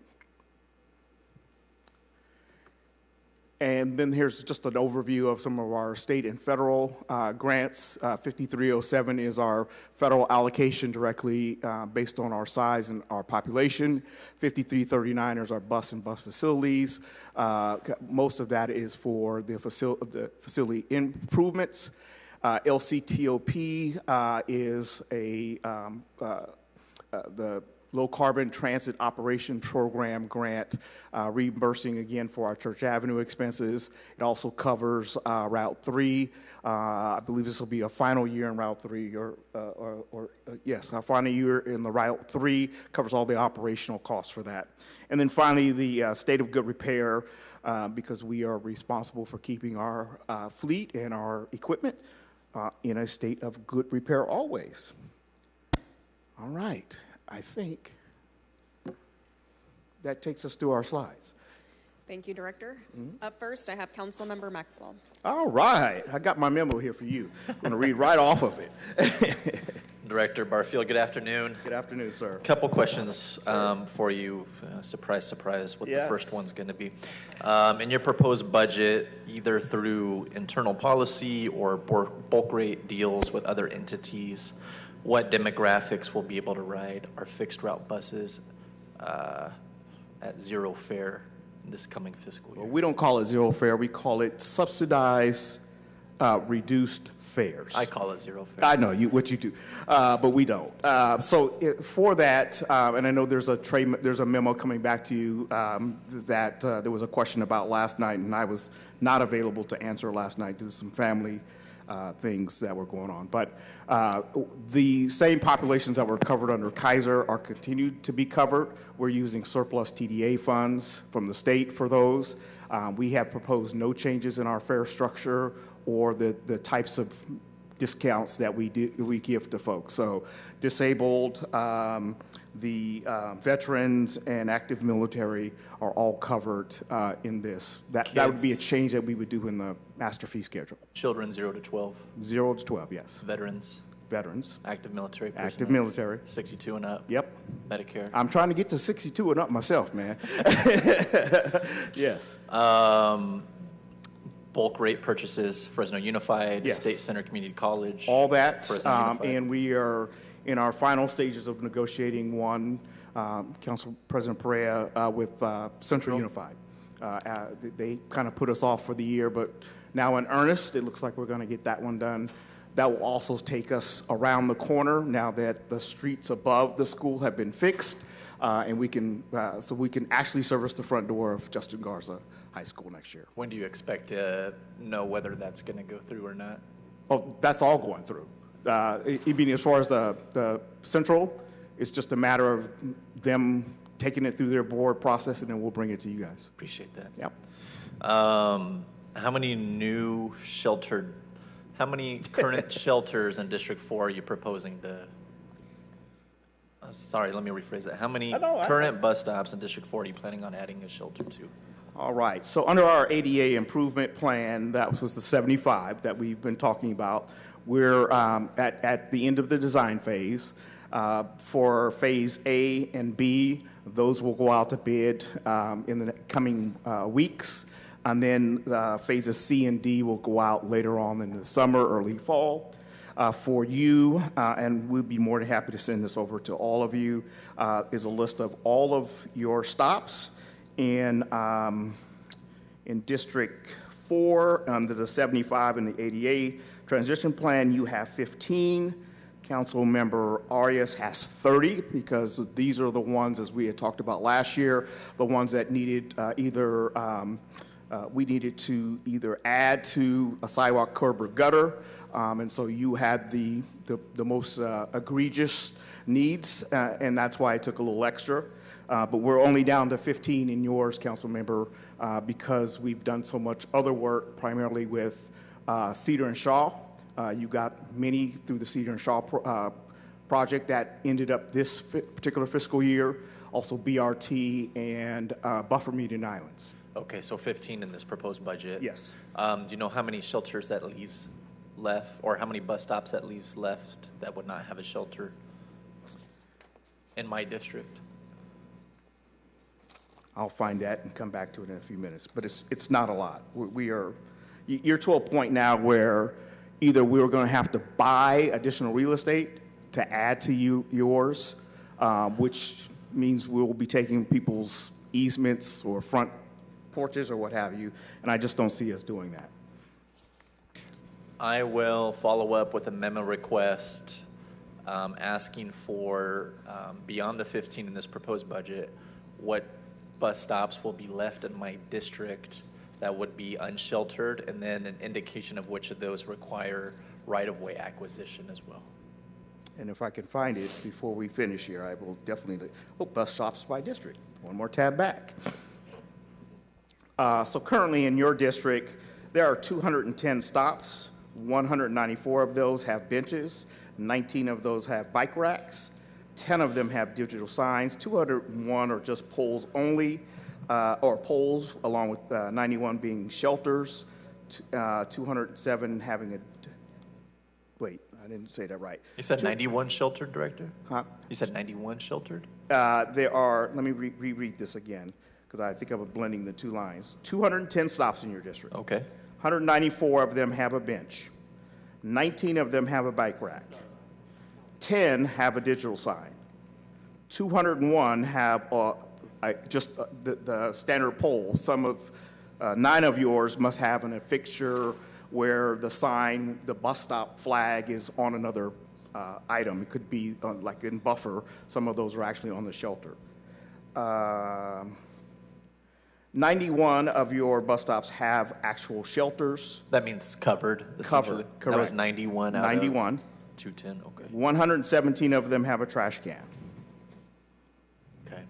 And then you, because I feel you going here, so let's just talk about shade. So last year you asked about shade, and we have been working with Fresno State in the Transportation Institute as well as School of Engineering, and we are doing a joint pilot project with them. Well, they are designing a number of shaded kind of canopies that may not take the same type of footprint, and we hope to have those back to you in the spring as part of this next school year, have them back in the spring, and then our plan is to put some of those out in the community and test them out. What's preventing us from putting benches at all of the locations? Does that also require right-of-way acquisition? It could be a right-of-way access issue in most cases, yes. Does that mean that it's not ADA accessible? Yes, it does. There's not a requirement that our bus stops be ADA accessible? Absolutely there is. So if I touch the bus stop now, the way the rules and the laws are, then we have to bring it up to ADA standards. And if you touch the bus, what do you mean by that, Director? So if you add an amenity, right, or you adjust the amenity, you're also supposed to bring the bus stop up to standards. So that's why last year when we came to you, we started with the first 75 bus stops. We've taken the year, done the design and engineering on those, and now we're going to go out to bid. This year in this budget, we're doing another 83, and the plan is to continue to do between 70 and 80 every year until we get through all 1,500 bus stops that all become ADA compliant. That's as long as a right-of-way acquisition is not required? No, that includes a right-of-way acquisition if we can get it. So so in the 75, or I'll use Cedar and Shaw. In the Cedar and Shaw, there were a handful of bus stops that the owner of the property refused to give us right away. So we said, okay, we're not going to put a shelter here. A good one would be Millbrook and Shaw in front of the old Guaranteed building. That property owner did not want us to have the extra few feet to put a shelter there. So we upgraded the bench and everything else minus the shelter because he refused or she refused to give us the right of way. Okay. We also had that problem at Shaw and Blackstone with Lifestyle. Interesting. Thank you for letting me know that. Yep. When do you expect to have those designs from Fresno State when it comes to alternative shade methods? Next spring. Okay. Yeah, next spring. So we worked with this class this year, and as part of that, there's going to be a little bit of work in the summer, and then throughout the school year, the students will design, engineer, build, and then we'll go out and test in the spring what the shelters look like. You familiar with the alternative shade structure they started implementing in Los Angeles called like the summer? Yeah, we laughed about that last year. The one that really doesn't provide shade. That's not what we're talking about. No, that's not what we're talking about. No, no. And I will say, I just spent I had a family wedding Thursday and Friday down in Phoenix. So I was in Phoenix, Gilbert, Chandler, and Mesa. I looked everywhere, and I will say that they don't have an answer to shade. I thought many of our shade structures were much better in providing adequate shade than theirs. Okay. Yeah. You remind me how many electric buses we have currently in our fleet? 9 battery electric. 9. So I understand there were some issues with the infrastructure, getting those charged. Can you go into a little more detail what the issue was there and what steps are being taken to address those so that we can have those fully operational and accessible year-round? So there's actually no issue with the infrastructure. So all the infrastructure is completed, signed off, projects done in this fiscal year. So we now have 46 heavy-duty chargers to serve the buses or whatever other heavy-duty equipment we decide to charge there. And then we have another 30 light vehicle ones for either our light-duty or our relief vehicles. So all that works, all that's operational, all that was signed off. The issue with the 9 battery electric buses or Proterras are the issue of the bankruptcy that Proterra underwent. Proterra now has split. The battery division went to Volvo, and the bus division went to a company called Phoenix. Phoenix is having difficulties in capitalizing themselves to this point, and we just met with them a couple of weeks ago. They said give us another 60 days, and they hope to be capitalized. We have a list, because our last battery electric bus went out on February the 13th. So we have a list of all of the things that are needed. We just need them to be able to be capitalized, get their field service reps back out here and be able to buy the parts for these particular buses. I will say I was mildly shocked. So out of the 9, we bought 2 of them in 2021. And each of those buses has over 55,000 miles on it. So when they were running, they were very reliable. The issue was, for us, was when the bankruptcy occurred and the inventory from their suppliers dried up, and it just hasn't reopened. And then out of the 7 from 2022 that we bought, the average is 25,000 miles that they put on them. So again, I don't think it's an issue of the bus and the technology. It's the issue of the manufacturer getting their act together when it comes to getting capitalized. Because we've even asked to go straight to the vendors, and the vendors don't want to deal with us. They want their money from the other company. Am I correct? All 9 are currently out of service, though? They're unfortunately out of service. Okay. And reminding me, we're currently pursuing additional electric buses? We are, no. Oh, no. No more electric buses for me. At this point, because we have a hydrogen fuel producer in town, and we have access to getting that, we're going back to the more reliable technology, which was hydrogen. Battery was supposed to be our bridge. But now that we've got H2B2 here in our community, it kind of has helped, and I think you'll see us going more with the hydrogen fuel cell. The good thing about that is the range is 370 miles. We're getting about 220 on the battery electrics when they were operational, but we weren't taking them all the way down to 0 either, because we weren't too sure if we got below 15%, was it just going to stop on us someplace? And we didn't want that to happen, so we just tend to bring them straight in. So we'll get a better range on the hydrogen buses. So we were able to backfill those 9 buses with additional buses that we already had? Yeah, so what we did was we didn't retire some 2005 buses and 2006 buses. I will have to retire them at the end of the 2005s at the end of this year because the tanks will no longer be good. But the good thing is we decided to go back and upgrade, purchase some CNGs, compressed natural gas buses, compressed natural gas buses. We were going to wait till we got closer to 2030, but we decided to expedite those now. So we have 12 right now on the production line in Livermore with Gillick, which is the same company we've used in the past for our BRT and our Fax 15 buses. So, and those will be here the first week in August. How are we reconciling this with the state mandate? We'll still, by 2040, we'll still be a 100% zero tailpipe emissions. It's just right now that for us, it means that we will have some CNGs all the way up to the very end versus a few years out. Okay. Do you happen to have any idea of how many city employees rely on the fax to get around or get to work? No, actually, our planning manager, Drew Wilson, and Stephanie Pearl, our community coordinator, are actually working on a campaign called I Choose Fax.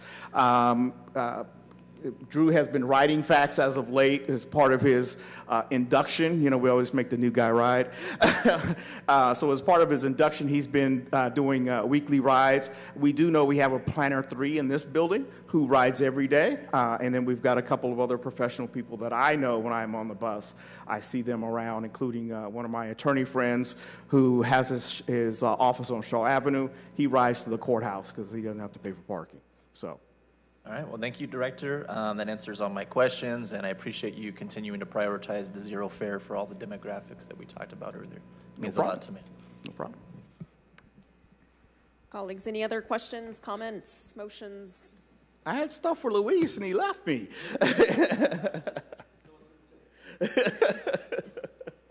All right, Director, it looks like that's it. So Oh, great right. job. All right. Oh, okay, all right. Sorry, I didn't think I was going to get off up. that easy, particularly when I gave him the heads up that he has 30 bus stops coming. Councilmember Arias, the floor is yours. I was reading your budget, Director, and I couldn't ascertain overall bus service for the year, are you adding additional routes? Are you improving frequency? What is the big picture for this upcoming year? So this year is more of a status quo. We have done a lot of increases in frequency this current fiscal year we're in. So when we began the year, Route 3, Route 45, and its extension out to Glacier, as well as our 32, which now serves the North Point Industrial Complex. All of those routes were moved from 45 minutes down to 30 or less. So we did a lot of increased frequency this year. Our goal this next year is to continue that look, and then with the new crosstown Church Avenue, that will be 30 minutes or less service. And we've now introduced what we call trippers. They've been around before, but the pandemic kind of put us off on the use of those. But trippers are when you have extra staff and you have extra equipment. We use those primarily on Route 38 because the school kids at 245, they could take 3 buses, just when you pull up to McLean. So by the time you get to Duncan, there's no room. So we're now inserting additional buses to make that 15-minute service more like 7-minute service with those trippers in the middle. What's your ridership to North Point? Glad you asked that. I just got ridership numbers this morning.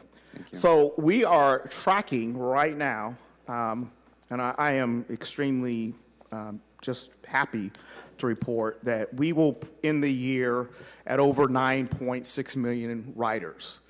Pre-pandemic, we were just at 10. So we're back. This is not an issue of ridership. Our top performing routes, of course, are Route 1. We carried over 200,000.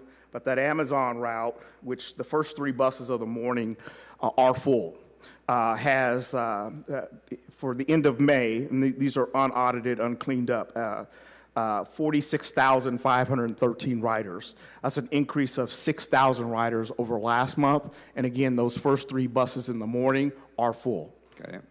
I was having a lively debate with the board member of the Greater Chamber of Commerce of Fresno this last week. And he was trying to dress me down on this idea that this council and city continues to fund public transit when nobody uses it. Oh. And so I told him that he should get off his car and get on a bus once in a while, because in his view, all these buses are always empty. Yeah. And I think he and many others don't understand just because they don't ride the bus. Correct. Doesn't mean millions of people in the county don't ride them. Absolutely. So, and council member, I'd be more than happy to get with you and that person and take them on a free ride. Can you offer the Chamber of Commerce a ride on our city buses? I will offer them a free ride. An early morning bus to Amazon would be a good absolutely. idea. And we'll bring the mayor along too. Good, yeah. And as many of you may have read Merrick's article a few months back, Merrick he rode the system the entire day. He just allowed me to ride with him just a few hours in the morning from North Fresno downtown. And by the time we left the River Park area, the first couple of stops, he was able to see our rider. She got on the bus with her kids. They had their backpacks. She was going to work or school, and Merrick was like, "This happens everywhere?" And we're like, "Yes." And if you go back and look at his story, that was what he saw all day in riding the system. Speaking of routes, you added a route to North Point to facilitate the distribution centers there. Are you planning to add a direct route from the downtown hospital to the Clovis Hospital, since they have now relocated all specialty services to Clovis? You asked me that last year. I said we had not had plans at that point. But I will tell you, part of the meeting I'm missing right now is Clovis Transit has reimagined, working with a lot of our staff, they have reimagined their system. And the next thing that we're going to do together is jointly start to look at where we can make better connections. And part of this reimagining of their system, they're going to serve that. And they're going to also have to go back to charging fares. So we'll go back to having our joint ride. You ride us, you ride them. There's no, it's not like you're paying an additional fare or anything like that. I would like, as a request for information, the cost estimate for a direct route from the Poverello House to Clovis Community Hospital and a direct route from the community hospital in downtown Fresno to Clovis Community Hospital. You can give me those numbers. I think we put something together last year roughly, but we'll freshen that up for you. On your actual budget, I did notice you're increasing the cost of the police department's unit by $100,000. What's the reason for that? It's probably, well, because we pay for the actual cost, it's probably an increase in their salaries on their side. Labor. Yeah, it's probably the labor increase. Can we confirm that's labor contracts? Yeah, it's got to be labor because we have one dedicated officer for us.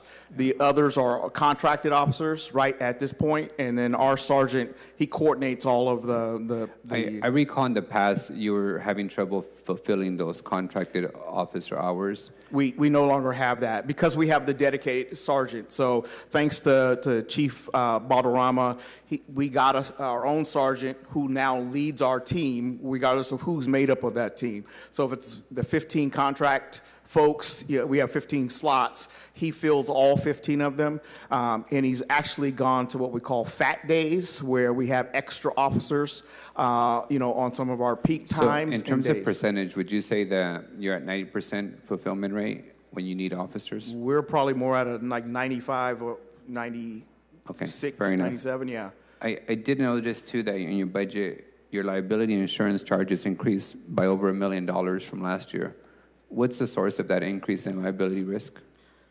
Unfortunately, some of us, on the workers' comp side, it's really about medical claims and what have you, right? Because some of us, our drivers are getting older, the turns and the backs, and so that's part of that. And then on the court side of things, we have more cases because we have more folks riding, right? So we've had more cases where we've had to pay out claims, and we're really trying to analyze that with both our internal counsel and some of the current cases that we have external. We've asked them to hire more of an expert to help us keep our claims down because they were using a school bus expert, and we found them a public transit expert. And so we think that and additional trainings will help us on our side, but we've got to really watch these claims. I mean, you guys have been in that room in the back. Some of the cases that come up, some of them they're kind of wacky. And some of them are truly hardship cases. And we get a lot of look, everyone rides, so we get a lot of trips and falls on our system, and some of those go through the process and cost us money, and some of them don't. To remember Maxwell's line of questioning earlier, we have a significant amount of bus stops that are not currently ADA accessible. Why aren't we investing in getting more of those accessible, given the fact that our liability is shooting through the roof on trips and falls and incidents? Well, our liabilities of trips and falls are not at a bus stop. They're on a bus, in a moving vehicle. You don't have any claims of people? No, I can't think of one off the top of my head. Fair enough. My other question is, what is the distinction between $10 million for quote-unquote replacement vehicle acquisition and $10 million for quote new vehicle acquisition? Looking back to the PowerPoint? But we're not expanding routes, so what's the difference? Well, no, we are. So our Church Avenue Crosstown, 9 new buses will be needed. That service starts August, the first Sunday in August of next year. So technically not this fiscal year, but we have to staff up and have all the equipment ready. So as soon as July 1st comes, and we're ready to take those folks off. So you're spending $9 million in buying new buses?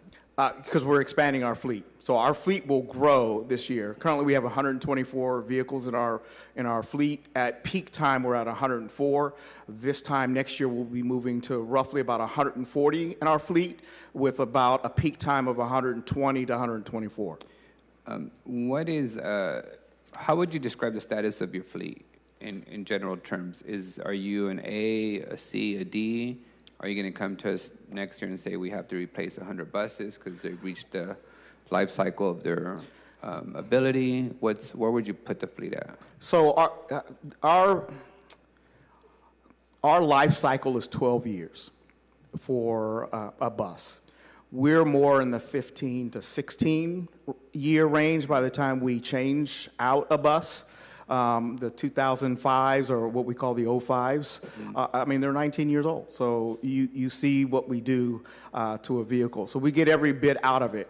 But I will say in this year, in this budget, we are looking, again, to spend some 30-something million in revenue vehicles. Those were buses. So we've got... Are you buying or leasing? We're buying. Why aren't you leasing like the rest of the departments? Well, for us, we lease the tires, and that's the only thing you can lease. Everything else you need to own. Because you're going to wear them out. But again, my question is, the manager and the administration have transitioned the city to accepting this idea of, instead of buying 1,000 new police cars, let's lease them. Instead of buying helicopters, let's lease them.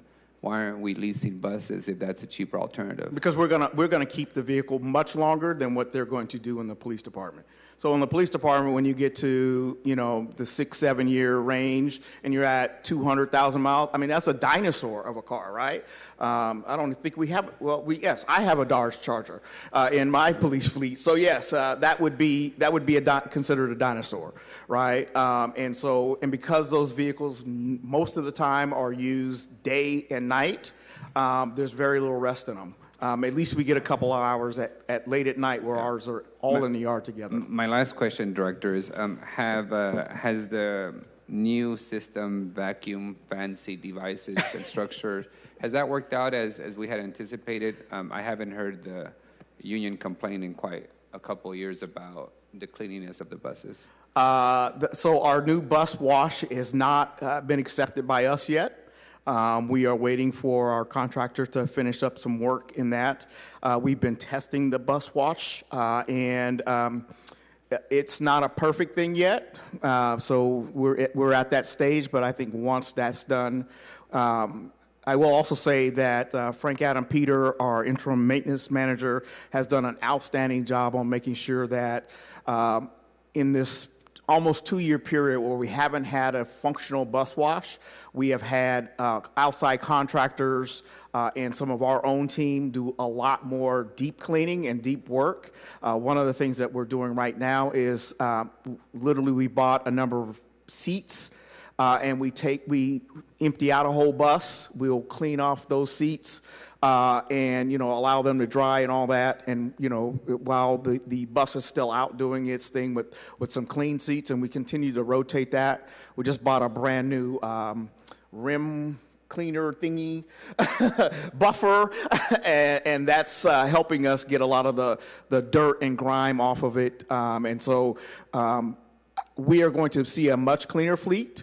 I think as we get through this summer, because of this work that we've been doing over the last couple of months. Thank you. I do want to give you kudos. When I started on the council, I saw nothing but bail bondsman advertisements. It's like we were advertising the, school to pipeline prison system on our buses, and now I've seen a lot more community education, community interest, amenities, things that are positive in the city and in the region being advertised. So I do appreciate the fact that we're using these buses as a positive versus, looking like a billboard corridor. Yeah, and it's a dual-edged sword. There are times when we can use that revenue, but at the same time, we've also we want to keep our brand. And I think for every new bus we buy, we don't wrap those buses. We only put what we call king or queen ads, so much smaller ads and not the wrap. So with these 05s going out and the 06s, that'll be another half dozen buses that don't have wraps on them, because that's probably what's holding them together right now. All right, Director, I have no one else punched up. All right, I thought Luis was going to ask me a question or something, man. Louis? I mean, with this only his 28th budget. You're doing such a great job. No problem. Thank you, man. I did want to publicly say to you, because you've asked a couple of times, so I want to just put it on the record. I'm going to do one of your numbers, man. Put it on the record. That 22 and the 33 are coming into Fancher Creek. As Miguel was asking about why we're buying extra buses, two of those are for to come into Fancher Creek as there's more activity there, and then we'll figure out BRT at a later date. But we're looking forward to having those two buses serve I appreciate that center. that, and it helps when you do your homework, not just on the dais. Yeah, no problem. Thank you very much. All right, thank you all. Have a great one.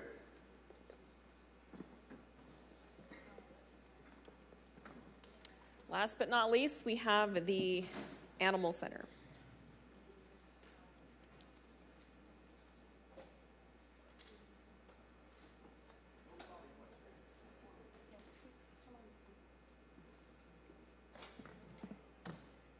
Good afternoon.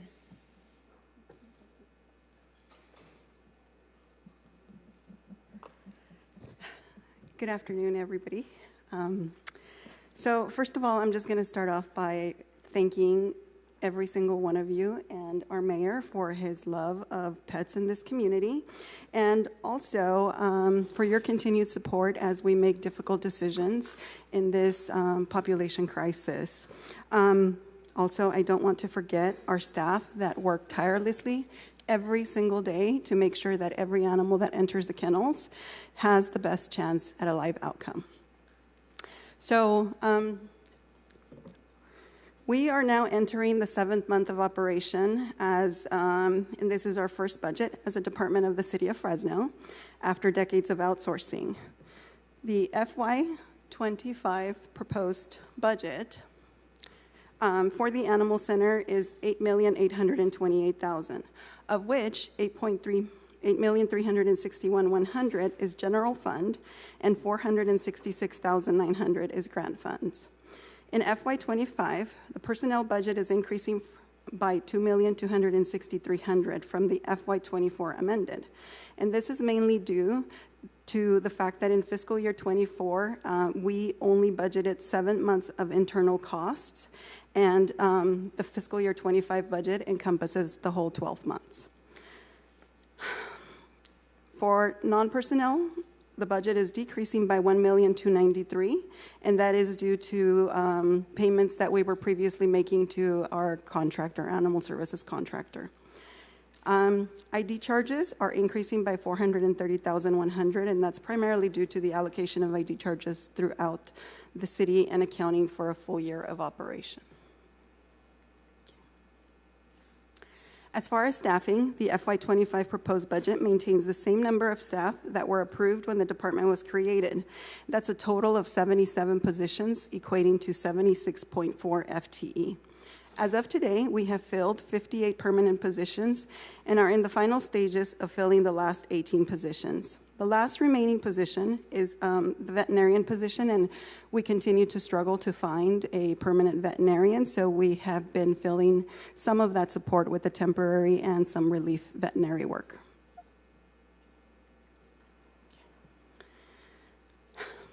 Some of the largest amounts budgeted for our in fiscal year 25 are actually for contractual emergency veterinary services that we're required to provide for animals that are found throughout the city without their owner and are injured. We have funded $25,000 to continue to support the adoption partners and their operations. Since the majority of the animals that are coming to the center are sick and injured, a significant portion of the budget is dedicated to medicine, vaccines, lab work, and the supplies that are needed to support these vulnerable animals. Additionally, as we solidify our workforce, we continue to provide training and also specialized services of $219,600 include support for our community for things such as access to veterinary care. Some of the grants that are being budgeted have already been accepted by this council. We are just carrying over some of those balances, and they include the Regreso a Casa pilot grant for high activity areas to assist with resources that help keep animals in their homes, and also to continue spay and neuter services. This is just a bit of a different view of some of the same funding. As I mentioned before, we are including $25,000 in support to our adoption partners, our rescue partners, $169,600 to continue to fund public spay and neuter. I want to mention that this amount does not include the grant that was issued to the San Francisco SPCA. They will be funding additional spay neuter services, but it's a grant that they have directly with the UC Davis Corey Shelter Program. We will continue to fund free microchip and, once again, try to increase the access to veterinary care for our community.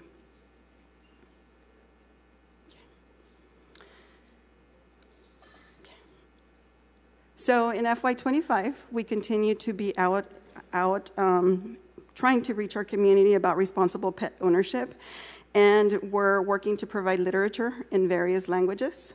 We will continue to develop and strengthen our relationship with our adoption partners and other nonprofits so that we can continue to give support to our community. As you had probably seen, we are attending many more events and making our community aware of the resources that are available to them. We want to continue to improve our volunteer workforce, and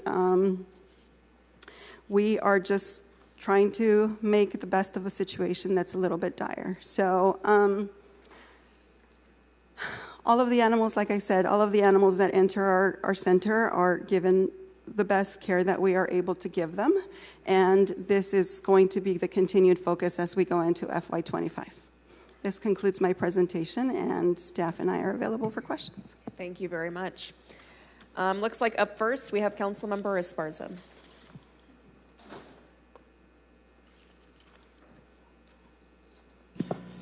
Good afternoon, Director.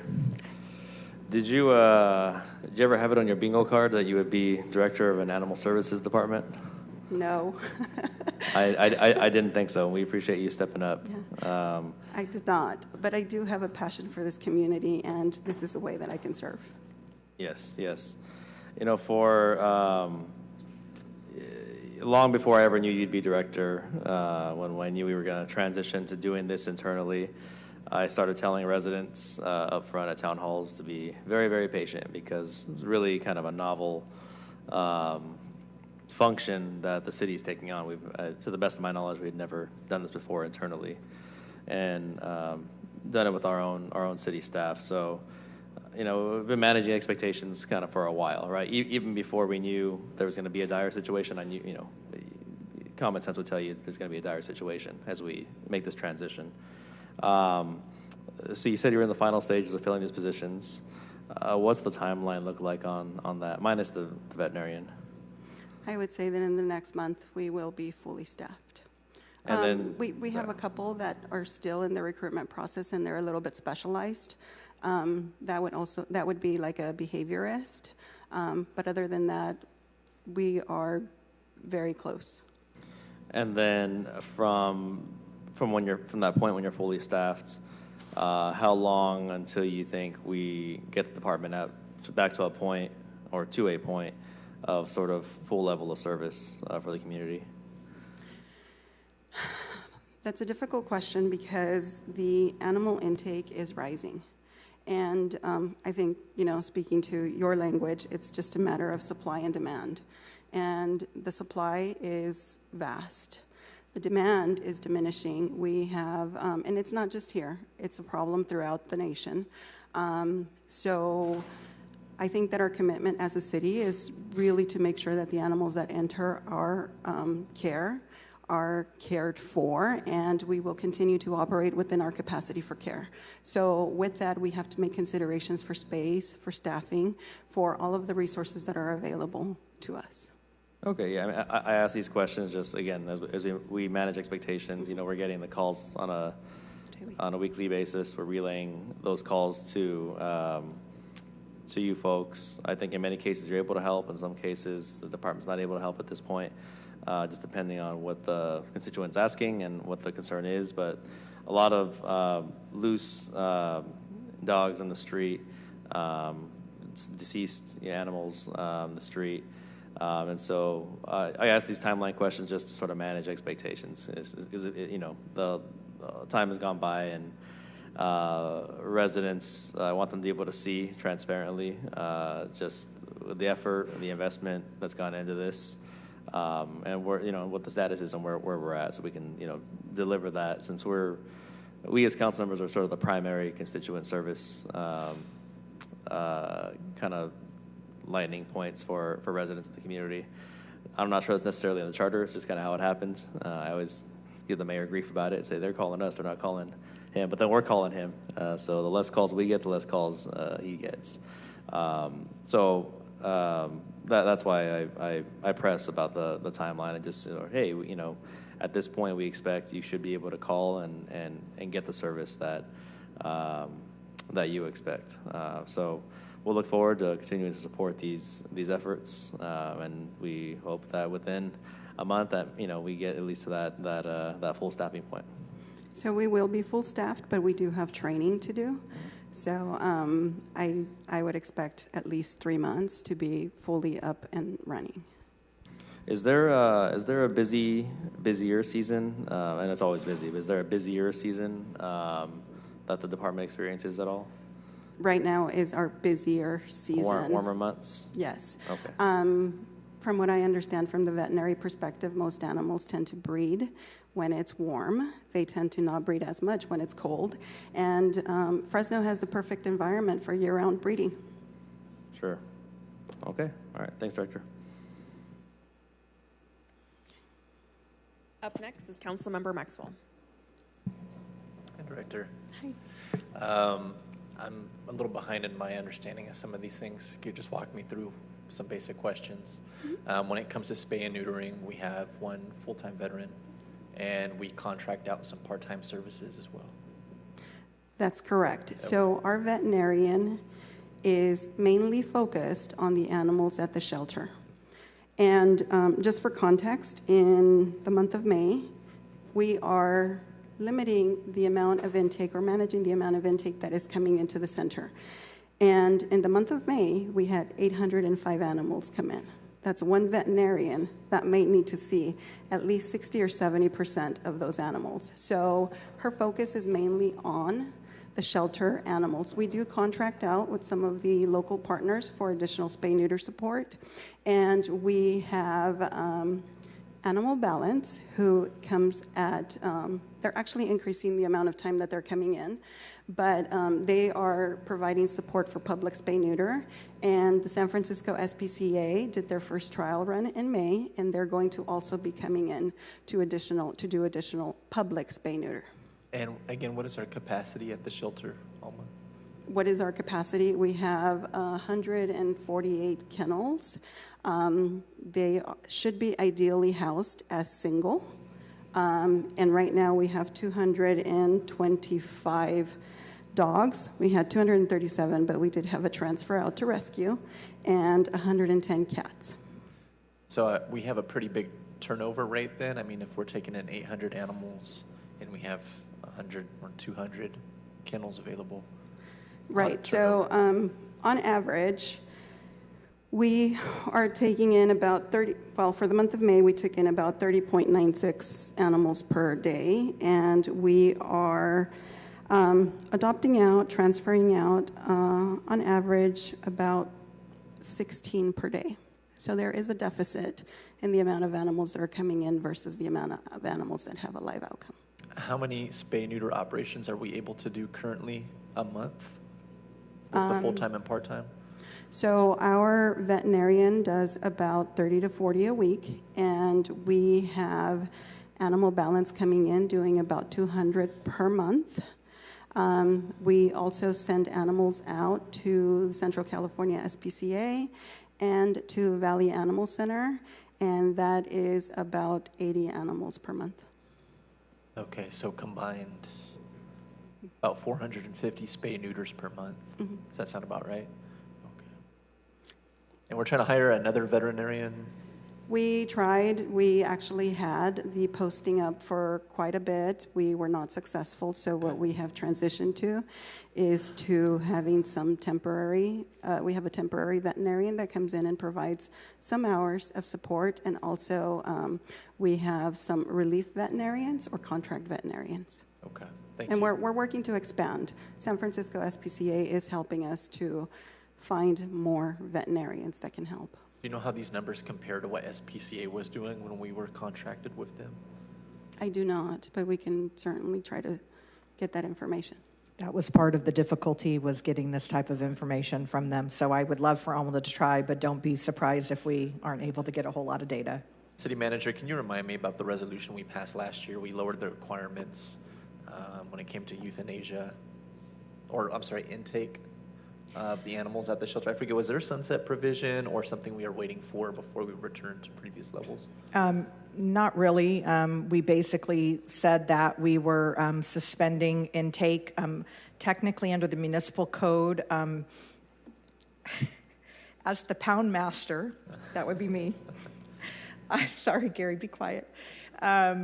I am responsible for making sure of like the health and safety of the animals. So I can suspend intake at that time because we were so new at what we were doing. We really wanted to be transparent, and so we included the council to make sure that the council was aware of what we were doing. So that did, I don't remember if it specifically had a sunset, but I will tell you in full transparency, we have continued to limit out intake because we are full. And how do you reconcile that with the 800 number intake that Alma was just mentioning? Yeah, so I think she mentioned we have 140 kennels, and we have over 400 animals. Currently, currently in shelter, we have 340-ish, and that reconciles to animals being double housed. But there's a turnaround. So an animal might come in, and we try to get it spayed neutered, or we put it out for foster, or we find a rescue.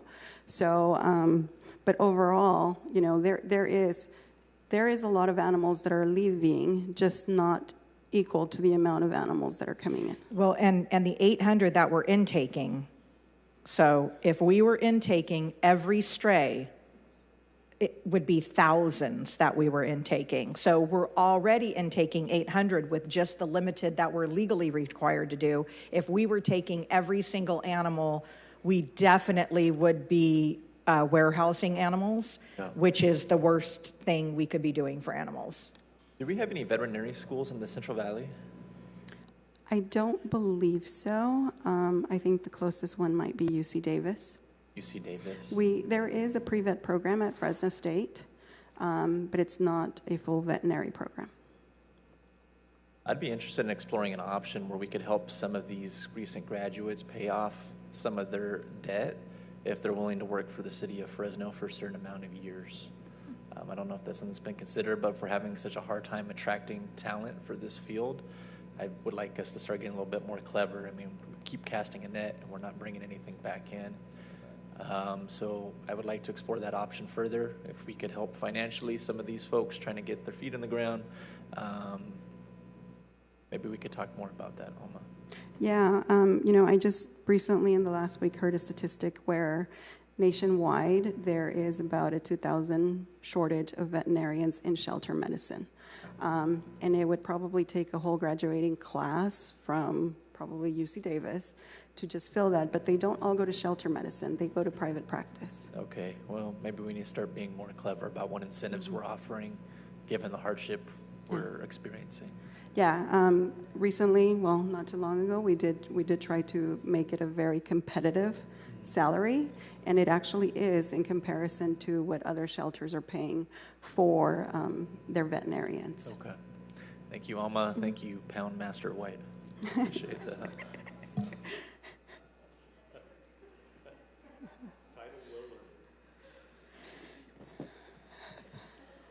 All right, up next is Councilmember Arias. I think if city manager is a pound master, I think we're officially the animals.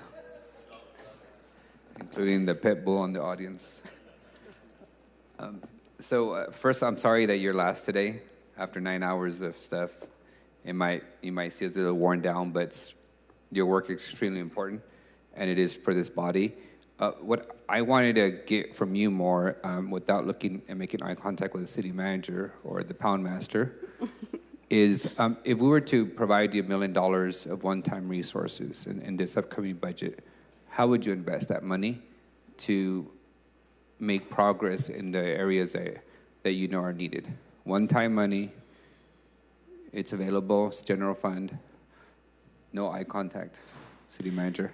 You know, without making eye contact with the city manager, I think that it's really, really important to take a look at what our resources are. And quite honestly, this overpopulation crisis is not going to be solved at the animal center. It has to be solved out in the community. It has to be through education. It has to be through allowing our community to have resources to affordable spay-neuter. Then we go So would you spend $1 million in giving free spay-neutering across the city? I don't know that I would be able to because we are limited on the amount of veterinarians that are available for us. But it would be one of the focuses to be increasing the availability of spay and neuter. What if we told people, we'll pay for your spay neutering and you take them wherever you want? Could be in Visalia, could be in Bakersfield, it could be in LA, it could be Clovis. You show us a certificate that your animal's been spay neutered and we'll pay for it. So we are working on a couple of agreements that we talked about previously. They are, I think some of them are actually just leaving city attorneys and risk, where we are providing vouchers, we are providing a lot of the support. But once again, it's every single rescue, other entities are vying for the same spots. I think that where we really need to focus is on increasing our capacity and bringing more veterinarians to this region. So if I had, a blank check, it would be on providing those resources to our community and really providing them education about responsible pet ownership. So I see this as a carrot and stick approach. The carrot being all these support services, the education, and the stick being, do we just mandate every animal in the city be spayed or neutered, period? I mean, it's, at some point, you have to get to, we can't process that volume of animals unless we're just gonna warehouse them or kill them. So do other jurisdictions of our size have a mandated spay and neutering program or policy requirement? I have not seen other jurisdictions, but I know that we have had conversations about how we're moving forward, potentially with some of our licensing fees. I think that where we have been a little cautious is to say to our community, hey, you are mandated to spay neuter your animal, but there is nowhere for them to do so. So I think that with us increasing the capacity and working through San Francisco, it is going to be a way to offer the carrot and have the stick at the same time.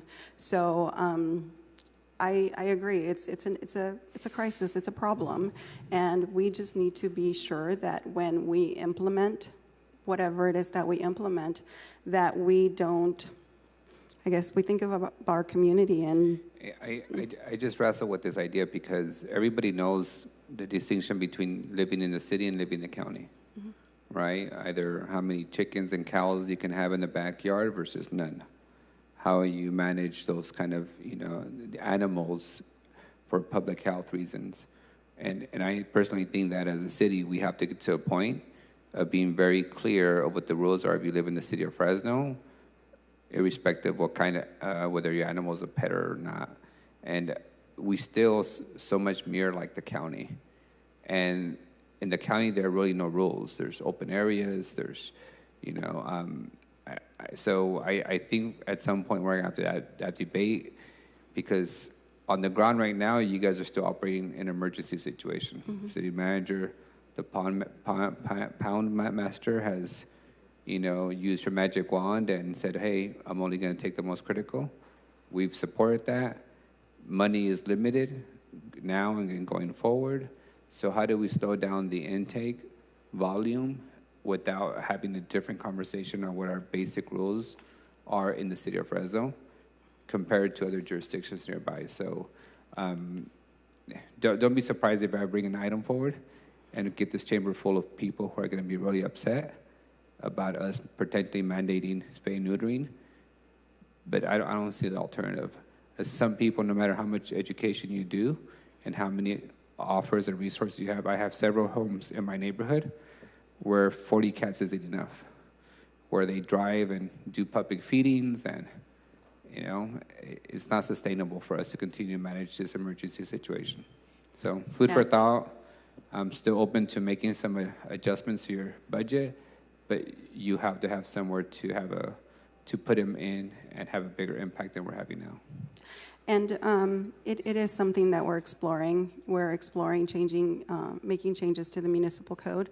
It has not been done for a while, but quite honestly, we just needed to get our operation going in order to see what it was that's needed. But it is in our to-do list.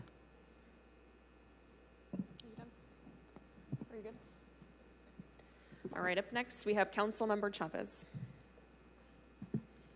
Thank you, Council President. Thank you, Alma, and your team for the work that you guys have been doing. I think we've gotten a couple of updates now as we've transitioned to us running the center and trying to triage, I think is the best word to describe what we're trying to do there. And that's probably the understatement right now. I want to hone in a little bit on our plan because the conversation that we've had. So I think our city manager asked, what's the amount you mentioned of animals in the center? I think you said 340 right now, animals that we have. They're a combination of cats and dogs. Is that correct? 340-ish. We had some leave today. Hopefully being out to adopted homes. But we've essentially been trying to give you some space to create a different model, so to speak, right? I think part of the calls that we get in our office are from folks that are trying to help, and they're trying to find a place for abandoned dogs or cats to go to, and then our answer has to be, we're sorry. So just for the benefit of the public, what is the answer right now when somebody calls and says, hey, somebody abandoned poor dog outside of Home Depot or an office? Do we tell them, leave them there? Do we tell them, take it home with you? What do we tell them? So what we are focusing on is providing the help to the animals that need it. If the animal has been abandoned, we will dispatch staff or we will ask questions when they call. And that is, what state is this animal in? If the animal is emaciated, if the animal has, ticks, we will take it in. Now, when somebody comes into our center and there is a very healthy animal, we have to say, we cannot take it right now, but what we will do is, if you can help us, we can provide you with food, we can provide you with crates, we provide them vaccines. Every animal that comes through the center, they get their vaccines, they get flea and tick treatment, and we are willing to make the efforts to help post. We do ask for our community to help find a home for them. If the animal is too young or there are issues medically, we have asked people to foster them. When they are medically well, we try to find them a home. I think a good example of that is we recently had an animal that was brought in by a Good Samaritan to 24/7, where it was burned, and we had no clue how it became burned. We didn't know who turned it in. We treated that animal, we posted that animal for rescue, and it went out to rescue. So euthanasia is the last resort. We try to make sure that we find a home for every animal, but that's not always possible. No, absolutely, and I understand exactly what you're saying. I mean, I've worked very closely with some of the rescues that, whether it's TNR on our cat side or our mouse mutts over in Southeast, and the work that they're doing. Are we still doing the, city manager, I think there were the grants that we were partnering with those folks. Are those still in place? Mm-hmm. They're still taking place. How much money do we have left in that account? Do we know? That money's gone, but I think we're proposing in this budget to... We are reconciling the grant to see how much money is left to continue some of the programming.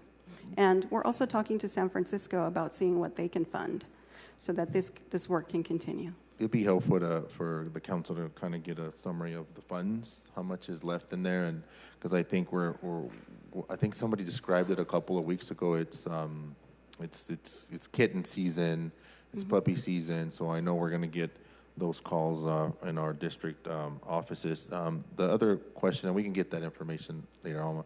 The other question I had is, I brought it up last time when we had the workshop, and you referenced it a little bit earlier with regards to what does our dog license model look like right now. I know part of the work that we're trying to do is go online to make it easier. When I adopted the rescue dog we have now, I had to do paper process and all that. Are we close to getting something online on there? How far out are we? So those agreements are also in the city attorney's office, or they may have already came out. I think ISD is doing some final review for security. It was approved today. So now we are going to work on some of the data transfer and also some of the communication out to the community as to how that will be changing. Additionally, when we do come back to council for adjustments on the master fee schedule, we will revisit what those fees are.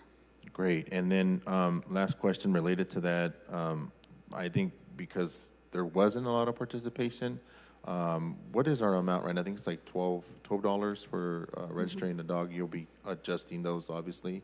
How much money have we secured as a result of that? And if you don't have that right off the top of your head, we can get that later on, but I'd like to see what that looks like now just so we can kind of compare. Because I would love to help get that message out. I know there are a lot of people that would want to do that, and I think if we somehow figured out a way of communicating to the public that those fees will go back to spay and neuter, will go back to helping abandoned dogs, I think people would be more inclined to help and register their dogs, especially if it's really easy online. Whether it's online or in an app, I think that will go a long ways in helping resolve this issue. And just like my colleagues, I think I'm in agreement. I think we need to do something that has a carrot and a stick, so to speak, because there's still a lot of illegal breeders out there. There's still a lot of people that are not responsible with their animals, and I think that needs to be addressed as well, because I just don't see those numbers going down. I think if we don't do something different, you're gonna be in perpetuity in that position where you can't respond to abandoned dogs and take them in, or abandoned cats. I think that needs to be addressed. But I'll follow up with some additional questions on it. But thank you and your team for the work that you guys do.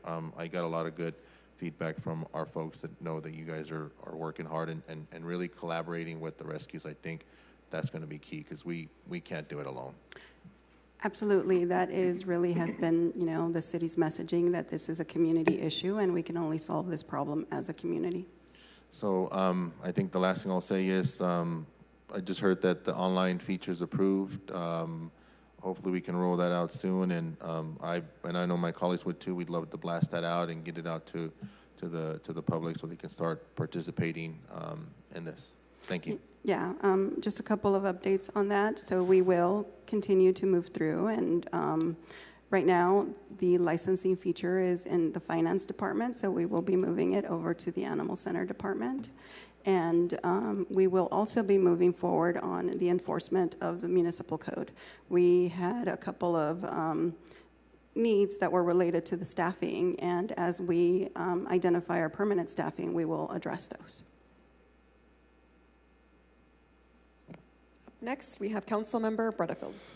Thank you very much, and thank you, Alma, and to your staff for all the work that you're doing. I know it's not easy. We took over these operations from SPCA because of, the high euthanasia rate and other things that were going on, and so there's growing pains with all of this for everybody, for your staff, for us, for the community. But we'll get to the place, I'm sure, where we all want to be. You're still involved with rescue operations, with the rescue groups, right? And not only in this state but other states as well. Okay, so that's ongoing. The spay and neuter. I know Councilmember Maxwell was asking about that. Could you repeat that again in terms of what the costs are for people who want to come and spay or neuter their animals? So the city of Fresno had a program that had a $25 for dogs and no fee for cats. We are still working through that backlog. We have sent out numerous messages to the people on the list. Some have already received the services through other places, so we're working on cleaning up that list, and then we will come back with a plan now that we will have San Francisco SPCA and Animal Balance, as well as other support contracts. But right now it's $25 for dogs. Mm-hmm. Okay. For public-owned spay neuters. Right. And in terms of the vet salary, what was the salary that you were offered? What was being offered that was not being responded to? So our current salary scale for the veterinarian is similar to a director. They are doctors. In comparison to, I don't remember if it was Riverside or San Bernardino. Those top off at about $150, $160. So why wouldn't we, since we have such a great need for that, make that $50,000 or $75,000 above what others are asking? I mean, make it very attractive. Councilmember Maxwell alluded to looking at other options, paying off student debt. I mean, if we have the need, we need to do more than just be competitive with salaries that other people are off. We need to be way above that. So this was, something that the city manager requested, that we up the salary to be competitive. I think that the salary is not the only issue. There has been there was an exodus of veterinarians leaving the field, and the number of new veterinarians is not quite at the place where it was before, prior to COVID. Additionally, shelter medicine is very difficult. It's emotionally draining. I don't know if I have the stat correctly, but there is a lot of stress, and there's a lot of incidences of suicide. So it's a very, very difficult position. So some of the things that we are working to do is to provide better work-life balance and provide the support that the veterinarians need in order to be successful and not have some of the, challenges that you find in the field. Well, Councilmember, the salary goes all the way up to $226,000 a year. That's what we're offering? The salary range is between $143 and $226. That's our salary range. That's a pretty good salary range for a city veterinarian that is not going to have to be operating necessarily at crazy hours, sort of a regular hourly type operation. No, I hear you. I mean, that's obviously a great salary, but if they're in high demand and there aren't enough of them, we've got to do something that separates us from everyone else. It's, when we made our police officers the highest paid, it helped obviously with recruiting. They've said so themselves. And if it's also, improving the environment of which they work, that's important. But we've got to do something to separate us from others to get a veterinarian here. And so if it means doing even more than that, we need to do even more than that. Yeah. Okay, and we have had communication with several veterinarians. Most of them are not interested in a permanent job. They want to just come in, work a few days, and so the way that we're addressing that is through relief contract work. Okay. So they may come in, work a shift. San Francisco is also helping us with finding some of the support staff, including RVTs. Okay. I'm open to being flexible on getting another veterinarian. If we want to put some more flexible type of things within the salary resolution, that would give us flexibility to offer different types of things. I'm very open to that. Okay. It's just, it is definitely a tough market statewide and nationwide. Is the county animal shelter having the same problems and their solution is the same thing, that only really sick animals? Are they turning away animals? Yes, they instituted that probably about a month ago. Okay. Is there any benefit to looking into some sort of collaborative effort with the county shelter and the city shelter? Is there any help in terms of solution for the problems we're facing and they're facing if there were a coordination of services together? To be perfectly frank, yes, please be. We're always willing to talk and discuss, but we had the county operation, and we decided we didn't want the county meaning we had Fresno Humane, right. Didn't work out for us. We decided to go. Of course, I believe we are operating in a far superior manner than the county. So if there is something there that they're doing that we're not certainly open to that, but okay. I believe we're the gold standard in the community, even as we're growing into the role. Okay, I appreciate that, and that's why I ask. One of the other things that I want to ask about, and that's why I have also city attorney here, is the breeding. Los Angeles just, it's something I've been looking into in terms of what in the municipal code do we have regarding breeding. First of all, Emma, are you experiencing or are you aware of at all if people who are breeding animals or illegally breeding animals are causing a problem for the city with some of the problems that we're having? Because Los Angeles believes that breeding animals and illegally breeding animals is causing a major problem for them, and they have now put a moratorium on having any permits for legal breeding, let alone, cracking down on the illegal breeders. They're just saying you can't do it now because of the crisis situation they have. But looking in our municipal code, it doesn't look like we even have permits for breeding. It looks like we have something we've got to focus on. There is a provision under the licensing that talks about, being only allowed to breed once per year. I think that is going to be part of the things that we need to come back to and bring to you as to how we are going to change that language and or eliminate it. There are things that need to definitely change. And also as part of that, we can write all of the rules, but we also need to have enough staffing to enforce.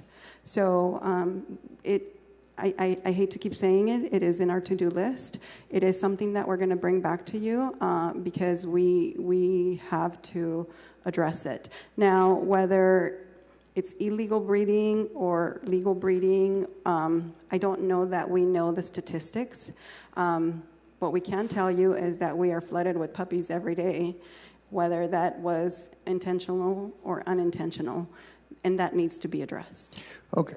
So at this point, because I've looked at the municipal code too, and I know what you're alluding to, but we don't really, we're not licensing breeders, right? And I don't know if you know, maybe Christina can talk.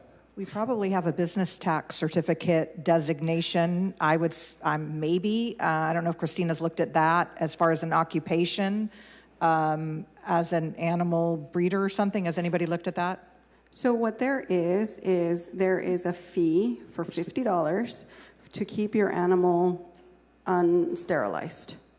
And within that, and it's at the very back of the municipal code, it talks about if your animal is unsterilized to not have any more than, I think it's 1 litter per a certain timeline.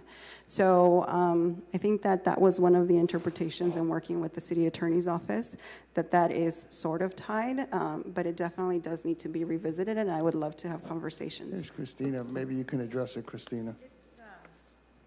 Alma's correct. It's section 10-328, and it's regarding the unaltered dog license. So in terms of the administration of that, I don't know if that is probably through it's the finance. But the unaltered dog license would allow a dog to remain unspayed and have up to 1 litter per year. But we're not providing licenses for those folks who are breeding, right, in the city of Fresno? I'm concerned, and we need to look at this, that it may be an occupation under our business tax division. You could be a lawyer, an accountant, a mechanic, a gardener, a this, a that. I want to confirm that there's not a category that is some sort of animal breeder. Unless somebody can tell me we're not, I am concerned that that might be in there. Okay, we need to look at that, Councilmember. So this is the thing we've got to decide. Are we going to start licensing people who are breeding animals, have some knowledge of this? I mean, because if we know people are illegally breeding animals, we have nothing on the books as fines or penalties. Is that not right, Christina? For people who illegally are breeding animals.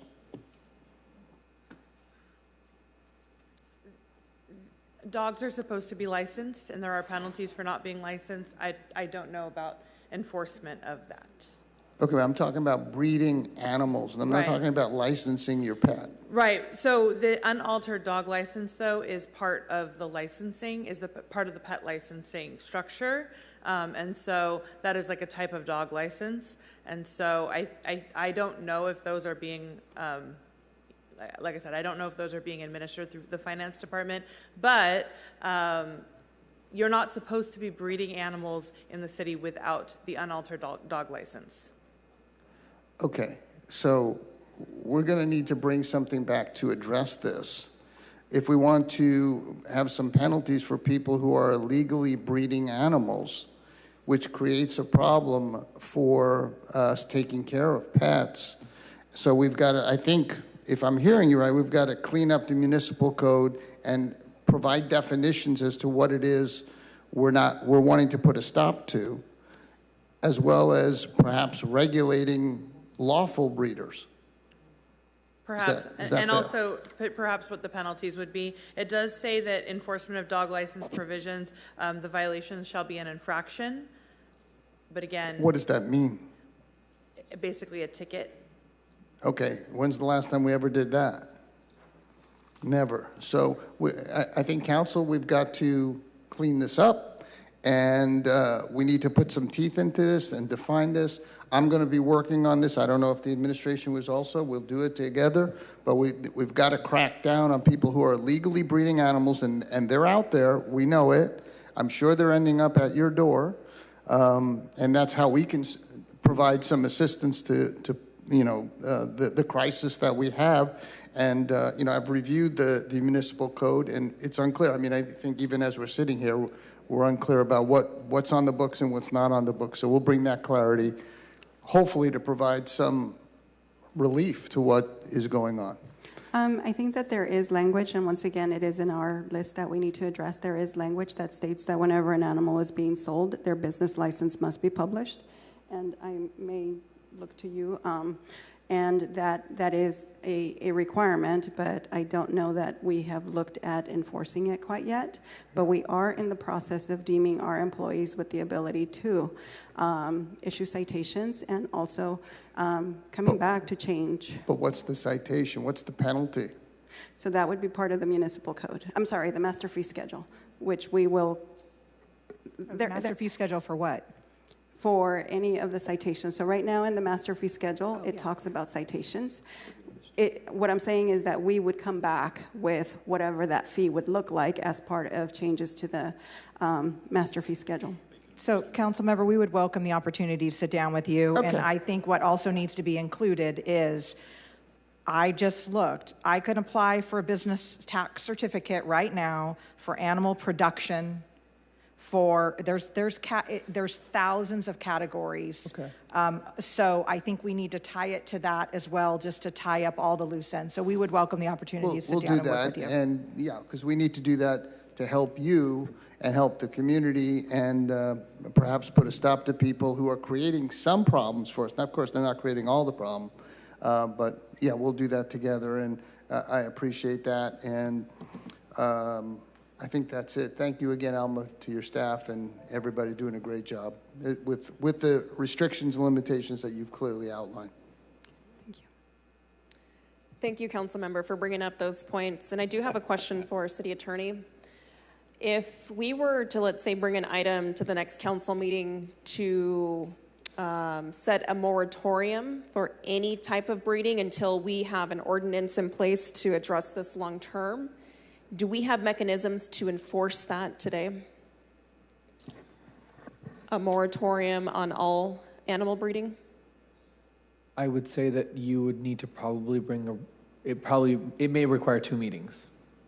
But we can look at it, and if we have a mechanism, I'll let you know by tomorrow. Thank you. And I know I've seen folks get away with this by calling it a rehoming fee. They're not selling dogs, they're rehoming them. And so therefore that's a loophole. So I just want to make sure that when we're drafting this ordinance that we're thinking of every sort of loophole that possibly could be out there to avoid this moving forward. Councilmember Carbasi, did you have a question? I was going to ask about a moratorium, but I'm glad you did that. That's great. This conversation has taken a very interesting turn. I'm going to continue on and talk about penalties. Can a penalty also be taking the animal away from the person who's breeding illegally, for example, and taking away that source of income? I mean, it's sad because it's a life that's innocent, and it's a person trying to profit off of it. So I will defer that to the city attorney's office because animals are considered property. Right, which is... So I would defer that to them. Maybe something that we look into if a taking... Can you repeat the question? Would it be possible as a penalty instead of a ticket to take the animal away from the person? It may be possible, but yeah, we can look into that more specifically. Okay. All right, we've got some homework for you guys. Thank you. So what about the conversation of mandatory spay and neuter? Any talk about it? What's the status on that right now?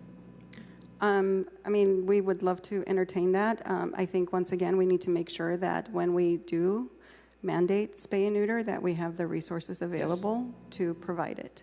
Okay. And I think we talked about that with the UC Davis vets when they were in town. And I thought they said mandatory spay and neuter doesn't work for that reason, because this state... It is not a Fresno problem. The state simply does not have enough vets in order to be able to accomplish the number of spay and neuters that would need to be done in order for people to comply. I'm pretty sure that's, Mayor, you were in that meeting, weren't you? I thought Tyler, I thought a couple of, I don't remember who was in the meeting, but I remember that came up. Councilmember Carbasi, it was you that asked that question. Okay. And they replied, that's why they don't work. So I think we're not going to spay or neuter our way out of the problem. We're not going to adopt our way out of the problem. We're not going to foster our way out of the problem. It's like any and all, every single thing we have to do. So I think these conversations are hugely productive. The stick that we're talking about, the carrot of the community education, and the resources, and the low cost or free spay and neuter, all a really good dialogue. It's been very, very helpful in understanding that we're all on the same page. So that's been great. But I think it would be a little more symbolic to say we have mandatory, and we would have people be in the place of not being able to comply. Sounds good. I love it, but... Right. So thank you. So we also have some mention about the county facility and the county system. My question is there anything they're not doing that is creating an undue burden for the taxpayers of Fresno? Could there be more they're doing? Are we picking up any slack, basically? I think I would need a little bit more information on that. What I can tell you is that usually animals don't know if they're in the county or Agreed. if they're in the city. Right. And they cross jurisdictional lines. Well, just ask the pound master. Yeah, and I'm just trying to see, is there anything, maybe if they're not doing their part, then yes, we are having to take on that responsibility. That's what I'm trying to understand. If you hear of anything on that, let me know. A good analogy would be like during COVID when, we acted as a de facto public health department while the county sat on their hands for the first, I don't know how many months, and we had to pick up the slack. A lot of different functions, right? Are we picking up slack where they should be? He's asking if we're in any way subsidizing that kind of this service for them. Yep. I'm not exactly sure if I'm answering this question correctly, but they did put out a program for funding about $500,000 for public spay-neuter that was for the unincorporated areas. Okay. And I don't know that it has expanded to City of Fresno residents quite yet. Gotcha. Okay, that helps. Thank you. If I may, Councilmember Carbasi, there was just a story today. The county did renew a spay neutering program only for unincorporated areas. And as somebody who's gone to the county shelter, if you're from the city of Fresno, they reject to give you services, even though we're a county resident too, and we pay. Right. So the county is clearly focused on spending their resources on county islands and unincorporated areas and not serving city residents. So in your all negotiations on revenue sharing, you might want to remind them that there are services that we don't have access to. Yeah, the tough thing about this is not just the dollars and cents. It's difficult to do what you do, to what your staff does, to have to make the decision to put an animal down. It's not just an animal. They have personality. And that's why we have several in my family. And I just want to let you know, I understand how difficult a job you have. I think you're doing a very good job. It's in the circumstances, you're doing a great job, and I just want to encourage you to keep going despite the challenges. It could be emotionally taxing, not just because of the work, because of the subject matter. But thank you for what you do. You guys really do a great job. Thank you. Thank you, Director. We appreciate everything you and your team are doing for the city. Thank you. All right, that concludes today's department presentations. As a reminder to my colleagues, please get your motions and your memo requests into the budget and city clerk's office as soon as possible.